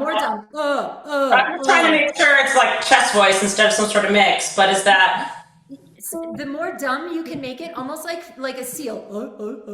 Dumb. Super dumb and super open. Okay. Uh, uh, So you get to a point, yep. and it's anchored, and Yeah. then you unplug and it flings. You feel that point, right? Yep. Okay. So let's go back to the song for a second. I've lost the key. Where Oh. Seems you get to live your life just once. Okay, so you're gonna see if you did live your life just once, and think of that siren that opens and plugs down as you go, live your life just once. That way. Try it. Okay. Seems you get to live your life just once. That's it. What do you notice about that? I had to really think more this way in my head, like this. I think that's one thing I was missing. I was starting to go too almost, but then it felt heavy, and then it would come together. But kind of like even with my other singing, like we did earlier, it was like I had lost that something resonating up here, Right. and so that helped this release down, and then this came into play. So when this is anchored, both of these things, your sail of your soft palate, the anchor of your support, they are always moving away from each other. When you have that going on, you can open this. And that's what you experienced in that moment. But you had to get stable down here for that to happen. Otherwise, that belt, you need more support when you go into the high part of each register. It's not more support just in the overall height of your range. It's when you get to the top of each register that you need the most support. So that same note that you just sang in chest voice requires more pelvic floor and more support than if you were to do it in head voice or mix. Mm-hmm. So you need to add that if you want a belt. If you're trying to do high chest voice with the same amount of support as that same note in head voice, it won't work, and it will always default to head voice. Mm-hmm. If you want it to be in chest, you need to add more. Makes sense? Okay. Good. Awesome. Thanks. Well done for all of our VIPs. So you guys, this is the best foundation for your support, but this is one tiny piece of a larger problem if you're not where you want to be in your singing. Like, please, please, please know that there's so much more to freeing your most powerful sound so you can go out there and be successful with it. It's the tripod, like we were talking about. And one major leg of the tripod is mindset. And that's what you saw when I was coaching Jennifer and Annie was coaching Jennifer. Like, technique is not optimized in a vacuum. You have to understand that mind-body connection. Because like I said, I could give you the best technique in the world and it's not going to matter if the mindset is working against what's happening in your body without realizing it. Because this is not your instrument. The whole body is your instrument. This whole thing. And it's like if you were a cello player or a trombone player, just like they make sure that their instrument is in good working order, we have to make sure that our instrument, our whole body is set up to make the biggest impact as efficiently as possible. Because your body can't do what your brain is sabotaging. And your brain is part of your body. Your body cannot do what your brain is sabotaging. Like, write it down. Your body's built to respond to your brain in everything. It does that all day, every day. It's managing digestion and basic functions. And it's also interpreting your environment, making meaning out of it, telling you how to feel about it, which causes a physical reaction in your body, right? Like, if Annalisa was scared of doing that belt, you wouldn't have seen what just happened happen. I would have given her the technique, but her mind would have been like, oh my God, that's scary. I'm going to do some damage to my voice. And then her body would have gone, too scary, too vulnerable, not good, can't do it, just because of her brain's fear. And then she wouldn't have gotten that. She wasn't scared of that note. She wasn't making meaning out of doing it in chest voice. So when we shifted the technique, her body was like, sure, we can do that, because her mind-body connection in that moment was working for her and not against her. But oftentimes we have a thought, a feeling, it lives in the body. You know, we physicalize our thoughts and our feelings. It's part of being human. And that's what we do. You have a thought that excites you. You get butterflies in your stomach. It's the body's physical reaction to that thought. And if we have a thought that scares us, like I was talking about before, we go into fight or flight. And that physical reaction. You know, you either brace yourself to fight the thing or you flee, you run away, and your body is doing that in your technique. Jennifer's body was fleeing when she would go up for that, it's time to try. Her body was fleeing and letting go of her support in that moment. And so your brain and your body are interfacing like this all day long in ways that you're present to and in ways that you're not. So like if you're a little insecure about a certain part of your voice, like let's say you're insecure about your high notes, like you've got them, you can do them, but they're never there for you regularly. And so there's always this lingering doubt because it's just never been easy for you. And so now you're in a big audition and there's this anxiety that creeps in before the high note as it comes in the song. And guess what? Your body is going to physically react to that thought, that anxiety that thought creates.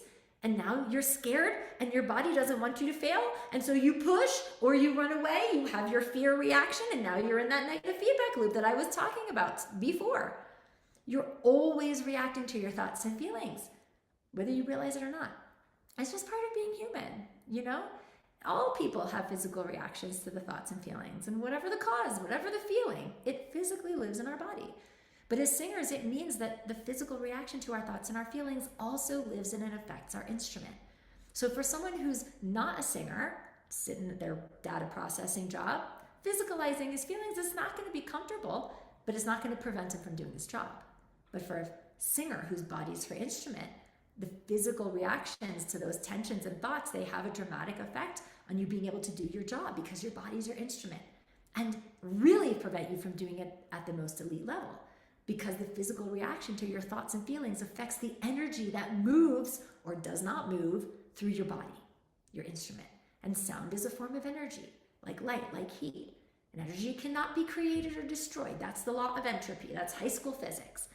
So you have one job as a singer, and that is to impact your audience. And if you're going to be successful as a professional singer at an elite level, that impact has to be massive. So you stand out from the competition and they keep coming back for more. And the only way that that kind of massive impact happens is when your mind and body connection is rock solid. So you are the most open channel for energy in the form of sound to move through you to the audience. There cannot be any blocks.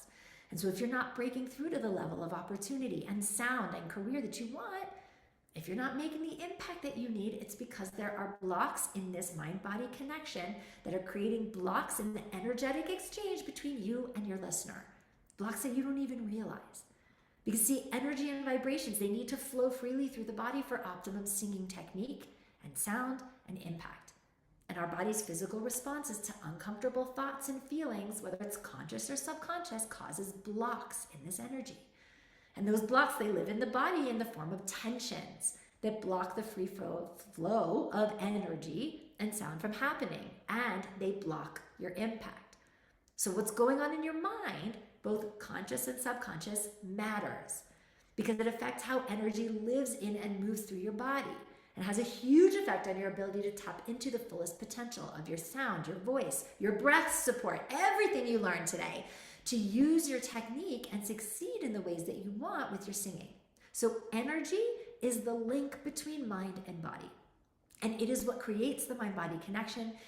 And so if the body can't do what the brain is sabotaging, then in order to stop the sabotage so that mind and body are working together when you sing, creating that big impact, then a huge part of your work to transform your voice and your singing career has to be in shifting and aligning the energy, creating the sabotage. And that's why mindset is one of the big legs of the tripod. That is why we have to train the whole tripod. That is why I said to Jennifer, how would you do this if I forgot the question I asked her. I said, if you had beginner's mind, I'm helping her to try to get her out of the sabotage and back into the present moment of what she's doing. And so we have to train the whole tripod for the most powerful process to transform your singing, your connection to yourself, and the whole way you think about your artistry and your career so you really succeed. That's why it's so much more than breath support and technique. And so this is what I would say to all of you. Sometimes you are so in it with your voice that it's just hard to see the forest through the trees, to see where you're going wrong, the habits that you're in, because you're in the thick of it. You're just too close to it. And let's be honest, for most of you here right now, you are in the thick of it. Like, you recognize that you need a huge transformation in your singing if you're going to take it to that next level and make it to the elite opportunities that you want, but you just don't know how to make that happen despite your best efforts. And so if you're honest, you've probably thought many times about the challenges and struggles that you're experiencing. Maybe you've even tried things that gave you like a little improvement, a little boost here or there, but nothing that has completely changed the game for you and your singing. But the good news is that we know that there are singers out there every single day successfully making a life out of their gifts. But the thing is that the traditional training that worked for them hasn't worked for you, or else you would not be still stuck in the frustration that you're in. So if you keep doing the same things you've always done in the same way, with the same mindset and the same tools, you're going to keep getting the same results. You'll keep getting what you've always gotten, and you'll stay stuck. And so if you want a different result, you need to be willing to do something different. You need to train in a different way that gets better results in a shorter period of time that last. It looks different. It's a different approach. It's a different way of gauging with your voice, your technique, your mindset, your artistry, and gets you a different outcome. And what the outcome is hyper growth for bigger impact when you sing, because, and this is super important, guys, like I need each and every one of you to get this, like really get it. If you want a higher level of success in your singing, more gigs, more elite gigs, higher paying gigs, be able to quit your side job, make a full-time life doing what you love, get cast regularly, have agents, get onto those equity stages if you're a Broadway singer, AGMA stages if you're an opera singer, then you have to understand what your job is as a singer. Your job is to impact your audience. That's it. Without impact, you will continue to get passed over for auditions. Watch the opportunities you want go to other singers.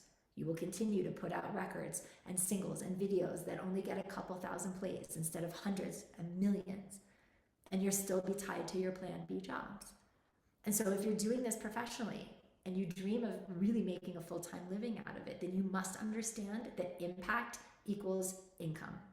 The bigger the impact, the bigger the income. It's that simple. And so to achieve that level of success in your singing, you must train your impact. And so if you're sitting here today, I know you were made for more.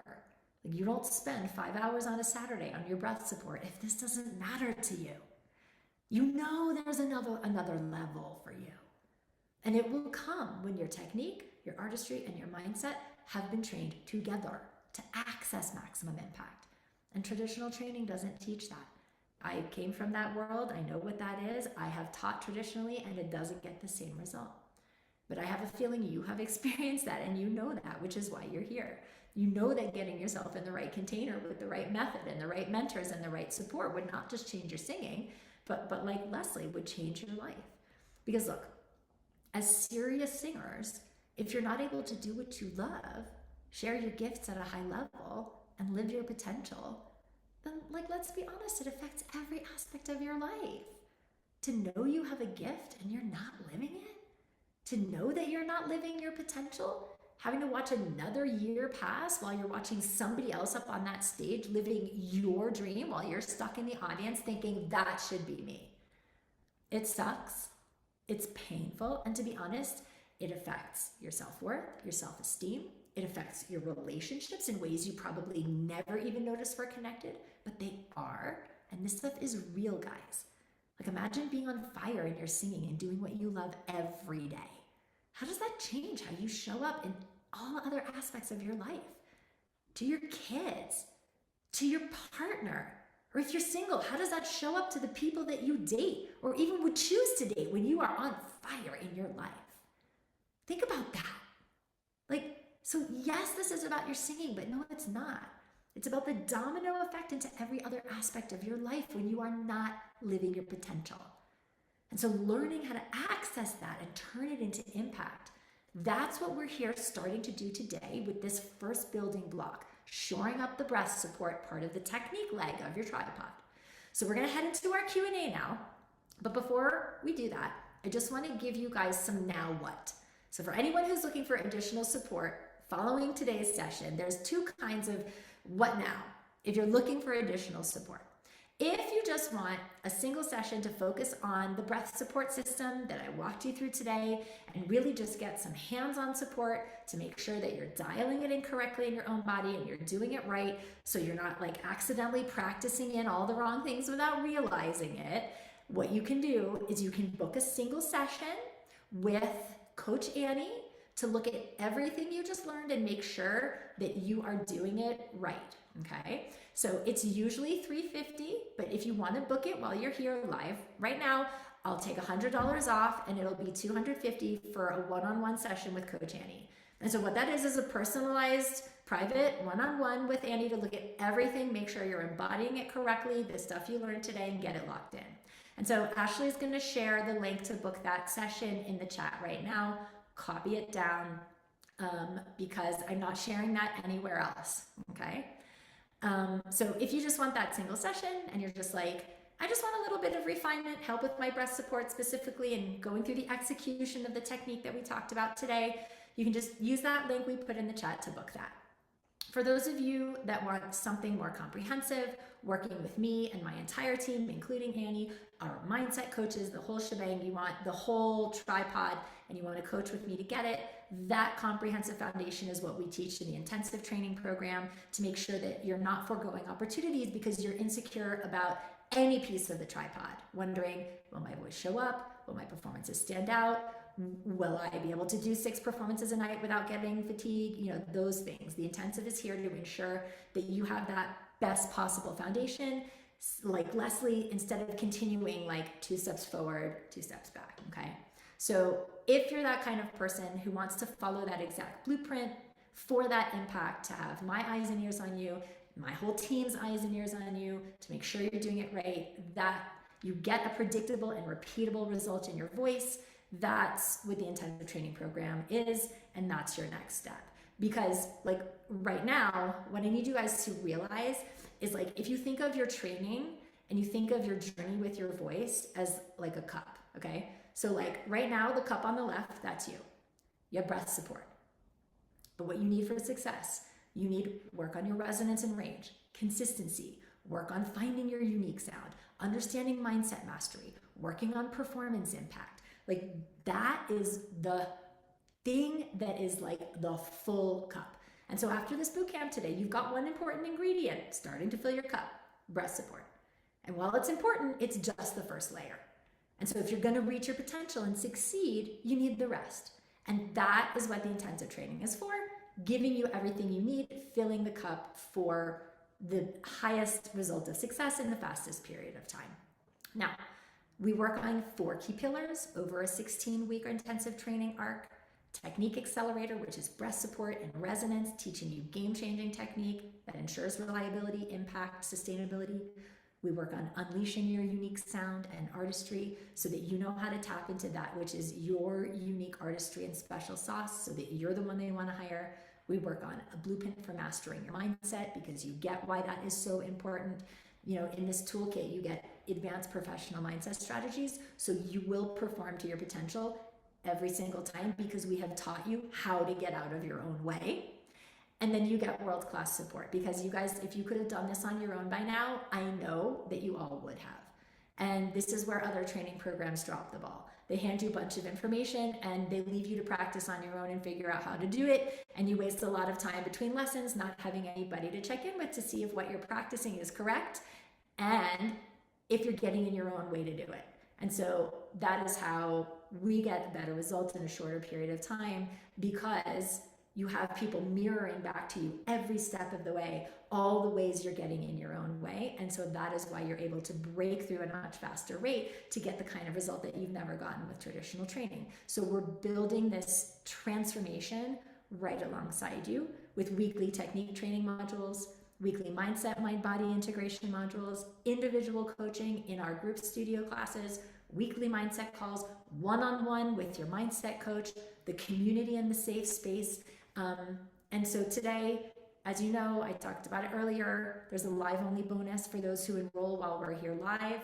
So your training will also include 3 additional months of continued support after the intensive with our Momentum Collective program.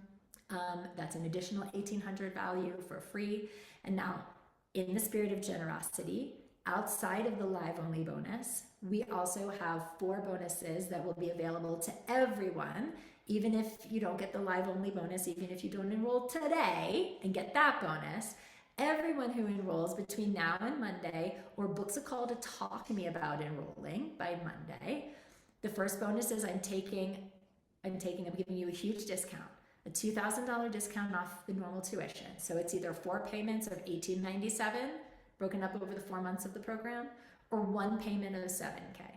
Second bonus is a self-tape critique of an audition song or an audition self-tape. Third bonus is a full audit of your artistic website or EPK. And the last bonus for the first 3 singers who opt for the pay in full will get I'm mixing this up with my other program.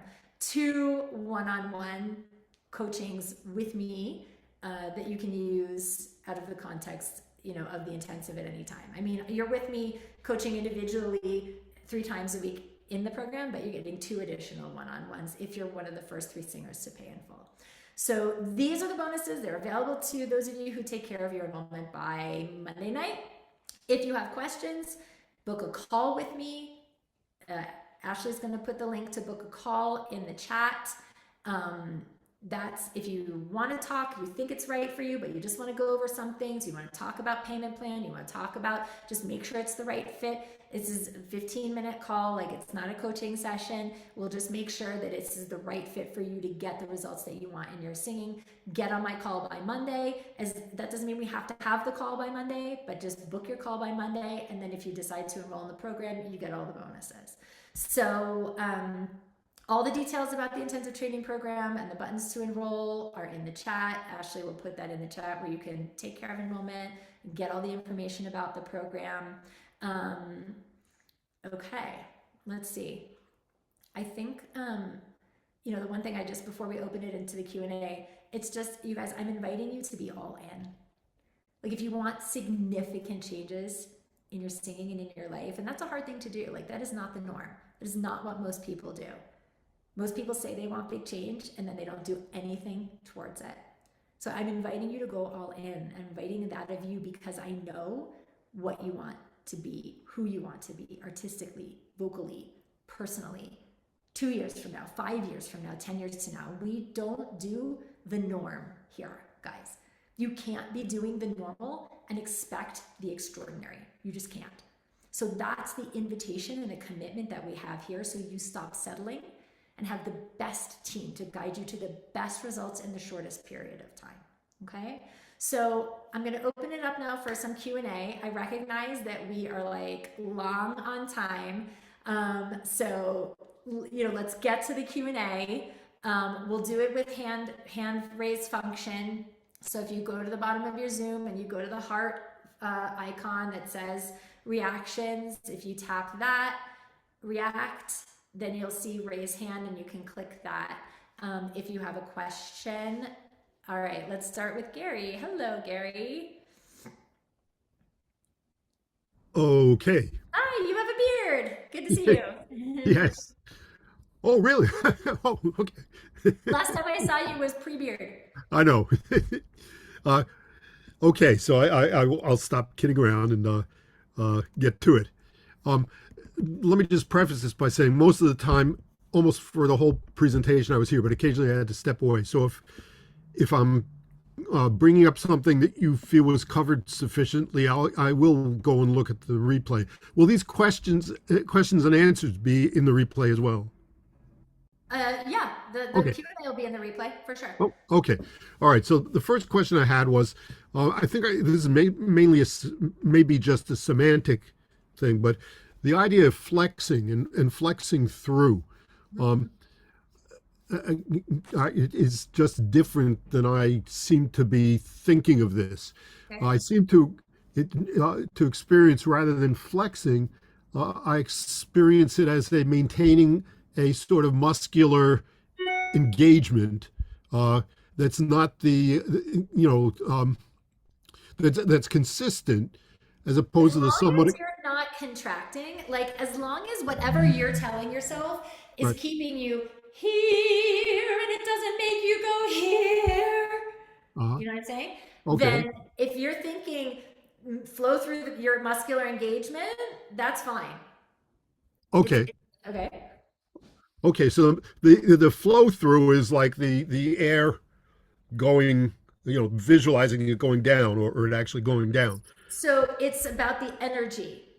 Okay. The air, we're not really paying attention to making our air go one way or the other. Okay. Thank We're you. focusing on the energy that's moving through the flex is going that way. Okay. Okay. Okay.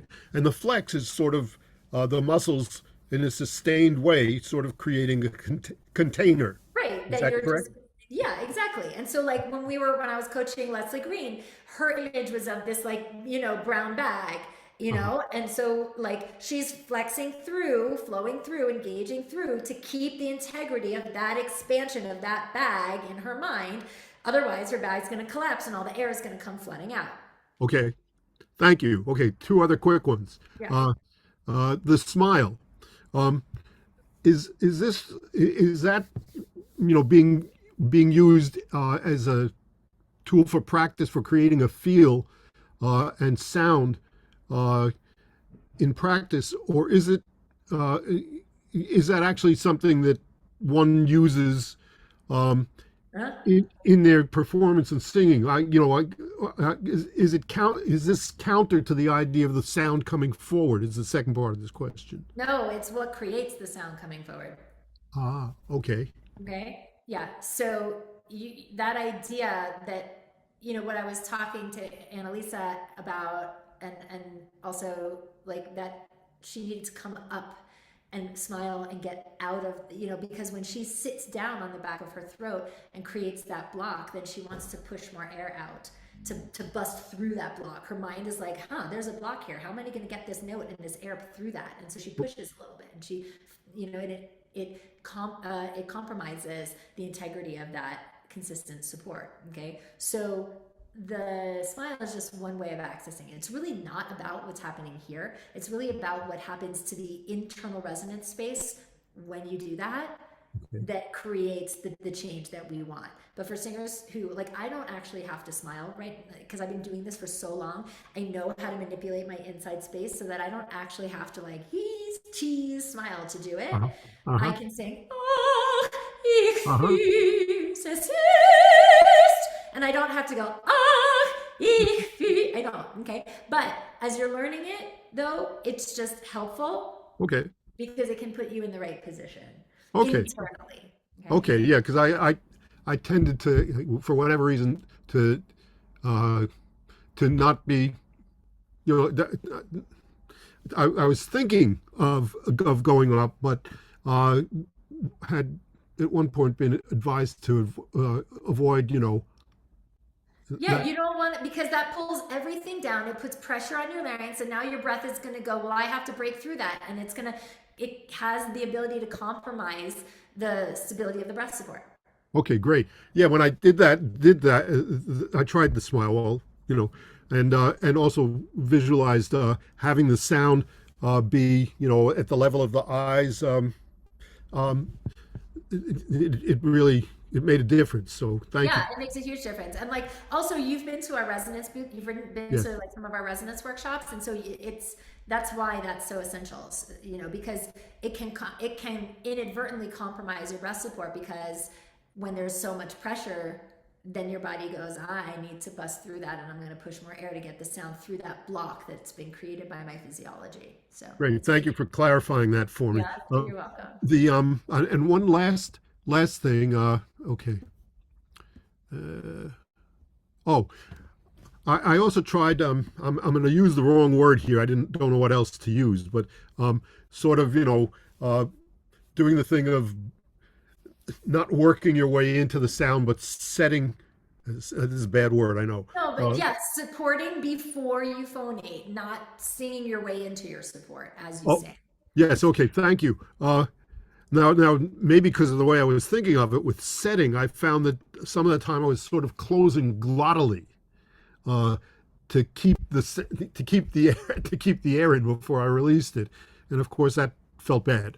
Right. So, any So tips on avoiding? you can engage support, Right. And engaging support is has nothing to do with whether you move air or not. Okay. Like I can engage my support and I'm not moving air at all. I'm just flexing or not. Okay. Okay. Okay. So don't confuse engaging support with starting air moving. Because if Okay. you're starting air moving, but then you think you need to engage support first, then you're going to lock up here to prevent that air from Right. going early, right? Okay. So also, you guys, when you get the coordination of this, it's a split second before. Like it's really, right now I'm having you do it obviously early so you can feel it. But if I'm gonna sing, it's like right before, because I know this coordination so well in my body. There's Yes. very little time in between support sing. So there Okay. really isn't a whole lot of time where I'm like holding. I don't Okay. want you guys to do that. You know what I Right. mean? It's Okay. just taking a little bit of time right now is just so you can feel the coordination of it. Okay. Yeah. Curiously, the whole thing with the back and Yeah. the lungs being here, that I'm totally comfortable with. Needed to be reminded of it, but uh, Yeah. but as far as sensing that, um, the what we're just talking about here, um, I think these muscles. I mean, I put a little bit of a belly on, but are so overdeveloped from playing trombone over Oh, the years that I don't really. It's such a subtle thing relatively that it's hard for me to experience. so I would use the tool that Coach Annie gave to Leslie Green, Uh-huh. which is I would use thumbs. Okay. Okay. So thumbs in the soft spot, like Okay. not right on the side, but like right just slightly there in the Okay. soft spot. Because my guess is like you'll feel that. I did. Yes. Yeah. And so rather than worrying about all of this, which is probably going to make you feel like you over engage in that trombone playing way, Mhm. focus on the subtlety and it's gradual, like from here.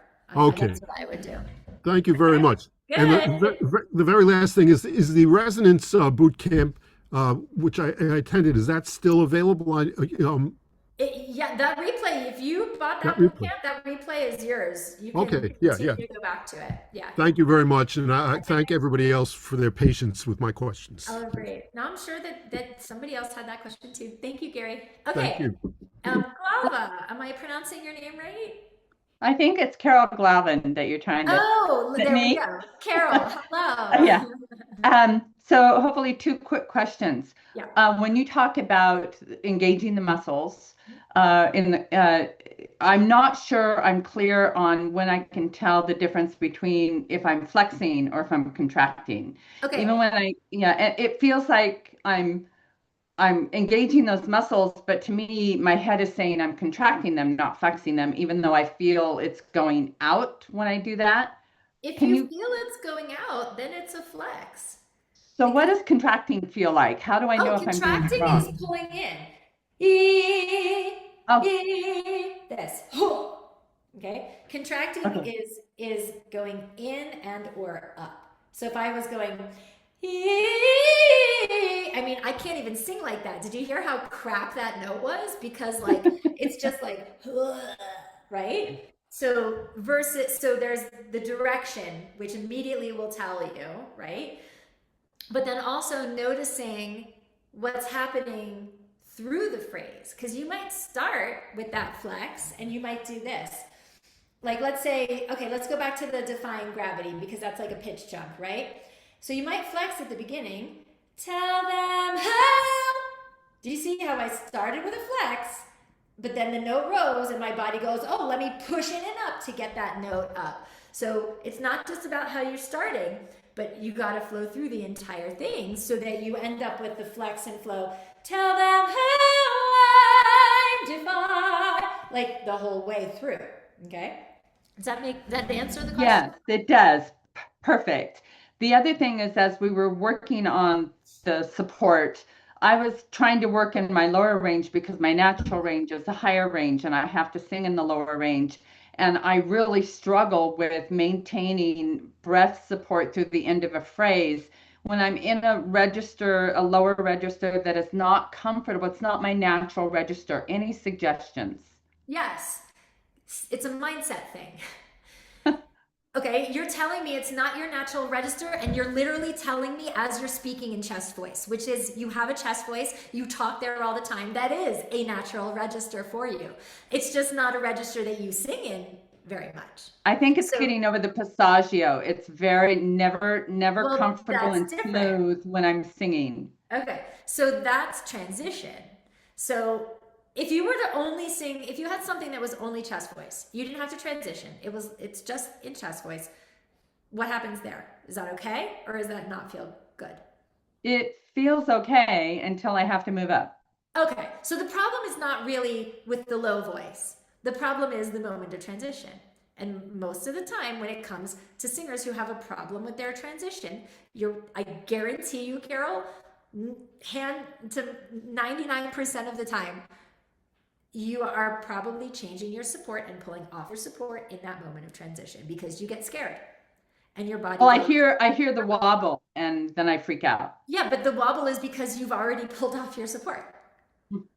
Okay, Okay. I'll work on that and see if I Yeah. can't get So it to as work. you move through transition, focus on, like, give yourself permission not to care if it yodels or like if you get the like me, like don't give yourself permission not to listen.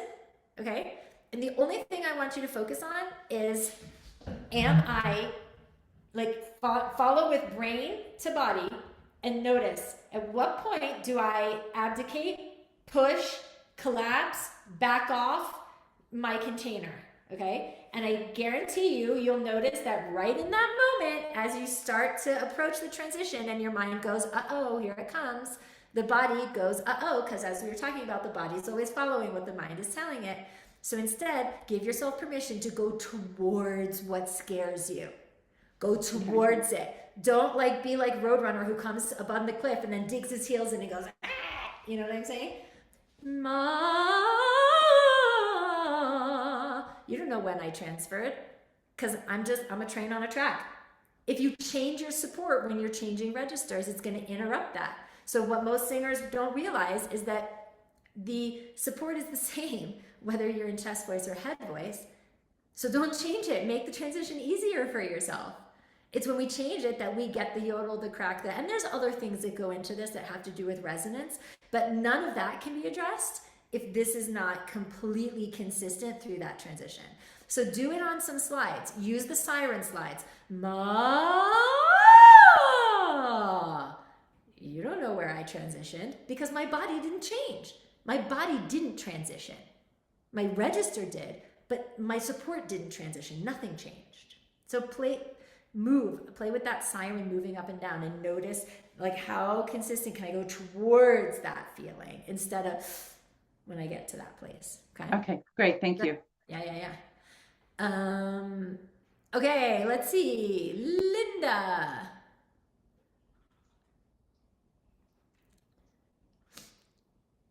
Let's see. Linda has to unmute. Okay. There we go. So my question is, does muscle memory, and maybe you answered kind of this question, does muscle memory kind of take over? Because I'm okay to set up, but then when you've only got a quarter rest to take the next breath, I guess I panic and I go Right. that kind of thing. So it takes so long to set it up. Does it will it get faster? I guess you.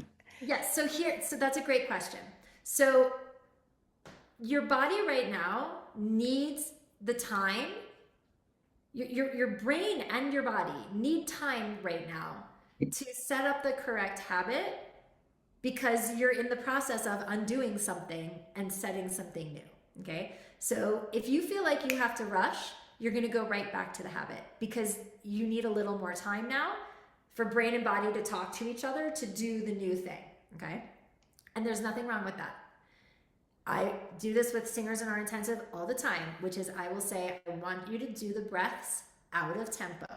So let's say you're singing whatever, Mozart, And when you're in the phrase, you're going to be in your tempo. But then when it's time for the breath for the next phrase, give yourself time, as much time as you need, to remind the body about what to do. Because if you don't, you're just reinforcing the old habit. So what that would be is like, Vitae carino se sei buonino,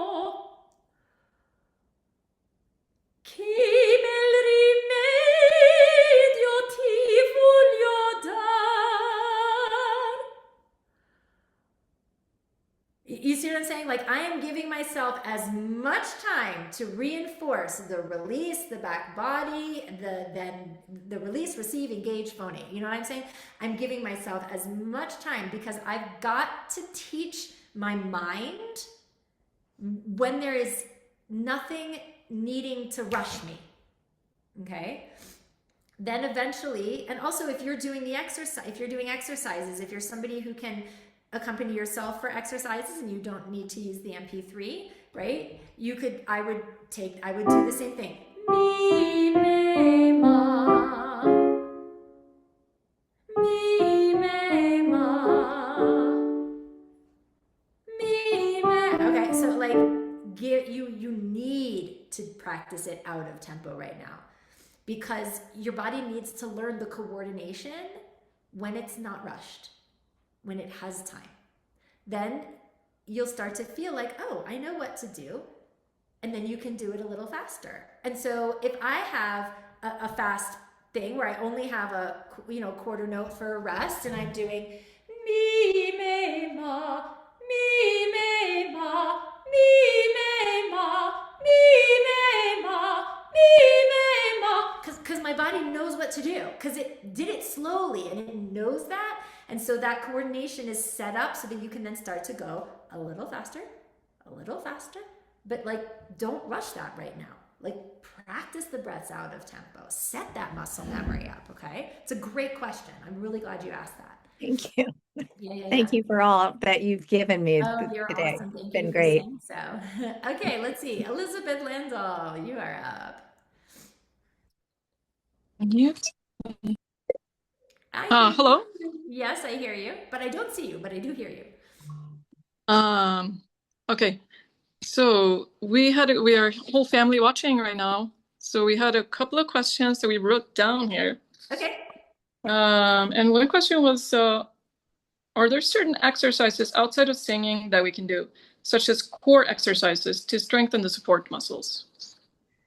So, strengthening your core can only help you for your life, for your body, for all of that.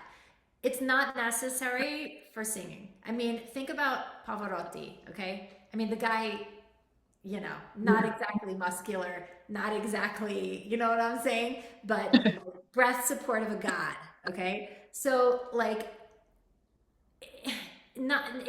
The answer really is like no. It doesn't. Doing a core exercise is not really going to necessarily strengthen your breath support. What's going to strengthen your breath support is understanding how to feel that flex and use those muscles to do that. That is the exercise. That is the thing that's going to strengthen the coordination of those muscles to use them in the way you need to use them for support. Sit-ups is not going to do that. Pilates is not. It doesn't really matter. Do Pilates, do sit-ups. It'll help you with posture. It'll help you with other things, but it's not like you don't need to do that for breath support. Okay. So we did have one other question. So we tried this on my husband. He's a saxophone player. And when we felt his upper rib expansion, it was much more noticeable compared to myself and my son. So we were feeling that like under the bra strap on the back. And we were wondering, why was this so great on him? Because I've been singing for several years now. We couldn't even feel it on us.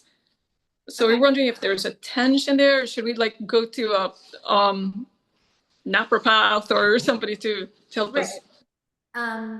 So, okay, can you, Elizabeth, say something and then stand up. I want you to be spotlight on the camera for a second. So just say hello. Ash, can you split screen us? Okay, thank you. Okay, so if you were just take a step back from the device so I can see your face. Okay, cool. Okay, so and center yourself just so I can see your body. Okay, so let me see the inhale that you were doing that you were feeling wasn't quite like as wide as your husband's. Okay, so can you fold into the ragdoll like we were doing at the beginning? So hang and let your head hang heavy and bend your knees a little bit and just kind of like give yourself, yep. Yeah, fold a little further. Are you able to fold a little further? Dangle a little lower. There you go. And let your knees bend. Okay, now nose breath into your back. Mm-hmm. Do you feel your back moving and expanding? Yeah. Good. I see it too. Now stand up. Now, even though you're standing, I want you to close your eyes and I want you to imagine that I'm standing behind you and my hands are on your back ribs. Okay? I want you to not feel it though. I want you to put your hand down because I don't want you to mess with your own alignment. But imagine that my hands are on your back ribs as though you were folded over just like you were in the ragdoll, and I want you to send a nose breath into my imaginary hands. Yes, now I see more expansion. Do you Okay. feel Yeah. that? Yeah. Totally. Yeah. That you just, I think you just weren't realizing you could let go. You could let go and release that much. You know what I'm saying? Yeah. The other thing that can be helpful is to realize you really have to let your belly go. If you're holding tension or engagement or flex or anything in your belly, so like if I flex my support and then I try to breathe, like I can't, there's no expansion. I can't do it. Everything goes up here. So make sure that this is soft. There's no flex or flex or lean or anything going on. It's soft. And like almost visualize like you just drop your belly. You just like let your belly go when you're sending that inhale into my hands in your back. Try it.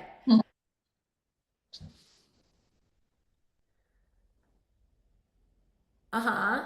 Like, do you feel that this kind of goes boom? Like you just kind of drop it. Yeah. So I think you have more available to you. And what I would do is I would actually have your husband or your son stand behind you and put their hands like on your back ribs. You know what I'm saying? Like that.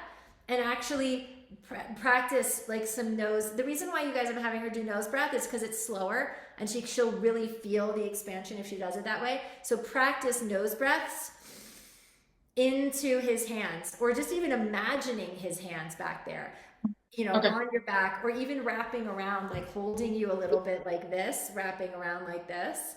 Like if I had my hands wrapping around you like that, breathe into my hands. Yeah. Like you let it go. Do it again. Okay. And is that how I should be breathing for singing also? Like that big. Yeah, we want to release the inhale and let that release happen and let that openness happen, because you can't lean into a container that you haven't created. Otherwise, you're too small and you can't. There's very little that you can do because the diaphragm hasn't dropped. Okay, that's interesting. We need this release to get out of the way so that the diaphragm can drop. Got it. Cool. Okay. Good question. We did have one question if we can, if it's okay. This when you're supposed to release your air after a phrase. That usually happens very slowly for me. So I wonder why that can happen. Releasing on what part? Exhaling after a phrase. I've heard that you should kind of cough out your air or whatever. No. Exhale and then inhale. We definitely do. Okay, so if I understand what you're saying, is you inhale, you sing the phrase, and maybe you still have 50% of your air left. You only use 50% of it. You exhale it before you inhale again to do the next phrase. Is that what I'm saying? Is that what I understand? Yeah, there are a lot of coaches are saying that. So is that wrong? It's completely wrong. And here's why. Because remember, this is just science. It's just science. It's just anatomy and physics. Okay. So think about it. Okay. So if you have a car and you have half a tank of gas, do you go to the gas station, empty out, and pour out the rest of the gas before you fill up again? No, we would never do that. It's completely inefficient.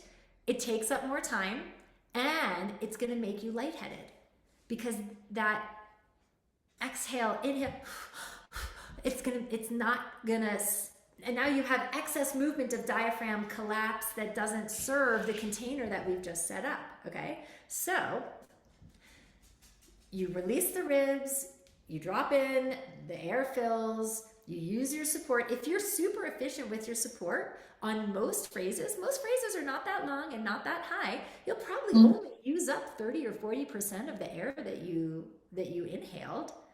Okay. Then all you have to do is the exact same thing. Release, let the belly drop, the diaphragm will drop, and the air will come in, because remember, we talked about you don't need to take in air. The law of equilibrium says that when the air pressure inside the body is different, the air will come in. So all you have to do is release, and the air will come in that fills up whatever 40, 50%, whatever that you had used, and then you support again for the next phrase. And so that law of equilibrium, it works for us. If you're exhaling and then having to inhale again, you're being inefficient and you're not letting that work for you. So if I sing a short phrase, so let's say I'm doing whatever, me, me, ma, I have a lot of air left. I'm talking to you and I still haven't breathed. So all I'm gonna do is, and I filled up, the last 20, 30% that I used. Do you want to try it? So just sing a short me, me, ma. So let the breath come in, let your air fill, find that expansion that you had, use your support, sing me, me, ma, and then and then release, and a little bit of air will come in. Yeah, I feel that. Yeah, that's it. That's your breath. So that's the other. Yeah, but actually, Linda's question from a minute ago about fast breath and like how do you do it quickly and everything. This kind of plays into that, because you can't exhale and inhale a whole nother thing again. It takes so much time. If you're trying to do that in an eighth note rest or a quarter note rest, that's not going to happen. So you use whatever air you use, 20%, 30%, 40%, and then you just release. And what comes in, comes in. And that's what will fill up what you need. It takes no time at all. There's no tension of, I need to grab air because and then you know what I'm saying? So that is exhausting. I've been doing that, yeah. Totally exhausting, and probably can make you lightheaded, Yeah, that's very helpful. I can't wait to try it. Yeah, good question. Really good question. Okay, let's see. Thank you so much. You're welcome. Mindy. Hi. Hi. So I'm really having a hard time with the inhale, and maybe it has to do with the strap. I'm a little confused here. So what happens is when I inhale, I mean, I know how to do back breathing and belly breathing and those kinds of things, but when I sing, I don't tend to run out of breath, but I'm not really good at the burrs, whatever you call that. Because when I'm trying to do it consciously, I think I'm probably in my head, but it's going in my throat, it's closing my throat. If you feel it in your throat, it's because your body is trying to create it and do it in your throat instead of creating the movement of the air and the sound from down here. So what creates the vibration of the chords is not the chords themselves. No, I understand that. That's not what I'm saying. No? What I'm saying is that if I'm I'm confused about the inhale. Okay. Let's just say I don't know how to do the inhale properly. I don't think. Okay. I'm confused. Okay. So first of all, I want you to know that you do know how to breathe. You do it every day, all day, and you have for however many decades, okay? The way that I am explaining the breath to you is how you breathe every day, all day. Most of you guys just think that you have to do something different to sing, and then you do, and that becomes the way you breathe to sing. And what I want to reflect back, Mindy, is that you already know how to breathe for singing. Yeah, I try to watch myself. I try to watch myself breathe when I'm not paying attention. And then I get really kind of just confused because I'm not sure that, I mean, I'm sure I do it right because I breathe, as you said. Right, because you do, right. But when I get conscious about it, because I'm trying to do the practice, Right. that's when it kind of falls apart. So I kind of need to slow down with that, like for you to help me break down that breath so it doesn't cut my throat, my Right. air. So you feel like when you're inhaling, you get stuck up here. Well, I'm not doing it suddenly. Like if I just breathe right now through my belly. But I don't want you to breathe through your belly. You Oh, don't have lungs in your belly. That's not where the breath goes. okay. Well, I mean, I'm my back, my So I want you to side. release. I want you to release your belly. I want you to let go of your belly. Well, Don't how force do I it. take a breath is my confusion. You don't. You don't take a breath. You let the breath come in. You let your body do what it already knows how to do. So when I was describing, I remember that, but when I my was, confusion is at some point, I have to get air in me. yes. How? Okay, so I want you to do the exercise that I did earlier with the counting with Leslie, where I didn't get that. Okay. I mean, I heard it, but I didn't get it. yeah, this is probably what will help you. So you're Okay. going to count to 10 and in just like your full stage voice. 1, 2, 3, 4, 5, 6, 7, 8, 9, 10, and then you're going to keep counting to get rid of your air, just kind of lower under your breath. And then when you're out of breath and your brain is going, Mindy, breathe, I just want you to breathe. That's it. That's all it is. It's very simple. So it's going to be 1, 2, 3, 4, 5, 6, 7, 8, 9, 10. 1, 2, 3, 4, 5, 6, 7, 8, 9, 10. 1, 2, 3, 4, 5, 6, 7, 8, 9, 10. You're going to keep counting until 10 until it's time for you to breathe and you're out of breath. 2, 3, 4, 5, 6, 7, 8, 9, 10. 1, 2, 3, 4, 5. And then you're going to breathe. That's it. I don't want you to think about how to breathe. I don't want you to think about breathing for singing. I don't want you to think about any of that. All I want you to do is count in full voice, keep cycling under your breath until you're out of breath and your brain says breathe, and then just breathe. That's all I want you to do. Okay? You want me to do it now? Yeah, do it. Okay. 1, 2, 3, 4, 5, 6, 7, 8, 9, 10. 1, 2, 3, 4, 5, 6, 7, 8, 9, 10. 1, 2, 3, 4, 5, 6, 7, 8, 9, 10. 1, 2, 3, 4, 7, 8, 9, 10. 1, 2, 3, 4, 5, 6, 7, 8, 9, 10. 1, 2, 3, 4, 5, 6, 7, 8, 9, 10. 1, 2, 3, 4, 5. Did you breathe? I don't know. You Did must I? have. You must have at the end. You're still alive and you had air to talk to me. But you're not but you're not conscious of it. So this is actually more of a mind body thing. Okay? So you're going to do it again. And when you're out of breath, 6, 7, 8, 9, 10, 1, 2, 3. I want you to slow down your brain and I want you to notice that you're breathing and don't just jump into did I do it right or anything like that. Just stay in the moment as you run out of Okay. breath. Okay? So do it again. So even like now, I'm like a little anxious because I'm thinking, oh, I have to speak. And so I need breath. And I'm like feeling like, ah, Yeah, I get that. So just give yourself permission to be perfectly imperfect. Just give yourself permission to just talk. You know how to do that. So count to 10 and keep cycling until you run out of breath. And then just be mindful of just when you're breathing, stay in the present moment as you breathe at the end of when you've run out of breath. Okay? And when Just I'm counting, am I using my no. diaphragm or No, we're nothing? not talking about singing. We're not talking about Okay, anything. You're okay, just counting. okay. So 1, 2, 3, 4, 5, 6, 7, 8, 9, 10. Wait. Hold on. I don't want you to whisper. I do want you to have tone. Okay? Oh, okay. Yeah. See, now I'm like a little bit, okay. So 1, 2, 3, 4, 5, 6, 7, 8, 9, 10. 1, 2, 3, 4, 5, 6, 7, 8, 9, 10. 1, 2, 3, 4, 5, 6, 7, 8, 9, 10. 1, 2, 3, 4, 5, 6, 7, 8. I just breathed. You did? Mm-hmm. Okay. Did you get air? Mm-hmm. What did it feel like? What did that breath feel like? Did it feel And good?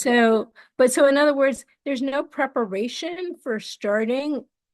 I guess maybe like you just talk. I'm like, okay, 1, 2, 3, But the thing is, I didn't take in, I mean, I didn't do any preparation. I didn't know that I had any air or didn't have any air or anything. I was not aware, like when I first started talking, I just started talking. Yeah, because that's the point, is not whether the point is not the first inhale. The point is the inhale that just comes naturally when you're out of breath and it's time to breathe and your body knows what to do. It was small. Okay, so let's do it again and maybe allow it to be like more release and allow more air to come in at the end. And when it releases, that's maybe when I start wigging out. Okay, so okay, so do this for me. Do this for me instead. Instead of counting, I want you to blow all of your air out. Like wring your body out. Like you're gonna get rid of all of the air. You're gonna get rid of it. I actually tighten up when I do that. That's fine. That's fine. You can tighten up when you do that, okay? Wait. Before you do it, I want to give you the instructions after that, okay? So you're gonna squeeze it out, wring it out, wring it out. You're gonna get rid of it. And then all I want you to do when it's time to breathe, I don't want you to focus on forcing air into your body. I don't want you to focus on taking air into your body. I don't want you to focus on bringing air, anything into your body. I don't want you to focus on the air at all. All I want you to focus on is releasing your body.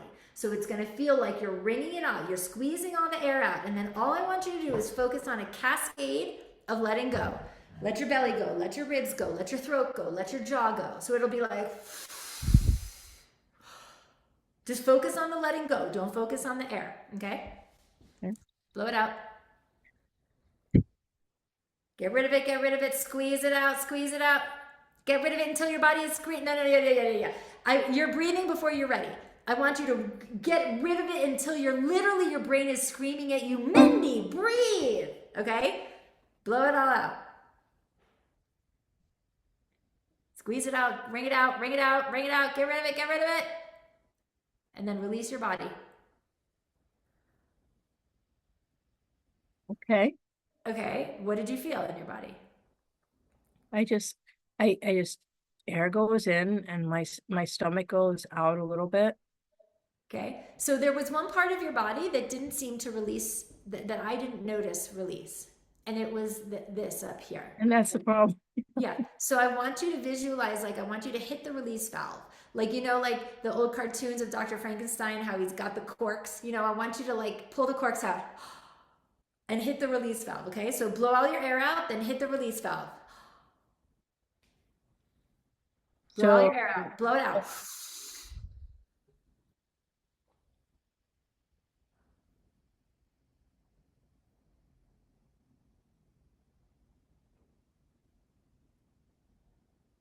Yes. Now it opened my throat.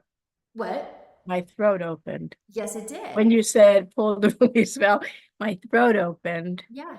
But so did everything else. What? So did everything else. Oh, yeah. Probably, yeah. Yeah, right. Everything else released. Okay? Because that's where my problem is here. Yeah. It doesn't want to, it wants to hold on for dear life. And what you did, go ahead. Is you gave it a different experience. Oh, I can, and like allow for that release to happen. Okay. So someone taught me years ago, they said, before you sing, like the first note is your breath. So you kind of like take a breath in and the air, the first note is on your breath. Yeah, but it's not on the inhale, it's on the exhale. So you have to take an inhale. So you have to allow the breath to come in, then you engage, then you phonate. So that release that you feel, that's your inhale. So every time before you go to sing, you need to visualize, hit the release valve. Mi, me, ma, hit the release valve. Mi, me, ma, hit the release valve. So and when I breathe in, you're saying it's really just release, it's not breathing in. Right. You can't think of it that way, because when you think of it that way, you tighten and up. I think of breathing in, I breathe, I take. And so then you said something about the air shouldn't go above your armpits or something. I'm not talking about the air. I'm talking about the energy. Okay. So if I inhale, we don't want to tank up, you guys. We don't want to tank up. Okay. Tanking up is over breathing.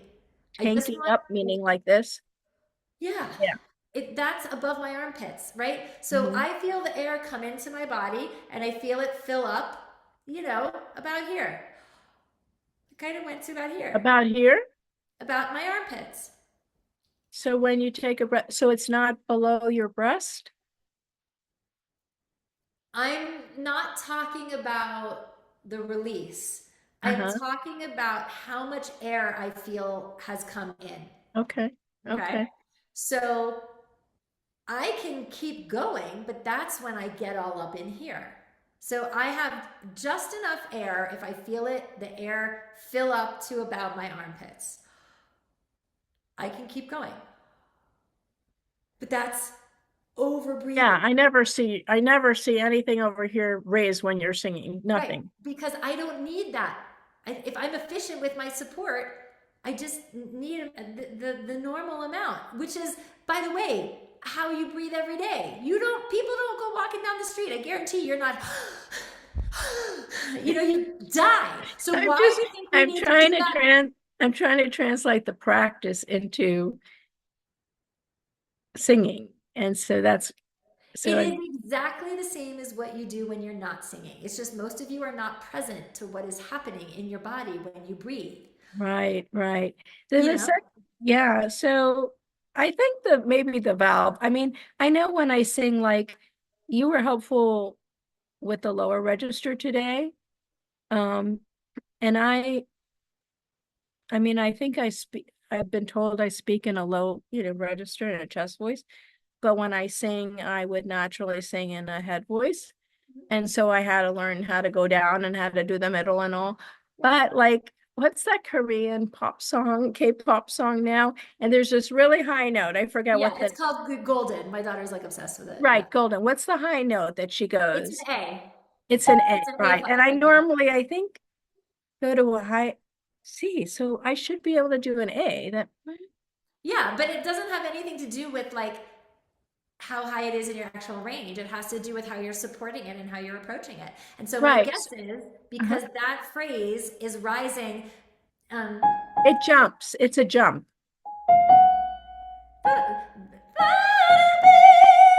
I'm just hiding, right? And Yeah, it's a I'm okay. But then rising. she goes to yet another one after Um, that. It gets yeah, higher. I forget.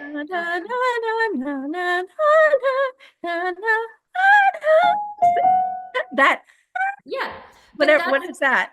it's the same note. They're all the A flat. It doesn't go higher than A flat. Oh, but Yeah. why do I have a hard time on the last one? Yeah, because of how you're approaching it. And Uh-huh. so, right, I can tell by even though you're marking right now, Right. breath is going instead of one consistent thing that doesn't stop and doesn't change. Where are we? All the way from the bottom.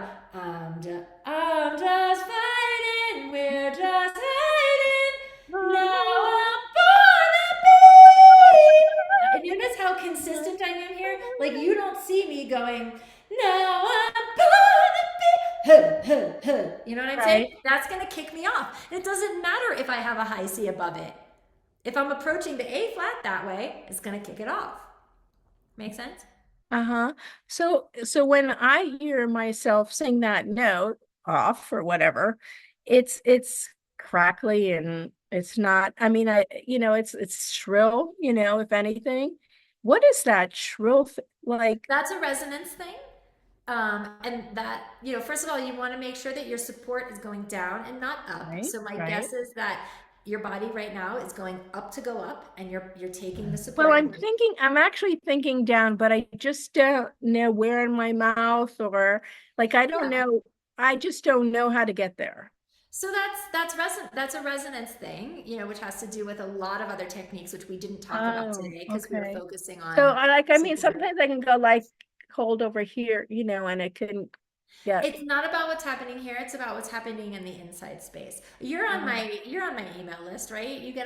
get my emails. Yeah, like we'll probably do another resonance boot camp sometime soon. Like that is what's going to address that What was because the one I did before this? oh, so if you already did it, so then you understand the sale. So you're just not staying high in your sale. You're just not in your tilt.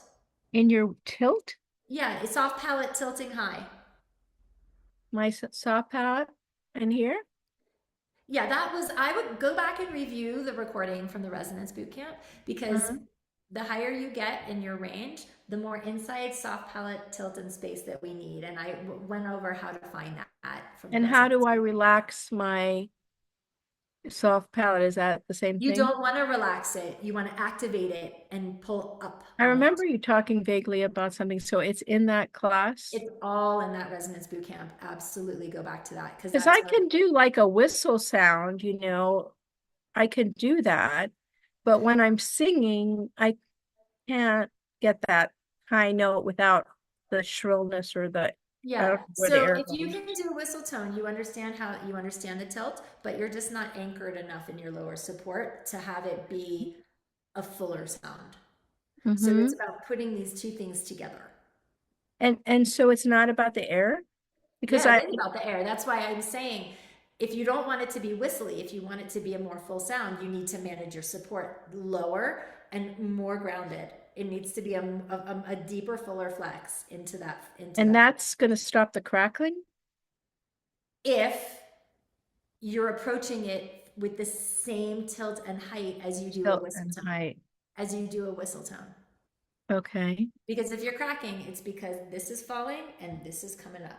And now things are encumbering your larynx. So we need to get this out of the way and we need to get that moving away. Yeah. I guess I can't visualize the angle that you're talking about the first time You we're should get into the one-on-one with Annie. That's what this is for. Like this is exactly what that is for. For those of you who like it's want like more so targeted out of my support. price range though. Well, send me an email. Maybe we can figure something out. Okay. Because Yeah. that's what that's for. Yeah. But Okay, great. good question. Okay. Thank you so much. Okay, Felicia, and then Gary last but not least. Hello. You have to unmute there.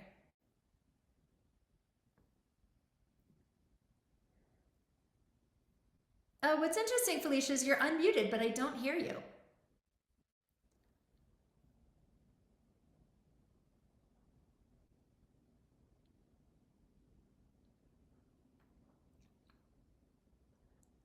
Try again.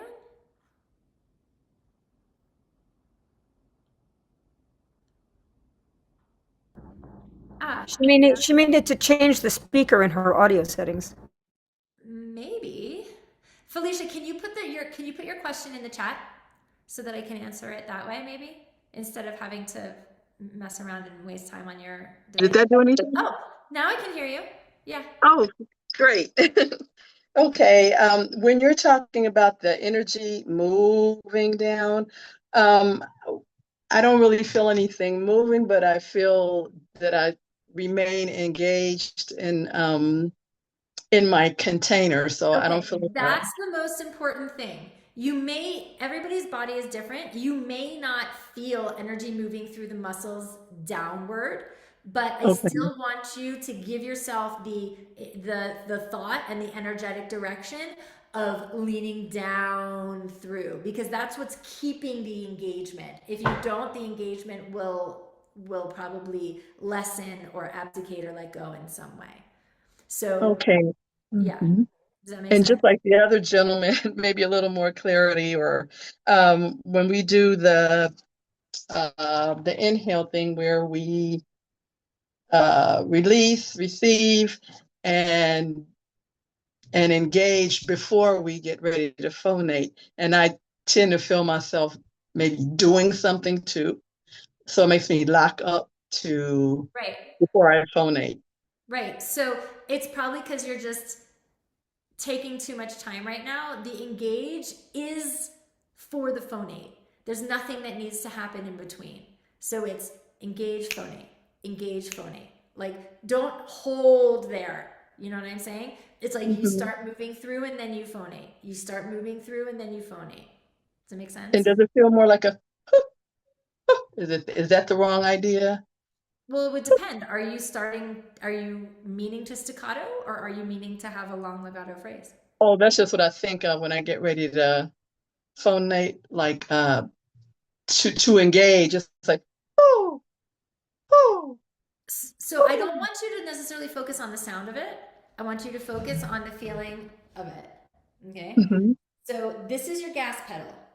You hmm can't make the car go anywhere if you have not stepped on the gas first. So the phrase is not going to go anywhere. Step on the gas first. Gas pedal and then the phrase will take you where you want to go. Does that make Okay, sense? okay, the gas pedal is the engagement. Yeah, that engage is what's going to start the sound. That has to happen first for the sound to be what you want it to be. Okay. Yeah, yeah. And then you just keep moving through the gas pedal. Yes, Okay. yes, Okay. yes. Good Thank question. you.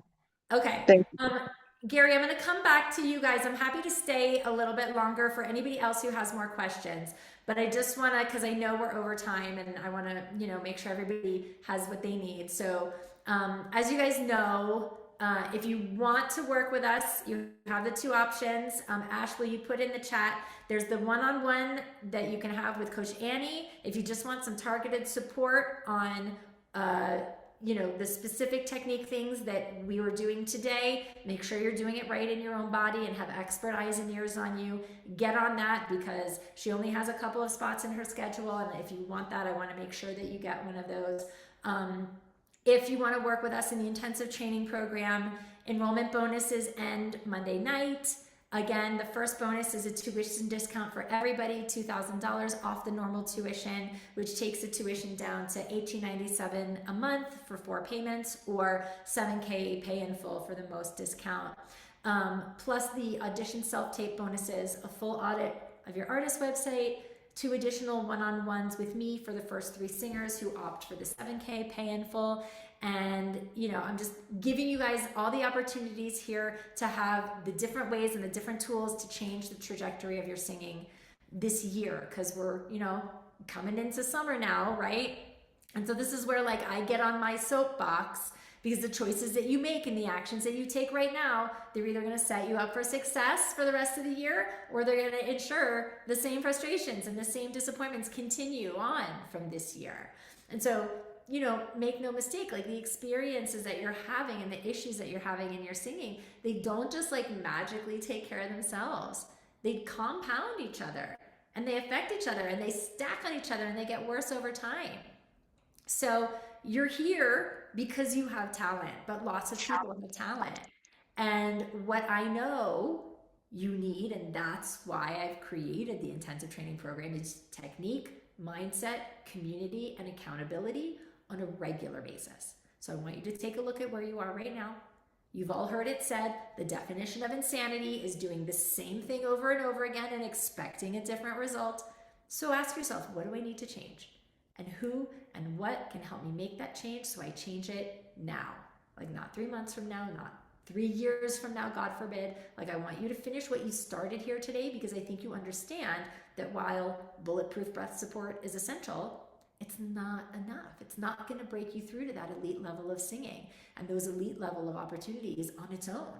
It's important, but you need the other legs of the tripod. You need to fill your cup so that you can finally own your sound, tap into your confidence, own your unique voice, what you have that nobody else has, your special sauce, and know how to get consistently better impact. Could you guys imagine if you didn't have that longing and the frustration and the sadness and the anxiety anymore of watching somebody else on stage and you're that should be me, while you're stuck at the same level you've been for ages? Imagine walking onto the biggest stage of your life and looking out into the crowd and going, I did this. I did this. I committed to the change. I know it was scary. I know that because I think that oftentimes we don't connect to what it's really costing us to stay where we are. What is it really costing you not to own your voice, not to own the big life that you want with your talent, not to be able to do the one thing that would break you through to get there right now. It's costing you time. It is the only non-renewable resource we are all given. It's costing you 2 steps forward, 2 steps back on the hamster wheel, settling another year, another 5 years, God forbid another decade, getting the same results. And then all of a sudden, it's 20 years later, and you're looking back going, what if? Who would I have been? What could I have done if I really fought for my gifts in a different way? It's costing you opportunities, income, impact. And while that's frustrating, to me, they're not the real cost. Like, what is it really costing you not to own your voice? Type it into the chat. You guys are all here. You guys are in it to win it. Of the 60 people who were here at the beginning, you are the ones who care, who are still here. Which means this matters to you. What is it really costing you to have a gift and feel like you're hitting a ceiling when all you want to do is live it to its fullest potential? Yes, this is about your singing, but no, it's not. What is it really costing you to have to accept a B+ career when you know you have an A+ talent? What is it really costing you not to own your voice? I am legit asking you guys right now. Let's get real. Put it in the chat. What is it costing you to have to go another day, another month, another year, knowing that you have potential and you are not living it? In the could've, would've, should've. Tell me, what is it costing you? This is where we get real. Gary, it hurts. Of course it does. Gary can't be the only one who's connecting to this. You guys, this is part of the mindset. If we don't get clarity and understanding why we are where we are and how it's affecting us, Harley, it's costing confidence. Yeah. And without that confidence, what else are you missing out on? The ability to be on fire in your life. Instead of sitting home, I did this gig, I did this recording.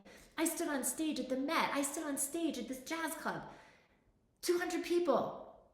1 million people listening to my recordings online. 1 million people streaming. Like, you guys, these are the things that our singers are doing because they understand what it's costing them to continue to sit on the sidelines.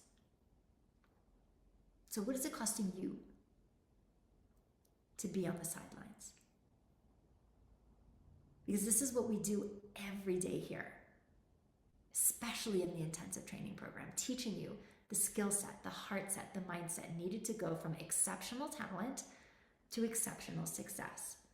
Did you guys hear Leslie Green's voice when she really found that connection?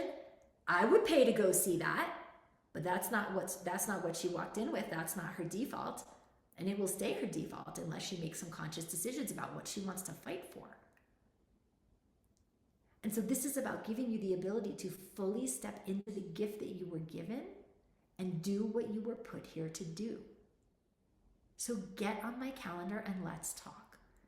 And while I'm thinking about it, for those of you who really want to train in the program and get this massive tuition discount, but you still need some help with finding the investment, I also want to give you this tuition resources document. So this is where you can find third-party financing. This is where you can find, I just put it into the chat. This is where you can find 0% interest credit card, where you could have 24 months of no interest if you qualify for that. But you can't give up, you guys. There is always a way for the committed. If you want to come in and change your stars the way Leslie did hers, and you look at your bank account and you're like, I don't really know how I would do that, but I need this transformation. Open the document, look at the options, get on my calendar, let's talk. For those of you who have the resources, but you're a little scared, am I too old? Have opportunities passed me by? Is this, will it work for me? Right? Here's the thing I can tell you. I don't know if it will work for you because I don't know you, but I know it works. I see singers changing their voice, their journey, their income, their impact every single day because they understand how to set the tripod for success. So I know it works. Will it work for you? It will if you come in accountable, committed, resourceful. These are the coachable. These are the traits that when you come in resourceful, committed, coachable, that you will succeed, because you will have the tools and a community and experts holding you to everything that you have said that you wanted. So we have third-party funding. You could do a GoFundMe page. We have singers who have done that. Some of you may know Javon. He's come to a bunch of our workshops recently. He recently texted me and was like, I did a GoFundMe. He's like, I've got half the tuition saved. Like, okay, and this is a man who like has been in our community for like 3 years, and now he's like finally putting the pedal to the metal, and he's going to change his life. There's always a way for the committed, and there's always an excuse for those who are not. So copy the link, get on my calendar. The resources here can mean the difference for you between the transformation and staying where you are. So investigate them. Get on my call calendar. I'm willing to get creative with you around the payment plan, but you have to get on my calendar so we can come up with an option for you. You can pick what works. Okay, you guys? So use the tools. You have the practice resources in the workbook, in the bootcamp workbook. All of the exercises we did, the Mime Mas, the lip trills, everything. That's all the MP3s for those are in the book, okay? If you're somebody who knows you want to do the program and you're just a little bit unsure, talk to me. That's what I'm here for. Get on my calendar. Talk to Amy. She's an amazing concierge. She's been through this work. She understands. A lot of you have had conversations with her. She knows what it's like, but don't let the moment pass, and don't stop with one leg of the tripod. If you want to succeed, if you don't want to be looking back in your life going, who could I have been if I had fought for my talent? What could I have done if I had decided that 60 is not too old? You know how many times I hear 60 is too old? We have singers in our program, guys, who are 75, 80 years old who have been through our program. And you know what? They're performing. Our singer Ginger, how old is Ginger? 74? She just was the soloist with an orchestra for Easter. This is Ginger, who like 8 months ago was like, I think I'm too old. She's from the South, and whenever I hear her in my head, I hear her accent. And she literally just had a huge breakthrough performance with an orchestra for Easter. Okay, so like, you get to decide what you do with your life. And like Leslie said, the choice to invest, you are worth exploring your gifts and your potential. And we are here to support that in every possible way that we can. I will hold you to everything that you say you want and light a firecracker under your butt until you get it. All right, you guys. I think I have, Gary, one last question. Thank you guys all for being here today. Practice tools are in the workbook. Replay will be sent out, so keep an eye on your inbox. The link for the one-on-one 30-minute sessions with Annie are in the chat. Grab that. Those are usually $350. I'm giving them to you guys if you do it here today for $100 less, for $250, to make sure that you can have eyes and ears on you, and in a whole lesson with Annie to do that. If you want the intensive, it is rolling, so it's not like you have to start like June 1st or whatever. Like, you can pick your start date. So if the intensive is something that is on your horizon, like, you could literally be in class with us on Monday if you wanted to be, or June 1st or whatever. But if you want the discount and you want the bonuses, then we have to get on my phone, because we will do a deposit, or we'll figure out the best timing for you so that you can keep the discount. Okay. Okay, Gary, what's your last question? Yes. I'm unable to do the lip trilling. And I know it's late and probably not the time to deal with this now, but any tips on how I might go about doing that? Part of the problem is that this is how you play the trombone. So the minute I do it, it's like this, Yeah, you're trying to, because when you play the trombone, from what I understand, there's a tension in your lips that manages the air through your, like, here, right? Okay. right at the corners, yeah. Yeah. So I might just do a little experimenting with like doing this. Okay. Okay. to try to, because it's not that you don't understand the support, it's just that you play a different instrument that requires something different that you've played for 50 years, and it's just a little bit hard to let this go because the requirement for sound and air for trombone is to activate this, whereas Yeah. for us the requirement is to not activate it, you know. Okay, I'll try that. Thank you. So I found that it transferred to my voice, like my voice started to, you know, oh yeah, no, you don't want to I do that. wasn't intending to make any sound, but that's what would, Yeah. yeah. Yeah, right. No. So, I mean, can you roll an R? Can you do a R? Arrrr. Oh, okay. So, because you can roll an R right Uh-huh. now to Right. practice, because really the purpose of the lip trill is to practice the support. You know what I'm Okay. saying? And Okay. it is mostly the same. It's not quite the same as doing a lip trill, but it functions, the vibration of the tongue functions mostly the same way, in that if the support is not consistent, the vibration of the tongue will stop in the same way that the vibration of the lips will stop. So you could do a 1-5-1 on Okay. you could do that, and that Okay. would function similarly for you, because you guys, the purpose of the lip trill is to notice whether you're coming off your support or not, because the lip trill will stop if you interrupt the support. So you can get similar bang from your buck using a tongue trill in that way if you want. Okay. Thank you very much, and thank you for your dedication and Oh, you're patience. sweet. You're welcome. All right, you guys. I think this wraps it. Sorry we went so long. Sometimes Andy and I get wrapped up, and we love coaching so much that I'm not always the best at managing boot camp time, but I appreciate you all being here. Come to the next one. Keep an eye on your email. I don't know what we're doing next, but there's always something in the works. So keep an eye on your email, and we will see you next time. Enjoy the rest of your Saturday, everybody. Bye, guys.